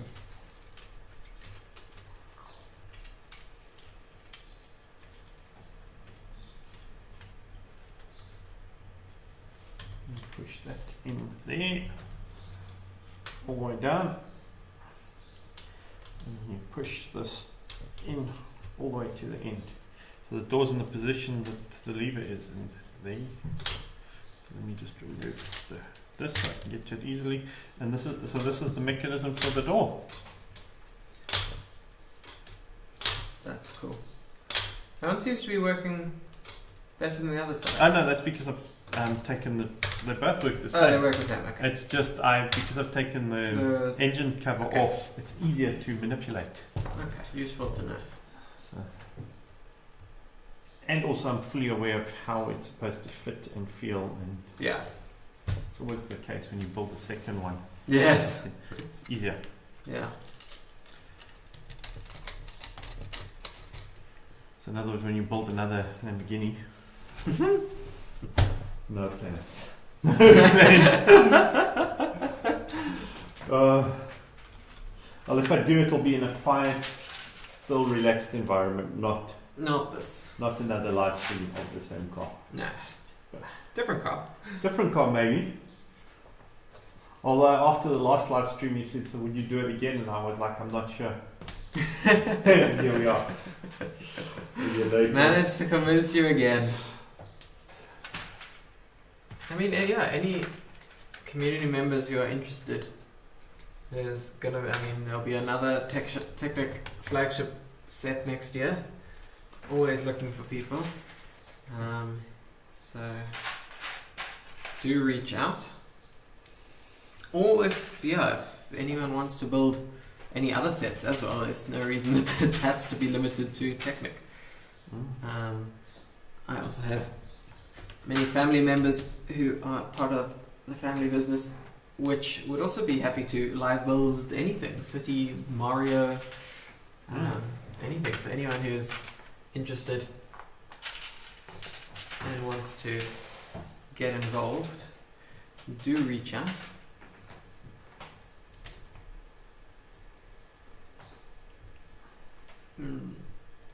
On that, I think we'll take a quick ad break and then we'll be back. I'll put back both streams on,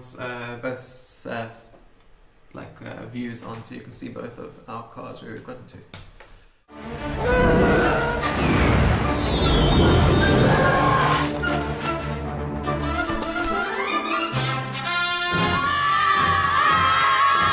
Raise your squad with new LEGO Star Wars The Rise of Skywalker playsets. In my universe, heroes always stop villains from stealing treasure.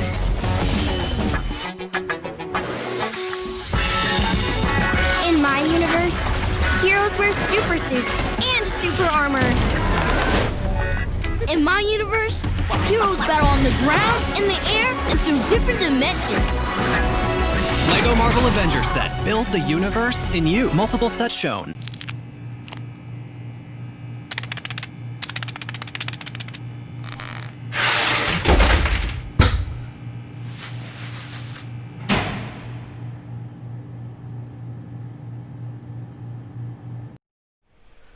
There you go. I'm glad we don't have the same problem that the Stig has with stickers. We do not have stickers on this build, as we've said a few times before. It's great. Okay, there's one black Technic pin left. Quite sure that's not supposed to be there. Quite sure it's my mistake. Your error. Okay.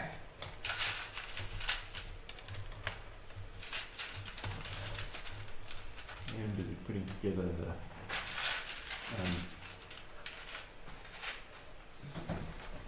wheel arch covers on this front side.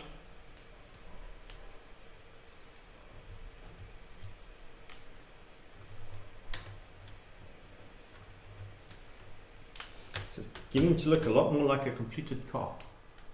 Yeah. That is good news.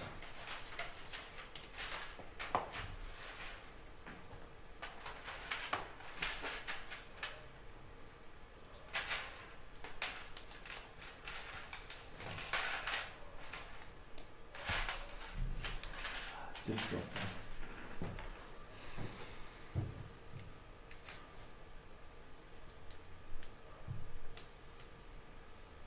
Just spotted I left out a piece. There we go. Okay, this is fitting on.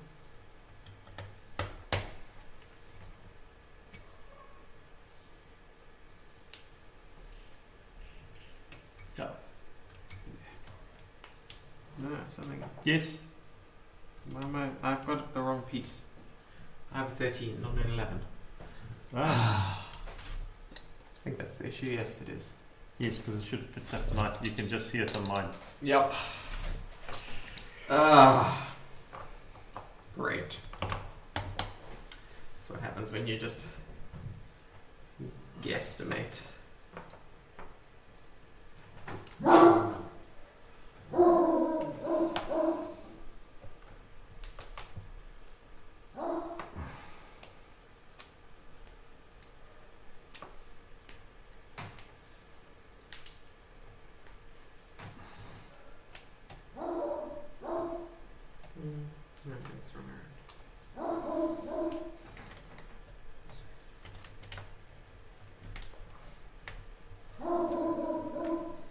Yeah, I've just built the side of the windscreen.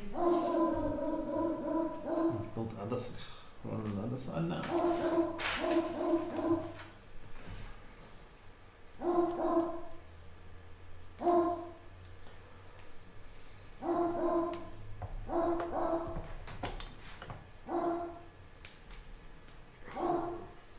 Some of these little green pieces are so hard to clip in. They're like, oh, because they've got like pin style ends, and it feels like the plastic's just not as giving as it's slightly thicker than a normal pin. Okay. That's the wrong place. Yeah. Put those two on.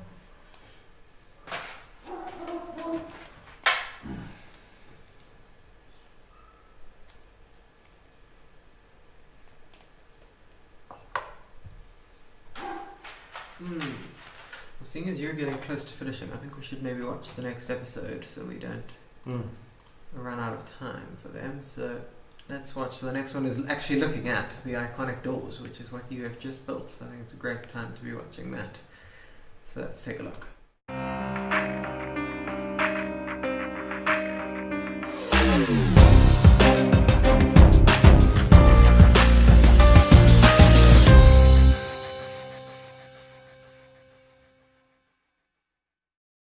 recreating the movement of the scissor doors is so much Lamborghini. I mean, scissor doors on a car like this just has to be there, right? So we also needed to recreate the right movement, but also a smooth movement. And that's where Uwe's challenge really was big on this one.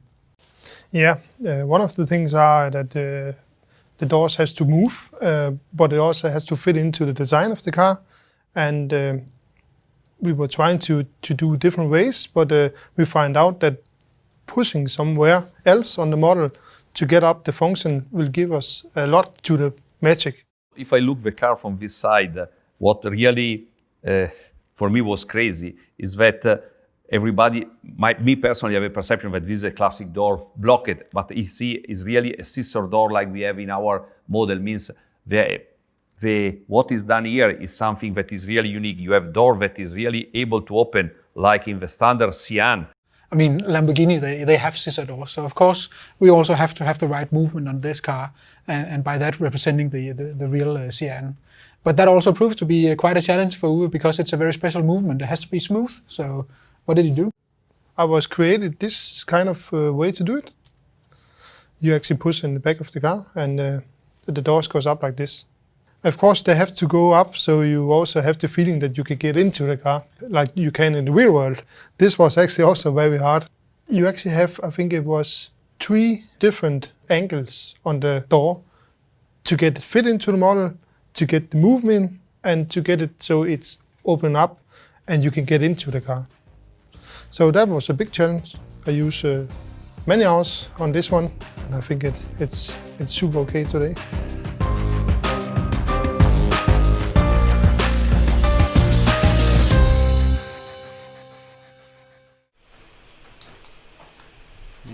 I'm busy building brake pads. So quite an interesting piece to clip on. You do clip it on behind the wheel and then fold it around. Okay. But it looks awesome when it's done.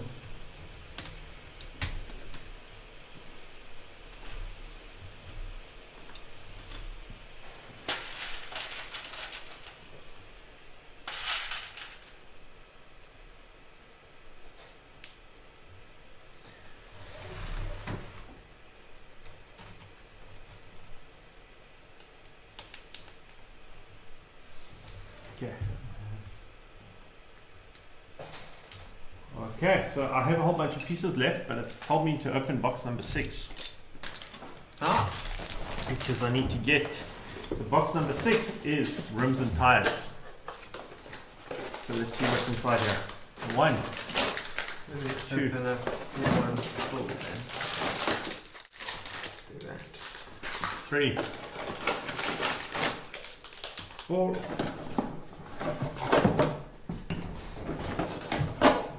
4 tires. That's it. Okay, so you're actually very close to finishing. Well, I've got some parts left in the tray. Okay. So as you can see. But you're not far off. No, not far off. So this is going to be the stand, the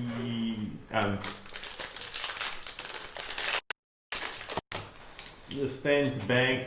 So do you want to play something so I don't make too much noise? Yeah, I'll do that. Let me see what we can... The last 4 bags. Show off here. I will take an advert break quickly first, and then I will put on another thing about the Land Rover. Sorry, Lamborghini. I keep confusing those two today. Let's look at this one. LEGO Mario time! And the adventure begins! Collect coins along the way. Whoa, watch out for the lava! Stomp your enemies! Get to the goal on time, and then rebuild the level with Bowser! LEGO Super Mario. Your levels, your adventures. LEGO Mario included in starter course. Other sets sold separately. Batteries not included. Guys, I've rescued the baby panda. Mission accomplished. Whoa! A baby elephant? Let's build a safe base for you all. Whoa! Join the rescue team with the new jungle sets from LEGO Friends. Sets sold separately. Explore the world in LEGO life. In my universe, heroes explore outer space to battle planets. In my universe, some heroes wear capes. Others wear mech suits.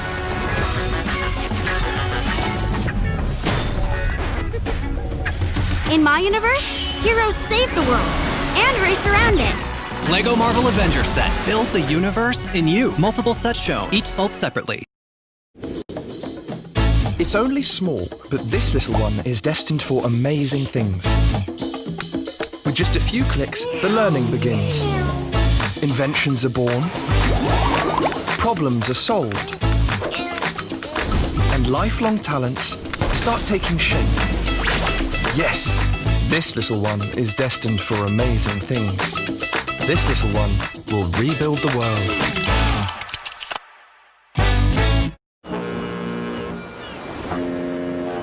What if I could live under the sea and breathe underwater? Roger that. Yes, you can. What about going deeper than the deepest fish? Yes, sure you can. But can I see in the dark? I can't see why not. Go deeper with the new ocean exploration sets from LEGO City. Sets sold separately. Ask your parents before downloading the app. You can explore the world in LEGO Life. Here we go. Here we go. It's okay to be silly.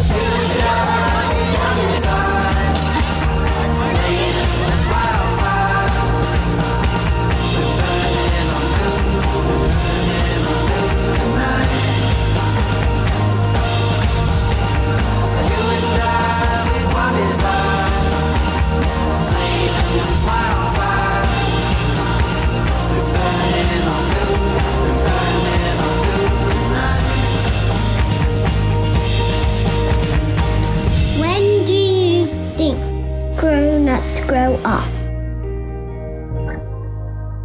Never.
Welcome back. We've just got me at the moment. Alan has gone to go and find the model from, I think it was released 2.5 years ago now, the Bugatti Chiron, which he's going to demo a bit later once he's finished his build. So yeah, I'm busy working on this roof area at the moment. Yeah, above the 2 seats which are down below. Yeah.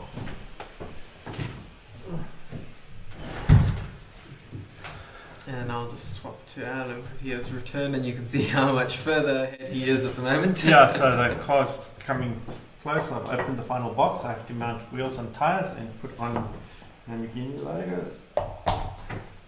Mount tires and wheels. Not the other way around.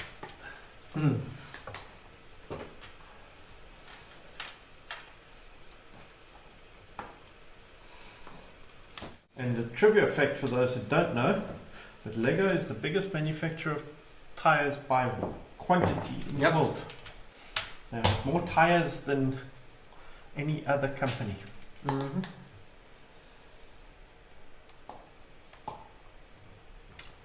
This is true.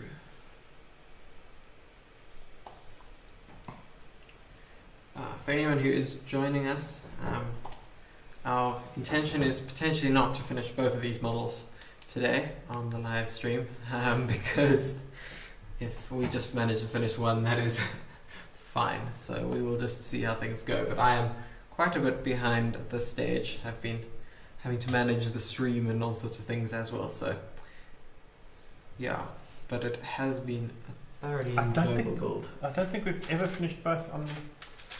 Yes, this will be the third year in a row where we will not have finished both of them in the time planned.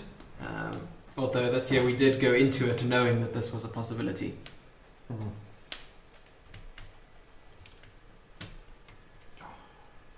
Always difficult to get the wheels to look, the tyres to look right. Yeah, this is true. Especially in the size of these.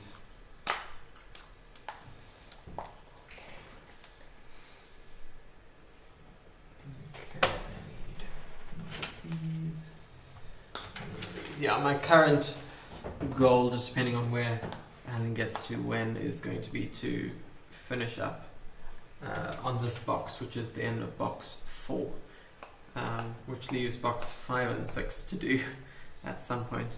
Most likely done by my siblings, because I have a family of LEGO enthusiasts. And let me be honest, I've done 3/4 of box 6 right now. Box 6 is certainly not a very big box. It has the wheels. And the tyres, and that's it. Yeah. The other pieces are actually all in box 5. Yeah. So I'm actually only about one box behind, really. Mm-hmm.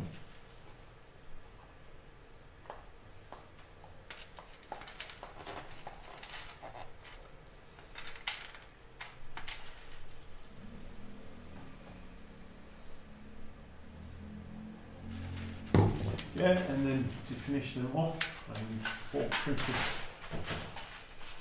parts. That's interesting. With Lamborghini logos on them. Nice. And you just push one in the center of each of them. And then you're going to clip the wheels on the car. Which is also sounds easy, but it's going to line these. Tell you what, let's get this on your side.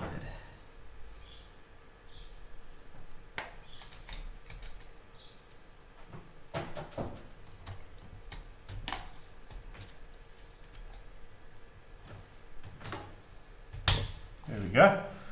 Back one's on. That was a really good camera angle, actually. The front one. Front always has challenges, so you.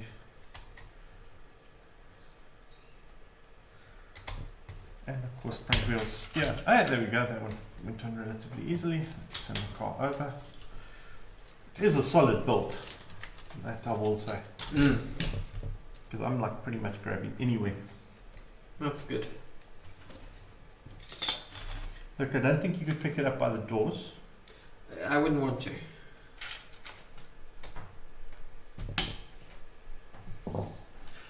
So it's just a matter of lining up. Once you've got 2 pins in, you can just push, and there we go. And we have a Lamborghini with wheels, which looks amazing. That is looking so good. Now unfold the wing mirrors again.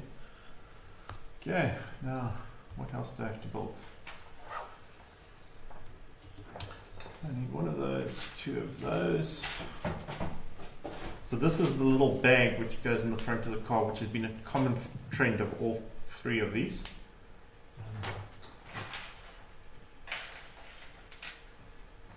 And I have the Porsche as well, so we will do a comparison of all 3 after finishing.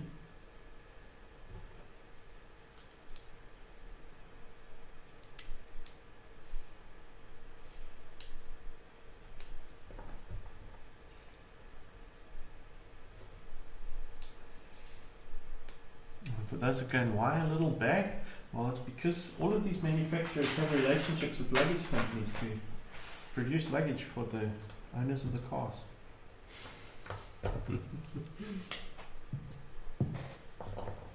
So this is an option you can order with your Lamborghini. Is fitted luggage. Yeah. Not something your local Toyota dealership offers. That is true.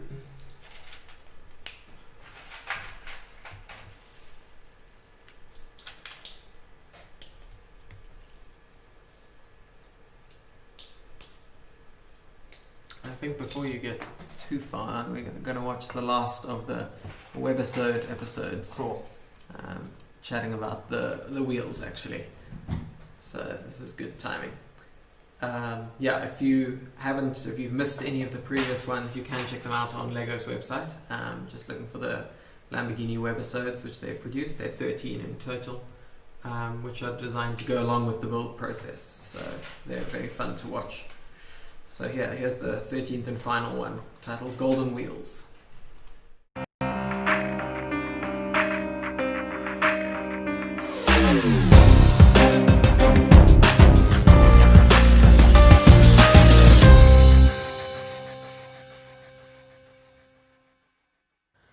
My name is Daniel Sudarsono. I come from Indonesia. And here in LEGO, I work as an element designer in LEGO Technic, meaning that I design and develop new elements for LEGO Technic. When we started a project like this, we start with getting reference from Lamborghini as our IP partner. The reference that we got at the first time, it was only two-dimensional images. During the concept phase, I translate that two-dimensional image into our LEGO Technic element through sketching, hand sketch, and then afterwards I translate that into 3D modeling, and then send it to our prototyping, and then we can actually put it on the model itself. Based on this, we can discuss with our IP partner, with Lamborghini, back and forth what's the need from a Lamborghini and what is we can actually capable of doing in LEGO Technic. There are so many stakeholders that involved in this project, such as the engineer who designed the mold. So we need to make sure that the design that we are aiming for is feasible to be molded. And then also it's involved in the product safety testing as well, because we wanted all the elements that we launch, we produce is safe for our kids and safe for our users. When collaborating with Lamborghini, it is really important that both of us, Lamborghini and LEGO Technic, have a mutual understanding on what we can achieve on this type of element, on this type of vehicle. Of course, we have the same understanding that we want to give the best quality, the best aesthetic approach on this rim. On the design and development process of this element, we've been using 3D print quite a lot because we want to translate what I can see on my screen into the real thing at our hands. And then why is it important to have a 3D printed is because we wanted to have a tangible product that we can see, we can feel, we can test it in our product, in the models. And it's been quite challenging to translate that really intricate and beautiful design of frame from Lamborghini into our own rim. And it takes around, maybe like 10-15 iterations, but whatever it takes, we need to make sure that we got the right looks, we got the right balance. And yes, I'm pretty happy with the result though. It's a long process, it's challenging, but it's a great one. When we finish with the design and development of the rim, we move forward into the manufacturing of the rim. And then we think about how to top this off, how to make it even more beautiful, even more capturing the essence of the Lamborghini Sián rim.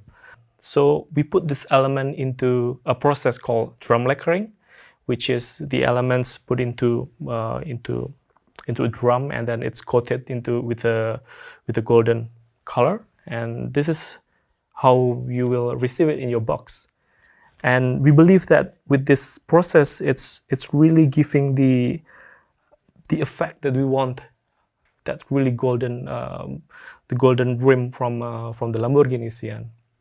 And the process is quite difficult because we want to make sure that every rim that you will receive has a really perfect shape and really perfect glossiness and all the finishes. And I think on this project we kind of nailed it.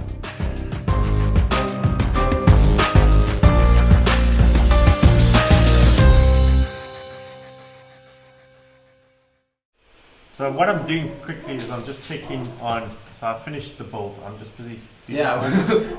Having to finish it while we were watching. Yeah, well, that's the last little piece you built. There's this little stand, and I built the bag which goes inside here. So the wheel, that's all that was built after the wheels went on. So actually, you guys did see the finish. So I'm just checking on Bricklink on what spare pieces they had after they built. Interesting. So according to them, they had 6 of these left. Now I believe I should have 4 because I know I left one out. They also only had 1 extra Lamborghini logo. I have 2. They have 4 of these. I have 2. 1 and 2 of those. Yeah, 1 of those.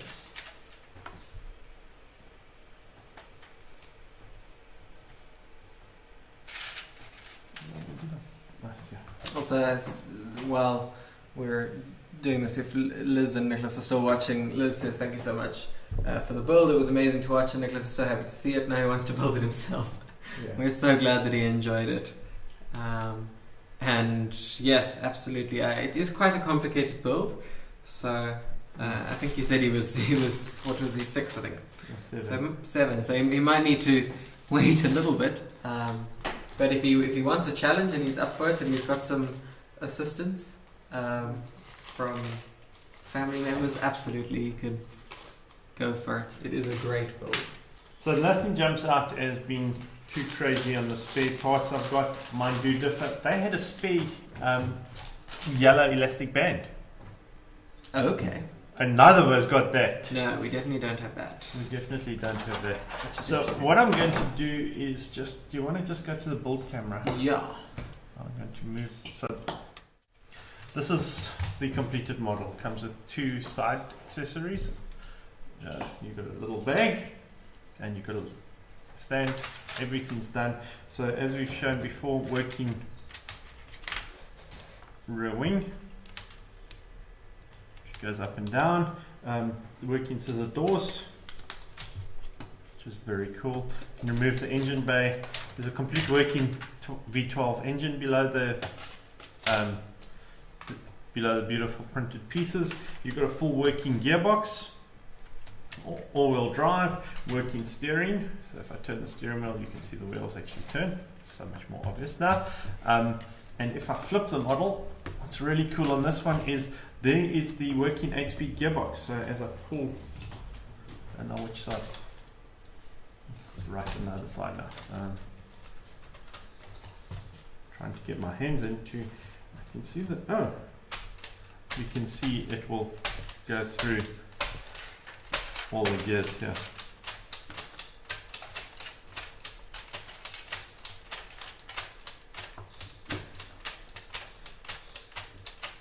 So it will work as I move things around.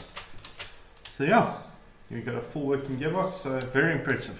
If I turn this, you can see all 4 wheels turn at the same time. Luckily I'm in a decent gear, so, and the whole gearbox is going. So that's part of the complexity of the build. But yeah, it's really, it's a big model. Same as the previous ones have been, really cool to see the completed product. The little bag can fit in the front here. I'm not sure if this is supposed to fit as well, but I haven't figured out the way to get it in. If I put it in like that, yes, I can close it. So that all goes in. Put this back on. So that is it. So I think let's go to Matthew's build for a while. I'm going to get the box and put it all back together and pull up some other models, and we can just talk a little bit more about what it looks like. Perfect. Yeah. So my aim at this stage is just to finish this with this box. So this is box 4 of 6, but we have discussed that box 6 is actually very minuscule. So I'm essentially one box behind. But yeah, I'm just going to be finishing this one up. And then leaving it there. So I'll just have the front section of the car still to do. But as I have mentioned already, my siblings at home will most certainly enjoy the opportunity to get to build some of this. So, yeah. Do you want to bring up this board quickly? This table. So I've got all the pieces of the box. Yeah. Do that side. There we go. Okay, so what I've done is I've just put the 2 instruction books in the bottom of the box. They fit beautifully down there. Then the number boxes, which are just to the side of me.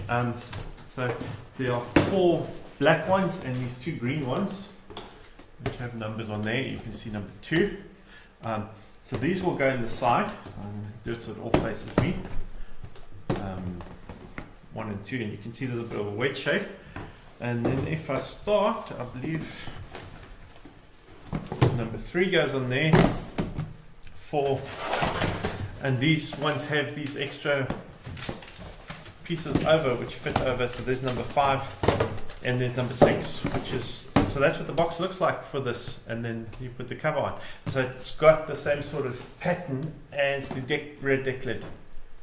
That's what they were going for with this. So that's what the box looks like. Cool. Let's go back to you and I'll get the other models. Yeah. I don't actually have the top of the box right now. Okay. There's one here if you want to grab it. Actually, I can grab that one. Yeah. And Jacques says, "Well done. That looks amazing." He's watching on YouTube. Oh, cool. And then we put the. Let's bring you back. Yeah. Sorry for anyone. So this is what the actual box looks like. Just grab the top of it. So you can see the tail lights and exhausts. And this is all embossed printing. If you touch it, there's texture. On the Lamborghini there, the Lamborghini logo is raised, which is on the front of the box. So if I turn it around. So on the shelf, it looks quite boring from the front actually. Yeah, that was one of my comments. If you turn it around, you can see on the back. It might be better if I just put it on. Hang on. There we go. Ah, there you go. So you can see here, it's the new. So there's 1:8 scale, Sián Technic, Lamborghini logo, and then down in the bottom here, it's got 18 plus. So it's part of that range, which is this black theme. This is one of the more colourful 18 plus boxes actually. Set number and the piece count. And on the side, I think it's this side, in a moment, big box, in a moment there's the official license seal for LEGO to produce it from Lamborghini. So that's the box. Now I'm going to pull up the Bugatti and Porsche, which are the 2 previous ones. Yeah. And put them up so you guys can see what all 3 look like together. Yeah. Let's just swap back to me and then you can be looking at. I'm busy working on I think it's the engine cover if I'm not mistaken. Yes, that is the engine cover. But I realised that I'd actually built something incorrectly. So I just had to take a few things apart. So this is what I'm working on currently. And I don't need that piece. This is going to be a challenge. All 3 on the same thing. Yes. This is going to be interesting. We'll see when we are there. So this is the 3 1/8 scale supercar models, which LEGO Technic has released over the last 4/5 years. We can't quite do the maths. 5. I think it's 5. I think it's actually 4.5. Yes, actually. I think it's somewhere between. Okay, how does this look on camera? Can you see all of it? Let's have a look. See. Well, that's enough. Sort of. Okay. Do you want to tilt it down a little bit? Yeah, and I'll raise it a bit too. Yeah, so we're just adjusting the camera. So as you can see, they are all here. Yes, I did do a little bit of dusting on them, but they are still quite dusty. Don't know if that's coming across in the camera. That's better. Yeah, because I do want to open the bonnet, so if you can get less of me. There we go. Okay. So this was the first one that they released, and I can push that slightly forward. There we go. So there was a Porsche 911 GT3 RS. This one, you can open the bonnet, all three of them actually. Then we had the Bugatti, then we had the Lamborghini. All three of them open bonnet. And inside all three of them, so the Lamborghini, we got the Sián plaque, and we got a piece of luggage, which is there. In the Bugatti, we have a piece of luggage. And in the Porsche, we have a piece of luggage. Porsche one is hollow. This is a solid brick-built piece, but with some really nice detail from stickers. And this one is the first one which actually opened, but is just a couple of pieces stuck together. It's actually quite disappointing. So I do think the previous iterations of that have been good. Yeah, so they all have working steering, they all have working suspension, although the Bugatti model is so heavy that if you push on it, this car doesn't spring back up very well. It is a very heavy model. There was some print, so these are prints on the side of the Porsche, but the rest is all the other details are stickers. The Bugatti is mostly stickers with the exception of the EB logos on the wheels. So if I turn, so opening doors for these other two, not quite as cool as the Lambo doors, but they do have that. The Porsche was a 4-speed pedal shift, not great. You can see the elastic bands, which I'm pulling on here. So their seats, you can open the boot on this to see a little bit of the engine. If I turn it around, you can see the top of the engine there. Most of the detail is lost in the Porsche though. If I can bring up the underside, you can see a little bit in the middle, but it's mostly gone. The Bugatti, you build a full W16 engine, you just see the top of it. You can see the pistons though, so if I turn the wheels, and it's an all-wheel drive car as well, so this is, I need to put it into drive. The pistons do go up and down, and yes, you can just see it on the back at the very top of shot. So you can see a little bit of detail on the engine, not much. Inside, the pedal shifts and things look very similar to what we just built on the Lamborghini. Oh, these are heavy, big heavy models. So inside there, I'll pull on the levers, and this has an 8-speed gearbox. I actually think the newer one is easier to change gears on. So they have definitely improved that. Lots of interior detail on this. Turning the car over. Oh, yes, the speed key fell out. Not much detail on the bottom. Oh, I've knocked part of a seat back off. Oh no, actually a seat floor, but that's fine. You can't see much of the gearbox or anything, so that was part of what they changed. And I've just knocked a mirror off. What's cool is the back looks amazing for the Chiron. It's such a cool line that they did, that brake light. So, the party trick of the Chiron, now Matthew said he could remember which. So, you get this, what is called the Bugatti speed key. Have you found it? Yes, you have. Well done. Okay, so you put the speed key in on the back, and if you turn it, the wing comes up and changes shape, which was a very cool technique.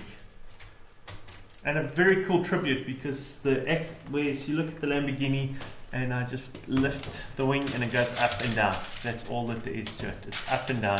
It's just the straight motion. Now the key thing about the speed key is actual Chirons come, and all the Bugatti Veyron as well has come with a speed key, which is the second key that the customer gets with the car, which enables top speed. So that's quite a nice tribute to a car nut, having this with it. Unfortunately, it's all stickers. There's a lot of stickers at the Bugatti. But yeah, so there you have. Yes, the Bugatti's missing a mirror. I did just knock it off. Let me grab it so I can put it back.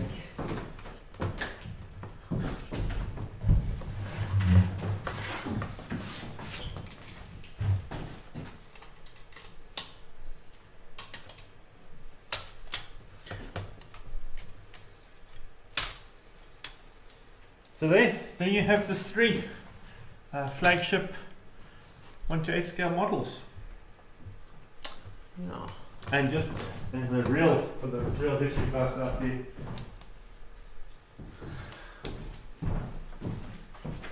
Here's a 1977 Technic car, which has some of the same functionality. The engine goes up and down, the working gearbox, just forward and reverse, but the same sort of length as these cars.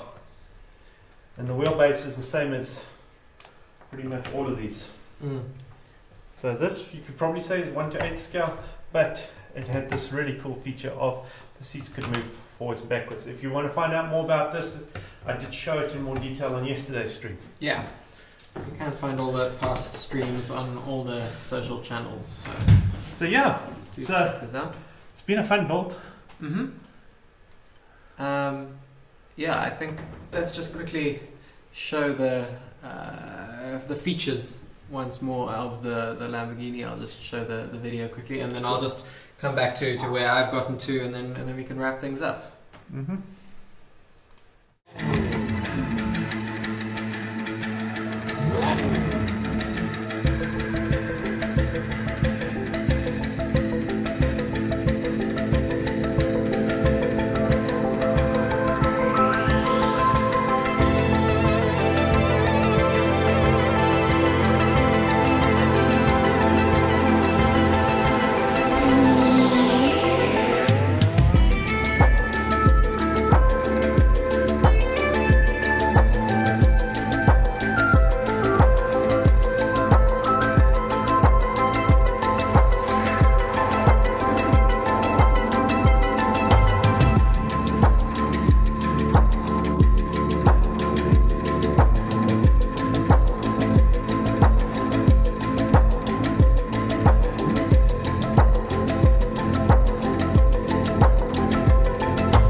So there you go, that's what Alan's just finished. I'm actually going to just be finishing up my box which I'm on, build box 4. I've got a few more pieces here, so we're just going to finish these up and then we will wrap it up and call it a day. So yeah, if you want to stick around, we'll just be finishing up. We can also be taking any questions you've got. Alan's now able to answer them more focused. So yeah, I was pushing at the end to get it done. Yeah.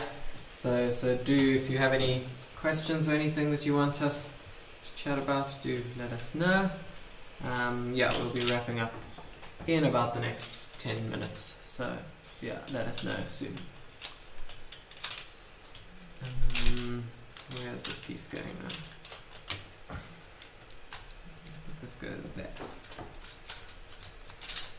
Yeah. 21, and we've got these, and these.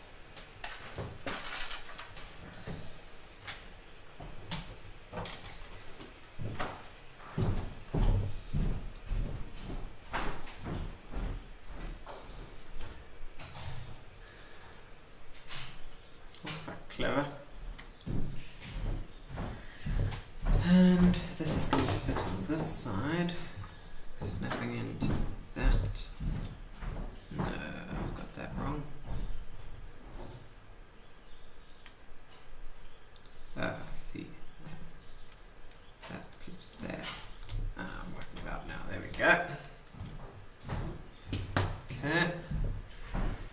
And then on the other side, and then it's it's pretty much just fitting this on as far as I can see. Yes. So this is almost finished. And then we'll put up the almost complete model and the complete model together for you to just see one last time. Yeah. That is correct.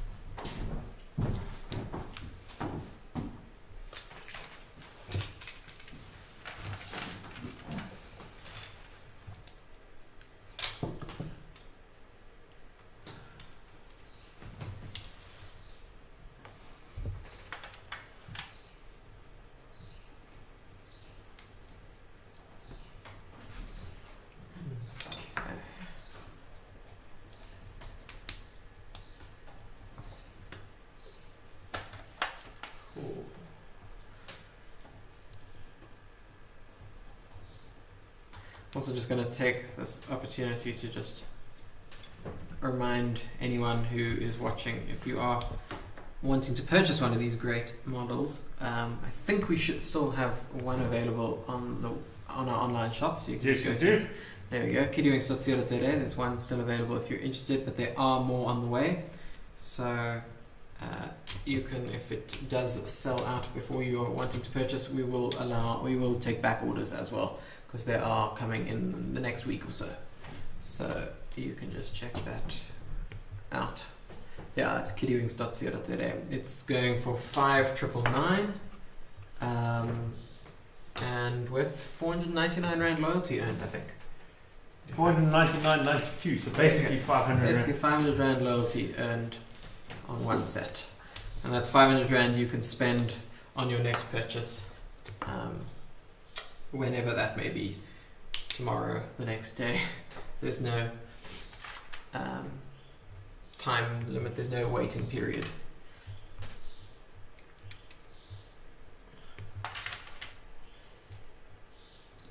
Okay. It's going in there. Ah, this is looking good. Does look good, that.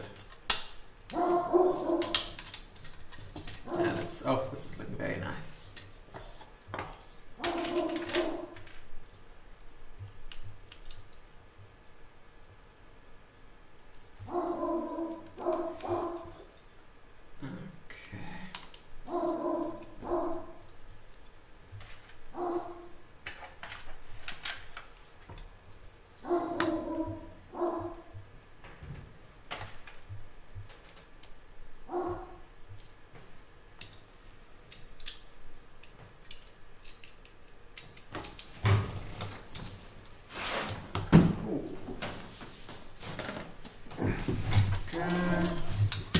This is dripping on here. There we go, and now we're going to do this flag section.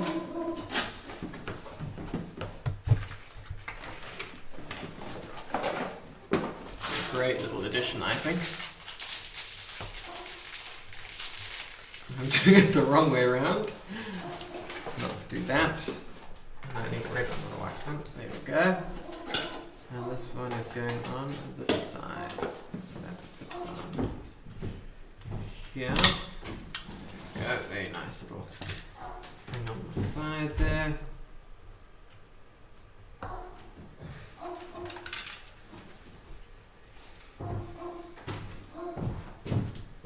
You had a look whether these were manufactured? Yeah, both of them in May. Both of them in May. How interesting. We've had quite varied colour variants. Yeah. Okay. And then it is a case of grabbing this again and fitting this on. And then I still need these two. Is that all that I'm going to do? So I've pretty much got this done. This seems to just slot into there, if I'm not mistaken. There we go. Ooh. Spotted something which I haven't done. What?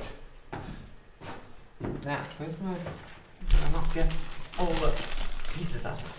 I left this. Oh yeah, I also missed that. I also had to go and grab it out the bag. I wonder if they don't mention it at the beginning of the... Maybe a number issue. Interesting. Okay. And then, I think the last thing for this bag is just to fit these two pieces somewhere. Where do they go? On the front. On the front, there we go. So that's preparing for the bonnet coming in there. Well, actually, no, those are the sides Sorry, of the not, windscreen. not bonnet, windscreen, yes. Yeah. Okay, so let's just put these two up together. And you can see for the last time before we finish this off, I've gotten to the end of box 4. So as you can see, slightly different, just missing the front section, but I think we're going to leave that there. I think this has been a great build. Yeah. I'm going to just put our faces up quickly so we can just chat and thank you all. So yeah, thank you so much for tuning in. Thank you for everyone who participated in the comments and asking questions. It was great fun. Alan is proudly showing us his completed one. I think he is pleased that he completed it and I did not. No, I didn't want it hanging. Yeah, no, absolutely. I'm going to be taking this home to my siblings who are bound to enjoy building this. Yes. So, yeah. And considering, so I finished at 1, we started at about 9. Yeah, just before 9. There's about 4 hours of building left. Yeah.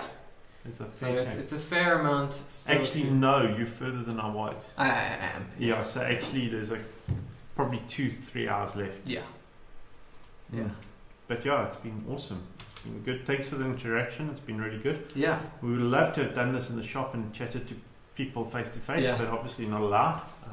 But it's been good to do it on these platforms, and I think as the world is learning through this pandemic, online is a lot more versatile than we've given it credit previously. Yeah, absolutely.